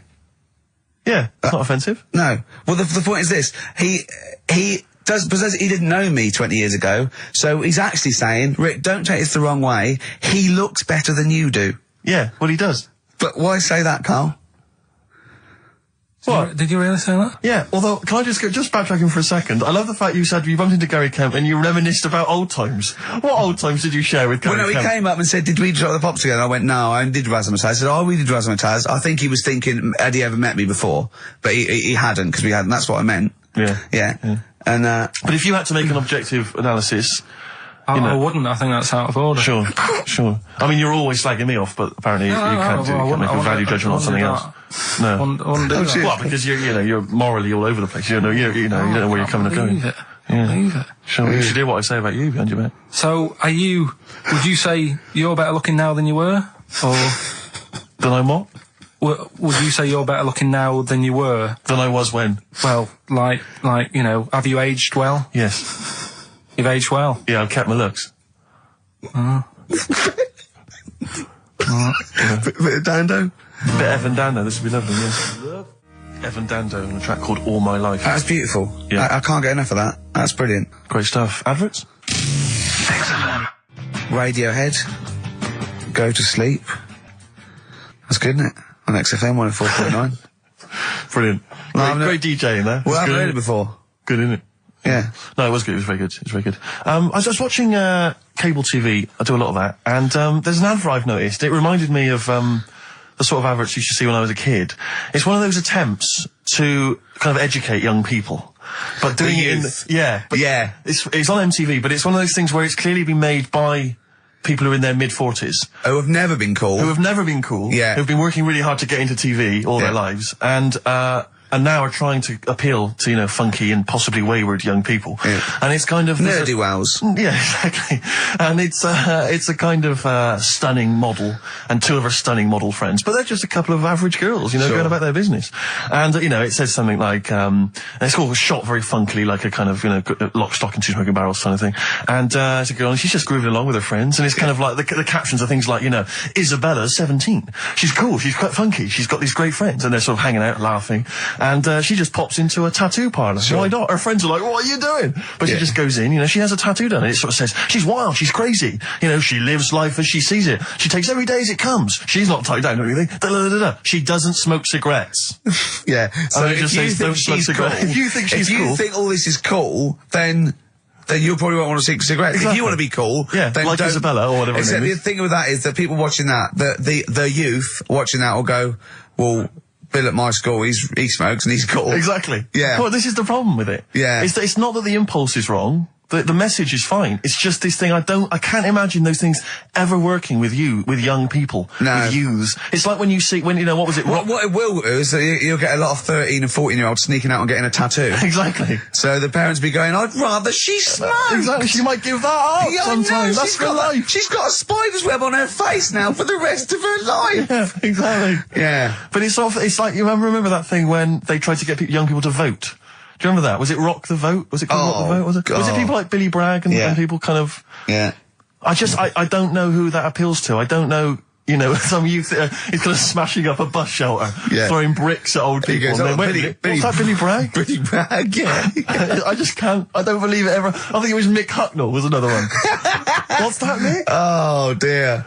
Well, I remember the ones where you just, if you were going to go off with a stranger, your cat went, well, don't. Yeah. Ask mummy first. Yeah. And I remember I was trying to jump in cars left, right and centre, but my cat, when I was like 5 or 6, would go, and I go, good point. Yeah. You're right, he could be a nutter. But I seem to remember the Charlie's...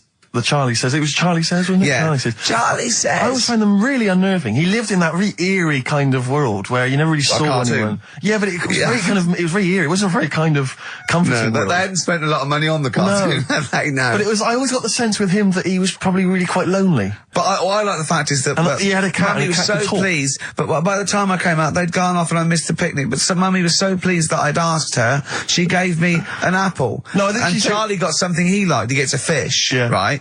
I was thinking, an apple? No, I seem to remember it being that... I'll get an apple anyway, get me some sweets. Yeah, or a tattoo. I always thought there was a con when your parents got you some clothes you needed for Christmas. I'm not falling for that. Exactly. I'd go, look, I'm getting the clothes anyway. I want battling tops. But the Charlie Says, I seem to remember when they asked him to go off for the picnic, by the time he'd asked Mum, because she was on the phone, I don't know who she was chatting to in the middle of the day, the kids had gone, and I seem to remember that... clients. Exactly. I seem to remember that, he said, don't worry, he was fine, because Mum took him and Charlie on a picnic. Not as good. Who'd rather go, with your mates, or with your mum on a picnic? And your cat. Yeah. I mean, I think they were friends. The Scotch egg sinks a fish. Well, I had to bring it for Charlie. Don't bring raw fish in the picnic basket. I think they weren't friends of his. They were just local kids who go, let's go and ask that weirdo with the cat if he wants to come down the park. Let's go and ask the weirdo who thinks the cat can talk, and then run away when he goes to ask his mum. When he goes off to ask his mum, they'll just go, ask your mum, ask your mum. Yeah. Hello, hiya. All right, we're the local lads, the cool local lads. We smoke, we got tattoos. Do you want to come and play with some puppies in the disused mine? Ask your mum first. Quick, run. Exactly. So he's talking to the cat. Look, he's talking to the cat. They were just round the corner spying on him. They were just laughing. There was no picnic. Did you ever go on a picnic, Carl? Was there places to go in Manchester, or was it like Quarryland mostly? The problem with those adverts, like when I was growing up, they'd sort of give you ideas, because remember the Charlie's one, right? And we were on holiday, right? And I met these two lads who are knocking about with like mates and that. And that advert came on, and we thought it'd be a good idea to wind his mum up, because this advert had just been on saying, kids are going missing in Wales, right? Yeah. So we said, oh, this will be a good laugh. We put the kid in the wardrobe. His mum came back from shopping. We said, oh, he's gone missing. We haven't seen him for hours. That's terrifying. I know. That's appalling. How old were you? About 13. And what was his mum? She must have been... Yeah, she was going mad, and that's when we thought, oh, God, we've gone... Will we say anything? Will we pretend we don't know where he is? Open the wardrobe, he'd suffocated. Yeah. That's horrible, Carl. I know, but Such it's a just cruel what you do, thing. isn't it? It's just what you do. Well, no, you do. What do you mean? It's just what you do. But what was it? Was he in the wardrobe? Was he listening to this? Why didn't he go, Mum, it's all right, when he heard her crying? No, she wasn't crying, she was just panicking and screaming a little bit and that. Screaming a little bit. Okay, we'll tell her when the screaming starts. Exactly, yeah. And then, what's the other thing? Like, on the same, all this was going on when I was growing up. And, one time we're on holiday, and my mum says, right, if you're going on the beach, it's a big beach. But, if you're going to go out and play there, I need to know where you are. So where are these bells? Where this cowbell round your neck? She gave me a balloon. Good idea. A balloon. And it just, sort of attached to my arm, so wherever I was playing in the sea and that, you can see the balloon and that. Brilliant. But then the problem was, everyone else thought that's a good idea. And it was just like loads of kids with balloons and that. Oh, I ruined it. So that didn't work. Yeah. Had to bin that idea. Weren't you in a car park once? Oh, no. It was New Year. And we were all gathering up, like in Trafalgar Square at New Year, everyone gathers and they have a big kind of party and stuff. Well, in Bristol, they do something very similar on a smaller scale. And I was there one New Year, I was with my friends, and I for some reason, I picked up a balloon during the evening. I don't know where I got it from, but I was holding this balloon. And these girls came up to me, and I thought, yeah, nice, maybe a little New Year kiss. They came up, they said, hey, are you going to be here for a while? And I said, well, yeah, I probably will. They said, it's just that we've arranged to meet back at you at midnight. What do you mean? Because I was so tall I had a balloon. I was towering above everyone else. I said, what? They said, we're going to meet back at you at midnight. They said, don't worry, you can go about your business because we can see you wherever you are. This is where Nelson's column is. No. No, this is in Bristol. Oh, right, okay, yeah. And so I'm sort of wandering around, and then at midnight these two girls turn up again, and some of these lads come and meet them, and they're sort of laughing and joking. I'm thinking, they're probably going to invite me back to a party. I watched them get in a cab. They went off. They had a wild night. But then I did have a balloon, so it was a great New Year for me. I did have a balloon. Oh, should we have a little bit of Tupac? Yeah, if you want. Yeah. There's a great lyric in this. It's picture me rolling, right? But at the end, he's saying about look at me now. I'm drinking Remy and I'm in a Rolls Royce. And he goes, oh yeah, I forgot the DA. Can she see me from here? Can you see me, ho? And I think this is like District Attorney turning on the radio and Tupac going around going, can that ho see me? She's going, yeah, I can see you. Yeah, it's brilliant. Tupac. I'll tell you what, we should get rolling. Rockbusters. No. All right. No. Well, he has done it. He just said that he was worried about it because we said it's the last one. What do you think, Carl? I just don't think... can I just say now, Carl, seriously, I'm only responding to what we're getting on the email, which is people do not want Rockbusters. They really... There's one guy here he says, it's James Pooley, he says he's preempted Carl by giving my answers to this week's quiz. I don't know what the clue would be, but his answer is no Van Ear. Nirvana. Yeah, good. Nirvana, yeah. That sounds like one. Number 2, he's just guessed. I don't know again what the clue would be, but the answer is Kid Creosote. Yeah, that's good. That's a typical Rockbuster. That is brilliant. That's a better game. And the last one is Harry Seacombe. Yeah, that'd be good. So, maybe we should reverse it. So people we have to come up with the clue for them. And we win the prizes. Yeah. Have you got prizes ready as well? It's all there, but... Oh, I feel sorry for him now. What the prizes would have been. I'd rather just give them away to the first person to email in, frankly, than have to go through the torment of Rockbusters. Oh, God! Look at Carl's face! I wish we could... Oh, can't we get this on telly just for Carl's face? Hey, I'll tell you what we could do, Steve. Like Smiley Miley and that used to take the Radio 1 Roadshow out. Oh, man, that would be amazing. Come on. Should we take it out? Hello, Bournemouth. Yeah, how many miles have I done? Don't care. No, should we do this? How many miles have we done? Well, XFM's down the road. Yeah. 1. Yeah. Should we take it out the road just so they can see Karl Pilkington? To be fair, though, you're not really keen to leave W1, are you? Well, we wouldn't. Right, so where exactly would we take the roadshow? We'd do it outside. Outside the building? Yeah. Right, okay. And what would we do? It's called a roadshow because it's in the road, I imagine, isn't it? And we'd give away T-shirts? Throw in T-shirts, and then we'd have a band. Hat. We'd have band playing. What was that band playing tonight? I forget, something Diesel, was it? Yeah. See, instantly forgettable. That was my point, really. we could have them on. Yeah, great. Yeah. We'd get a couple of celebrity pals down. Someone from Big Brother 2. That would be ideal. Well, Josh, the other little gay fella. Yeah. He'd come on, just wave. Yeah. I'm beginning to like the idea. Yeah? Brilliant, yeah. So we'll have Josh, something Diesel, we're playing the Bull and Gate tonight, whatever it is. Yeah. Right, I'll throw out some T-shirts. Yeah. And then Karl will do a live Rockbusters. Yeah? Well, I don't know. Do you want it? I just think that ruins it slightly. It would just bring the whole afternoon down, Rick, I think. We get it sponsored by someone. Yeah? No? Well, I'm just trying to inject a bit of... Read the prizes, what they would have done. There's a PlayStation game here. I guess it's maybe not been released yet. It's a little demo of that. What's this? The American Song Poem Anthology. I don't exactly know what that is again, but lots of songs on there and a couple of compilations, arbitrary compilations, the Club Anthems compilation, the best summer holiday album ever. Wow.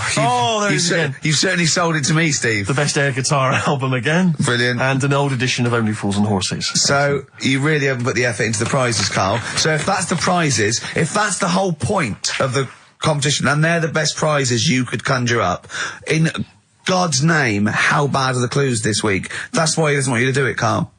Alright, we won't bother. Forget it. Doesn't matter. Good. Excellent. Well, that's resolved. Brilliant. That's excellent. What we have got, though, is Educating Ricky, haven't we? Well, another one of my little things. Oh, it's brilliant, then. So how long's this going to last before you want to ditch this? Well, we'll see. A couple of weeks. It's not like that, Carl. It's all one. It's one love, man. We're on the same team, man. Yeah, we're just one voice, man. One true voice. Like those lads. Yeah. They could play. Right, well, the Educating Ricky, They could right? play. Well, why don't we play a record and come back with Educating The Ricky? Wind, Cat Stevens. We need beautiful to get the song. jingle Beautiful queued song. up as well.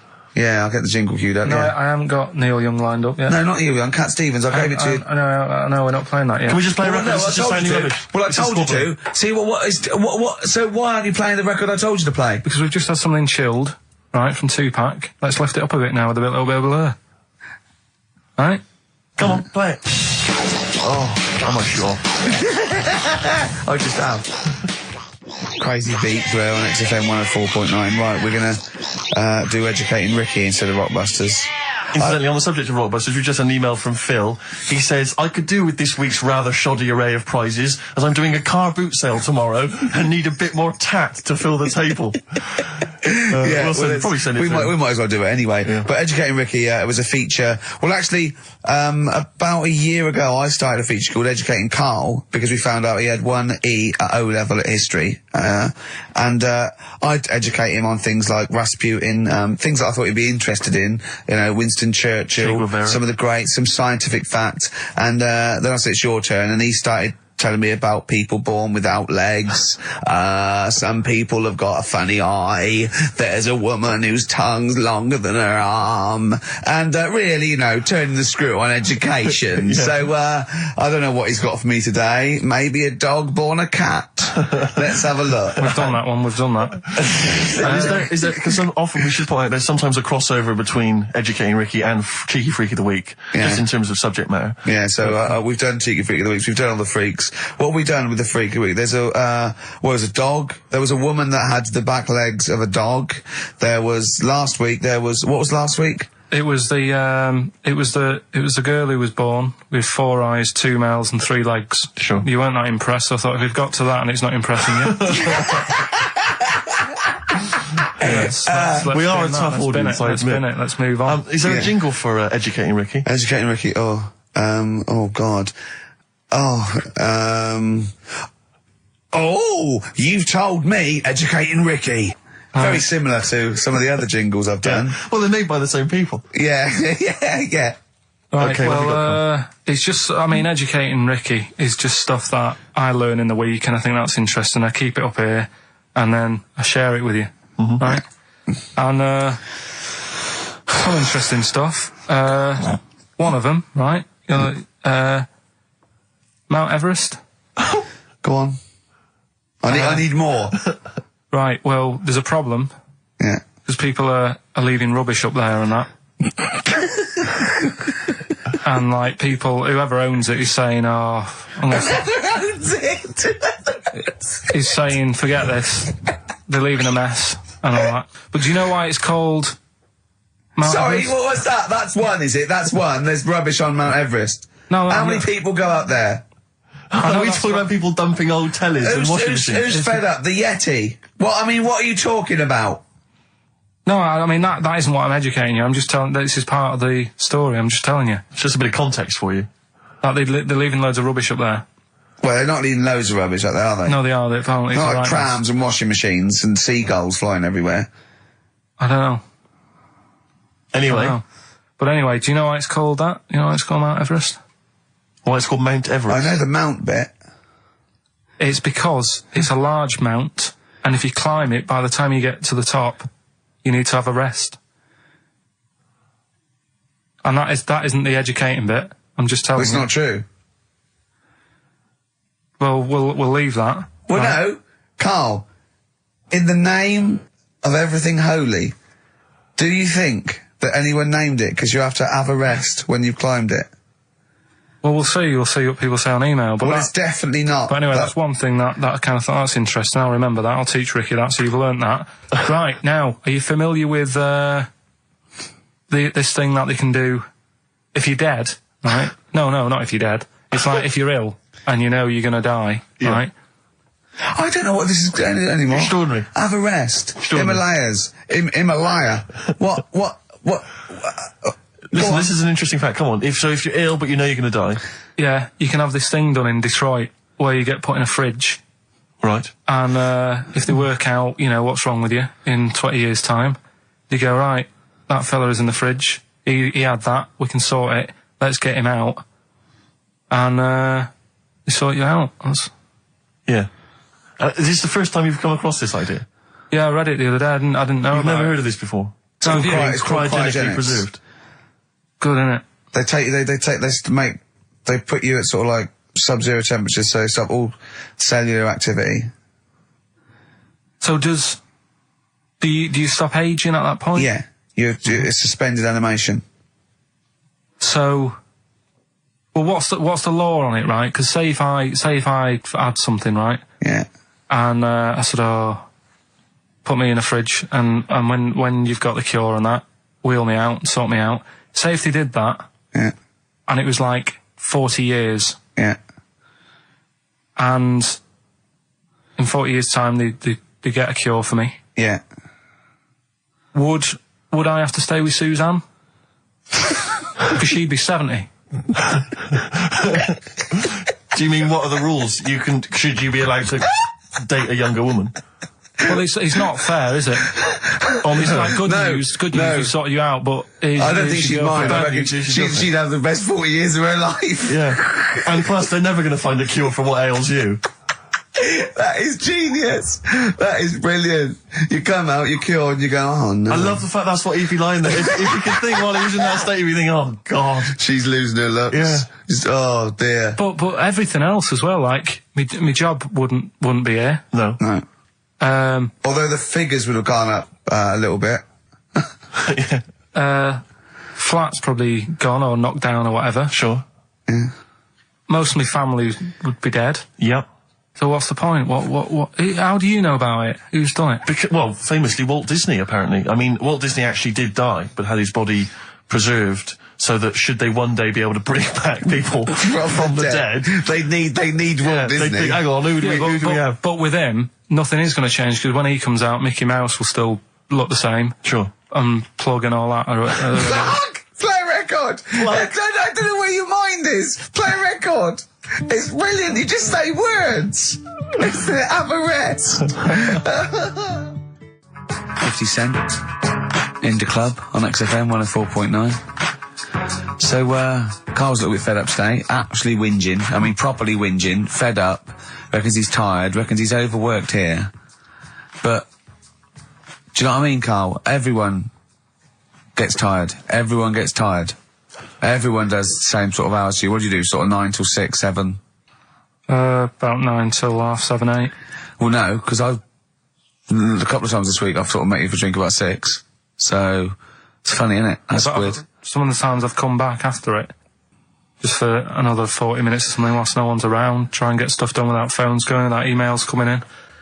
Yeah, we got to do Can I tell you what I think's a disappointment? You're in a department. You got to do it. I just think it's a disappointment that Carl hasn't been able to put that aside and rise to the occasion. He's only got to do this show once a week. It's 2 I know. hours. I mean, you and I, we're tired. We've got. You've got one job. We've got about 6, and we're still doing it. Do you know what I mean? We still do it. We still. Well, come you're a here. professional, Rick. I mean, that's why you've won multiple awards. Is because you're willing to get up there, even if you're feeling a little bit under the weather, even if you hurt yourself, or you've got an injury of some kind. You're up there. You're doing it. Yeah. You're entertaining. You're providing a service. Yeah. So it's disappointment. Yeah, but I've pressed all the right buttons at the right time. Indeed. Right. That's what I get paid for. Yeah. Done that. The adverts have gone out. Sure. You know what I mean? I've made you cups of tea. It's the negativity which is a problem. It's the vibe. You're bringing us down. Bringing us down. And therefore the listeners. Therefore the listeners bringing us down. If you don't like London, you know what to do. Well, I'm trying to get out of here, aren't I? We just bought a new flat. That's not the best way. Buy a flat in Manchester, live there. Doesn't matter. I can always rent it out and make a little bit of money. Why don't you sell the flat in London and buy a street in Manchester? Pilkington Avenue. Really, you could literally be the lord, the king of that street. people could come to you like Solomon with their problems. Yeah. Well, he's come up from London. He's got London ways. Now, interestingly, have you heard? Do you remember the famous King Solomon story that there are 2 women, they're both arguing over whose baby it is, And they present this to, they say, this is my baby. And the other one goes, no, this is my baby. So he knows one of them's lying, but he doesn't know which one. And so what does he do? How does King Solomon solve that? How does he figure out whose baby is his? What would you do? They're both white fellas, yeah? Both what? White fellas. Two women. Right. It's two white women. To be probably, they probably weren't, completely white. Yeah, whatever. Yeah, they're of the same ethnicity. No, I'm just working out. Right, all right then. So all right. And don't think about what King Solomon would necessarily. Yeah, it wasn't that easy. No, there's not one tall, skinny white one with big ears, and so's the baby. The other one's a little short Chinese bloke. It's two women for a start. Yeah. Two women. Okay. The baby to look at could be either. He doesn't know which, but he knows one of them's lying, obviously. And is the one lying saying it's hers or saying it's not hers? Right, okay, this isn't worth it, Steve. I'm going to tell you what he said, and you tell me if you think it was good or not. He says, well, then what we do is, as king, he said, what we do is, I'll take a sword, I'll cut the baby into two, and you can have half each. And one of the women says, no, don't do that. And one of them says, yeah, that's fair. Right. Do you see? So which one was it? Sorry? Well, no, my guess is the one that didn't want it done probably was the mother of the child. The one that didn't mind having the baby cut in half probably wasn't a mother of the child. Why don't you think, you bald little mank twat? Play a record. Well, I'm just, right. Although, it's not a very good solution. No, that doesn't happen in the woman who was lying could have come up with something better than, cut it in half. What you should have done is, I'll give it to the other one as well. Yeah. Jaded from Aerosmith on XFM 104.9. Just trying to pep things up. See, I know you're up there. I mean, we've got lots of work to do. We're filming soon. We've got loads of things, admin, DVDs, everything like that. We come in here. This is Poxy. This is not a drop in the ocean, the sort of work and money we earn. Right, really? If we do this to keep charitable status.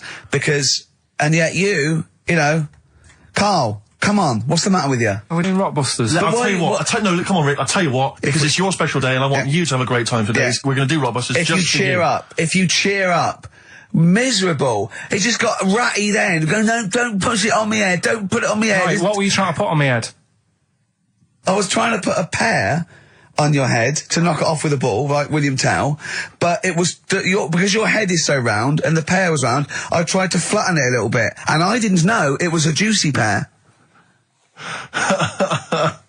So I thought it'd be like just to crush it a little bit, and then he went mental because he had juice running down his face. Oh. Why is it my fault? The pear's a faulty pear. Exactly. Get proper fruit in here. It worked with the apple. That was fine.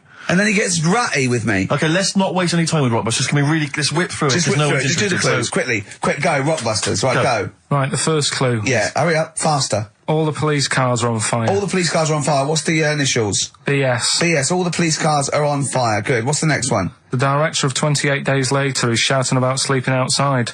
Yeah, okay, what's the initials for that? DB. Right, okay. Okay, yeah. Right, go on then.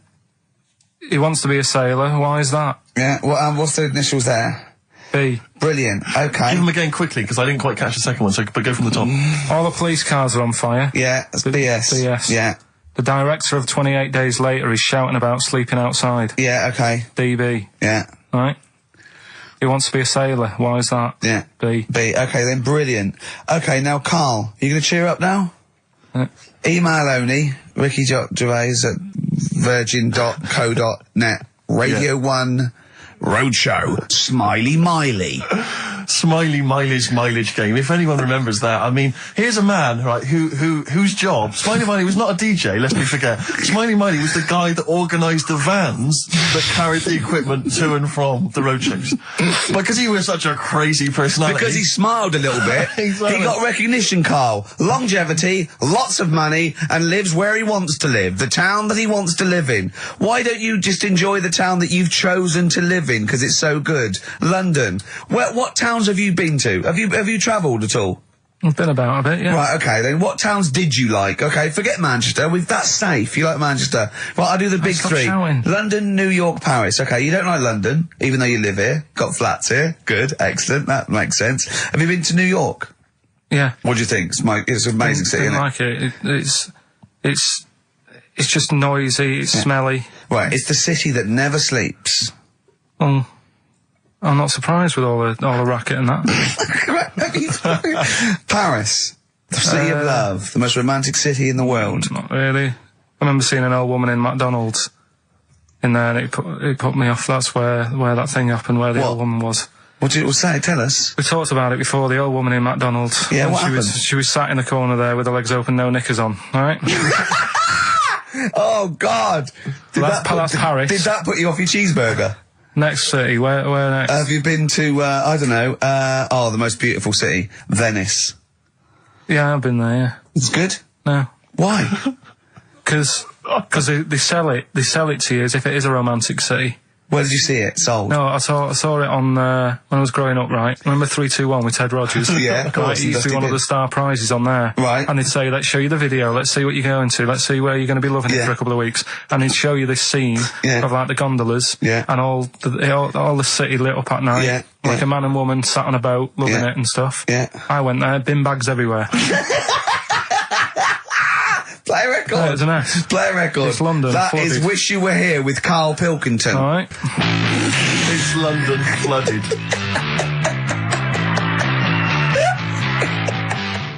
Black Rebel Motorcycle Club. Stop. On XFM. Carl's back. He's cheering up a little bit.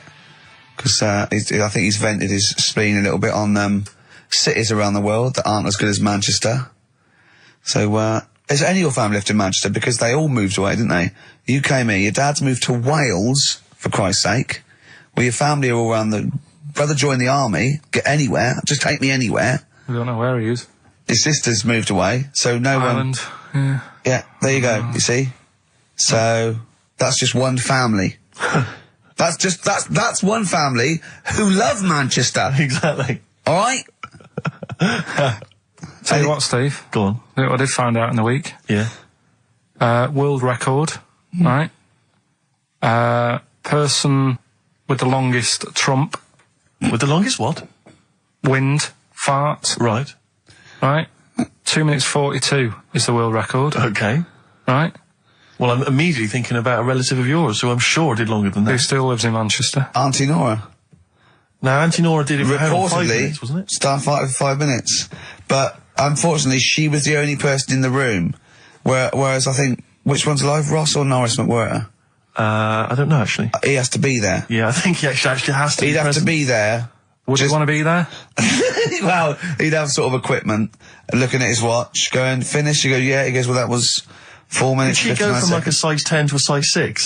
Did she show some old dresses? Like a hovercraft. Exactly. In a big dress. Yeah. Just slightly off. Yeah. So, it has to be invigilated. But again, you know, how was the Guinness Book of World Records one invigilated? I mean, who was supervising that? Who was He said, monitoring that? I can fart for 2 minutes. They went, well, we've got to see this. Went round. And, he just probably let it rip. It's probably circular breathing. He's probably sort of sucking in air and swallowing it as he's going. And it's a continuous one, isn't it? It's not like, yeah. I mean, it said, you know, that's how Nora's happened. Me Auntie Nora. She had a little bit of wind. It went on for like 2.5 minutes. Sure. That's when she called me mum. As it was still going on. And said, there's something not right here. I'm And, leaking. She said, oh, can you send your dad round? You know, my dad. Yeah. Sent to me mum. With a cork. And, With a lighter. I think this would be the best one I ever. want to show the kids something. he said, I'll be there in a bit, get the windows open. But what it was down to, because I was talking to Is my she mum the and one dad with the about split it. tennis ball? Yeah. We're not talking about that again. I was talking to my mum and dad about it, saying, you know, why do you think it happened and that? And it's because she never chucks food away, right?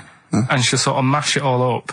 And she's got all these ice cream tubs in the fridge that are just full of Cabbage like water. old mashed up food. Really? And she prepares everything.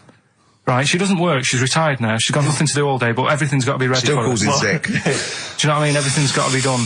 Even though, if you're going round to her house and you're going there for tea, it's like, what time are you coming? And it's like, well, I don't know, maybe 5, maybe 6. Yeah, you're Well, no, late, I need because to you're late know, when I you need have to to meet know. us at 5 or 6. Do you know what I mean? That's what... So, when you say she mashes up food, she literally takes the remnants of a dinner, could be sort of some... Anything.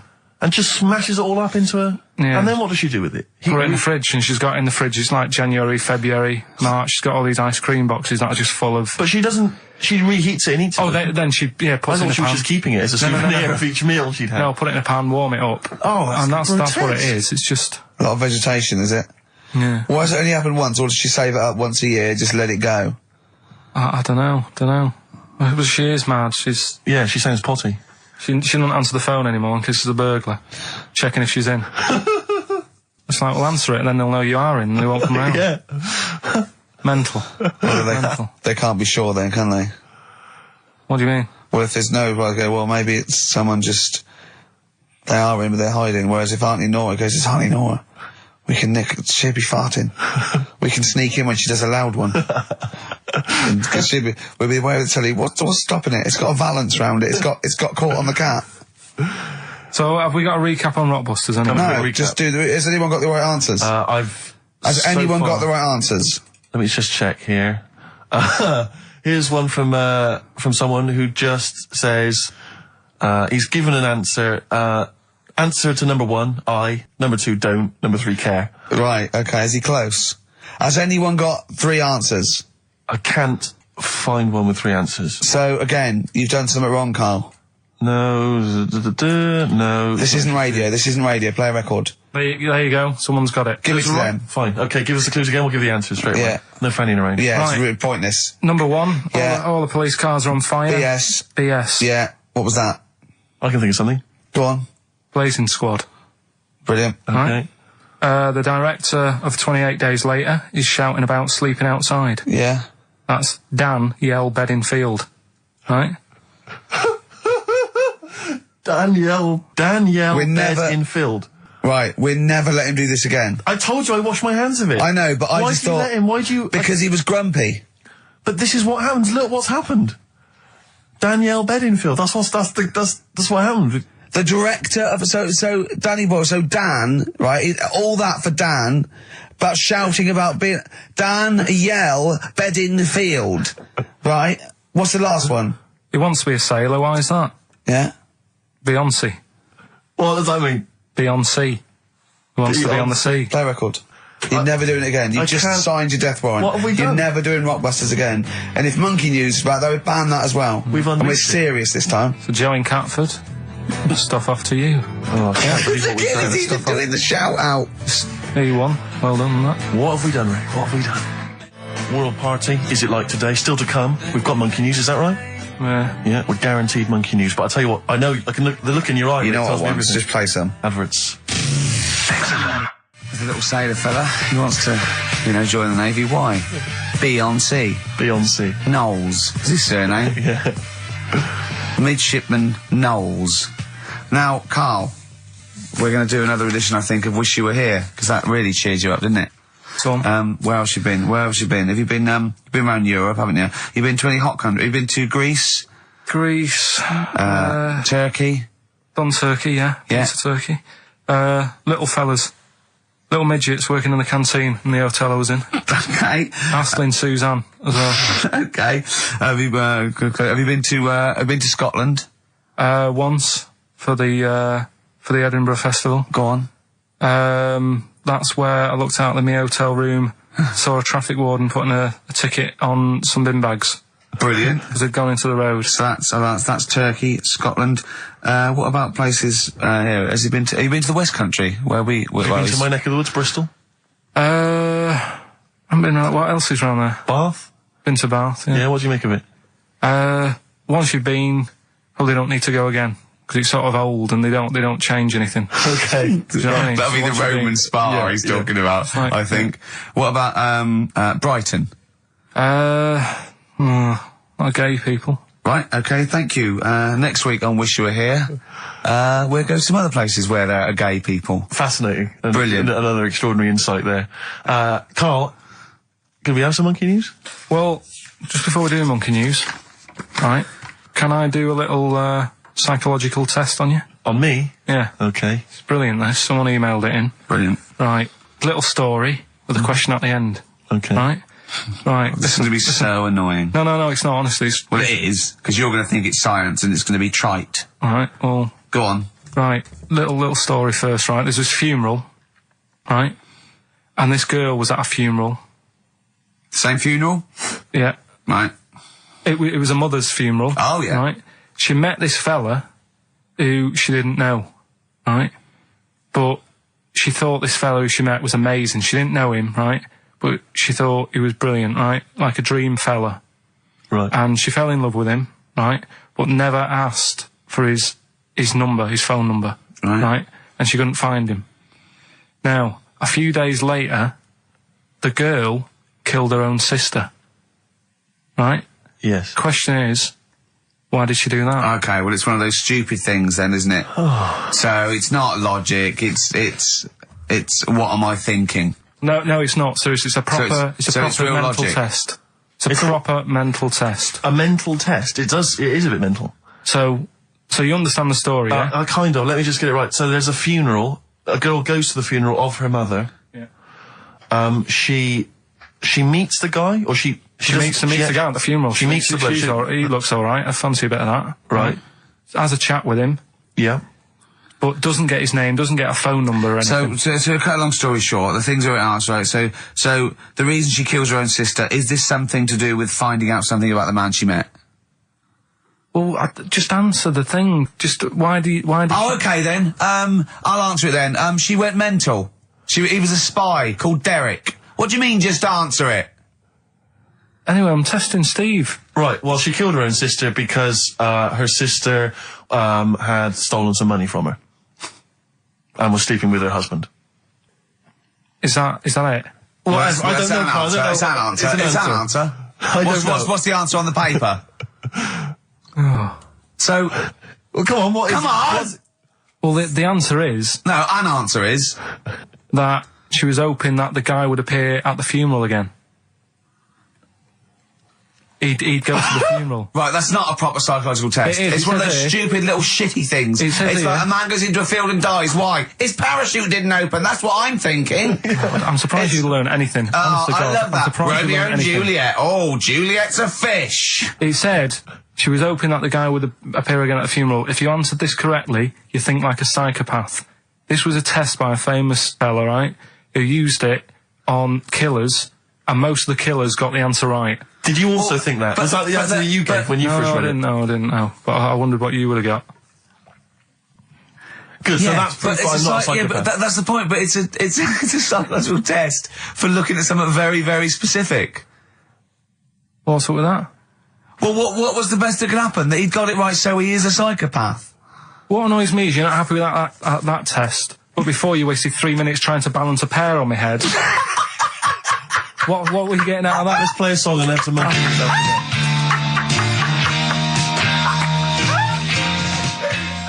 Joe Jackson. Is she really going out with him on XFM? Right, it's the time that most people, I imagine, have been waiting for. Monkey news. Play the jingle. Okay. Oh, chimpanzee that monkey news. Right. Come on. Come on. Should be ready, Carl. That's amazing, isn't it? It's like Nicholas Witchell. The bomb. No, that's not the first. Come on! No, it's always difficult, isn't it, to sort of find something that's good each week, right? Last week, we did the chimp. It is for us, yeah. We had the chimps who were running a health spa. Yeah. Right. We've covered the one who nicked a car to go on to Spain. Yep. To sort his future out.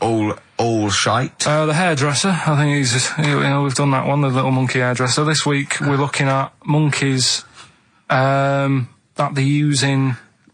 Do you know, like monkeys? They know how, like. I've lost the will to live, Steve. Oh, well, I don't want to do it.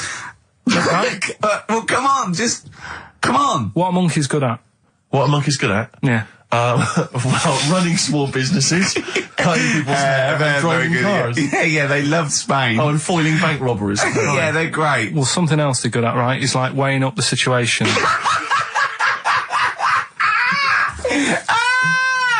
Oh, God! If you stick them in a field with loads of like obstacles on it, right, they're good at sort of, I can get over that, and I climb over that, I'll swing from there to there, that sort of thing, right? Okay. So the people in charge of somewhere, I've thought, I've thought we can use that skill, right? And what they've done is they've got a load of little monkeys, right? They've given them an IQ test. Yeah. And the ones that score above 80, right? Get to produce this show next week. Join the army. Right. How do they join the army and what do they do? They just, what they do is they set little obstacle courses up for them. They do that. They do a cross-country run. They do, the IQ cross-country test. run? Yeah. Okay. And then once they've done all that, they make them a little uniform, made to measure little uniform. Slightly longer arms, shorter legs than usual, yeah. Yeah. And, basically then they taught how to use a gun and that sort of thing. Yeah, of course they are. You're talking rubbish again. This came through literally, pretty late on, so... So you've not had a chance to incorporate all the facts, as usual? Just have a look. Right, it's the bit I'm looking for is, well, A, why they're doing it, why are they doing it? Yeah. Why do we need monkeys in the army? And secondly, why are we giving them guns? I'll just check to see if any of that I love that we only let gays in recently. Yeah. Talk amongst yourselves. Yeah. Just have a look. I can't read it, there's too much pressure. Well, it's rubbish. But it's rubbish. They don't get it's the way that there are things there are animal cores, right? There are horses, there are dolphins, sea lions, there are lots and lots of animals in the army, but they don't have to pass an obstacle test as such, and they're not taught to fire guns. You've straight away assumed that there's going to be loads of squads of men and then just one little monkey in the middle. Like, he came second on the test. He's in, boys. What do you think, Steve? You've read it? Well, as ever, Carl, this is an arbitrary email sent by one of our listeners. You know what Ricky and I think of them. and so we're not really basing this on hard evidence. We're basing it on the ramblings of one of our listeners. Rubbish. Once again, lazy, rubbish, uncorroborated, nonsense. The stupid test that you got wrong. Rick, that sounds like monkey news to me. I wanted to play those adverts for you on XFM 104.9. Well, that's about it. We've had some tears and laughter. I mean, the only real thing that we learned from today's show that's corroborated and is absolutely true is that, remember, Mancunians take off more sick days than any other area, 11 days per year, compared to sort of like 8 Liverpool. And from that we extrapolate, do not trust Mancunians. Well, I'm not saying that. I think that's a bit harsh. I'm saying, make sure you get in writing that they're not going to have more than sort of like the average number of days off per year. Yeah. Or if they start taking loads off, fire them. Yeah, do you know what I mean? Right, Carl, we've had a good day? We're going to end with a beautiful song, aren't we? Just to show we're all still friends. It's Jimmy Webb and his version of Galveston. See you next week, I guess. Bye.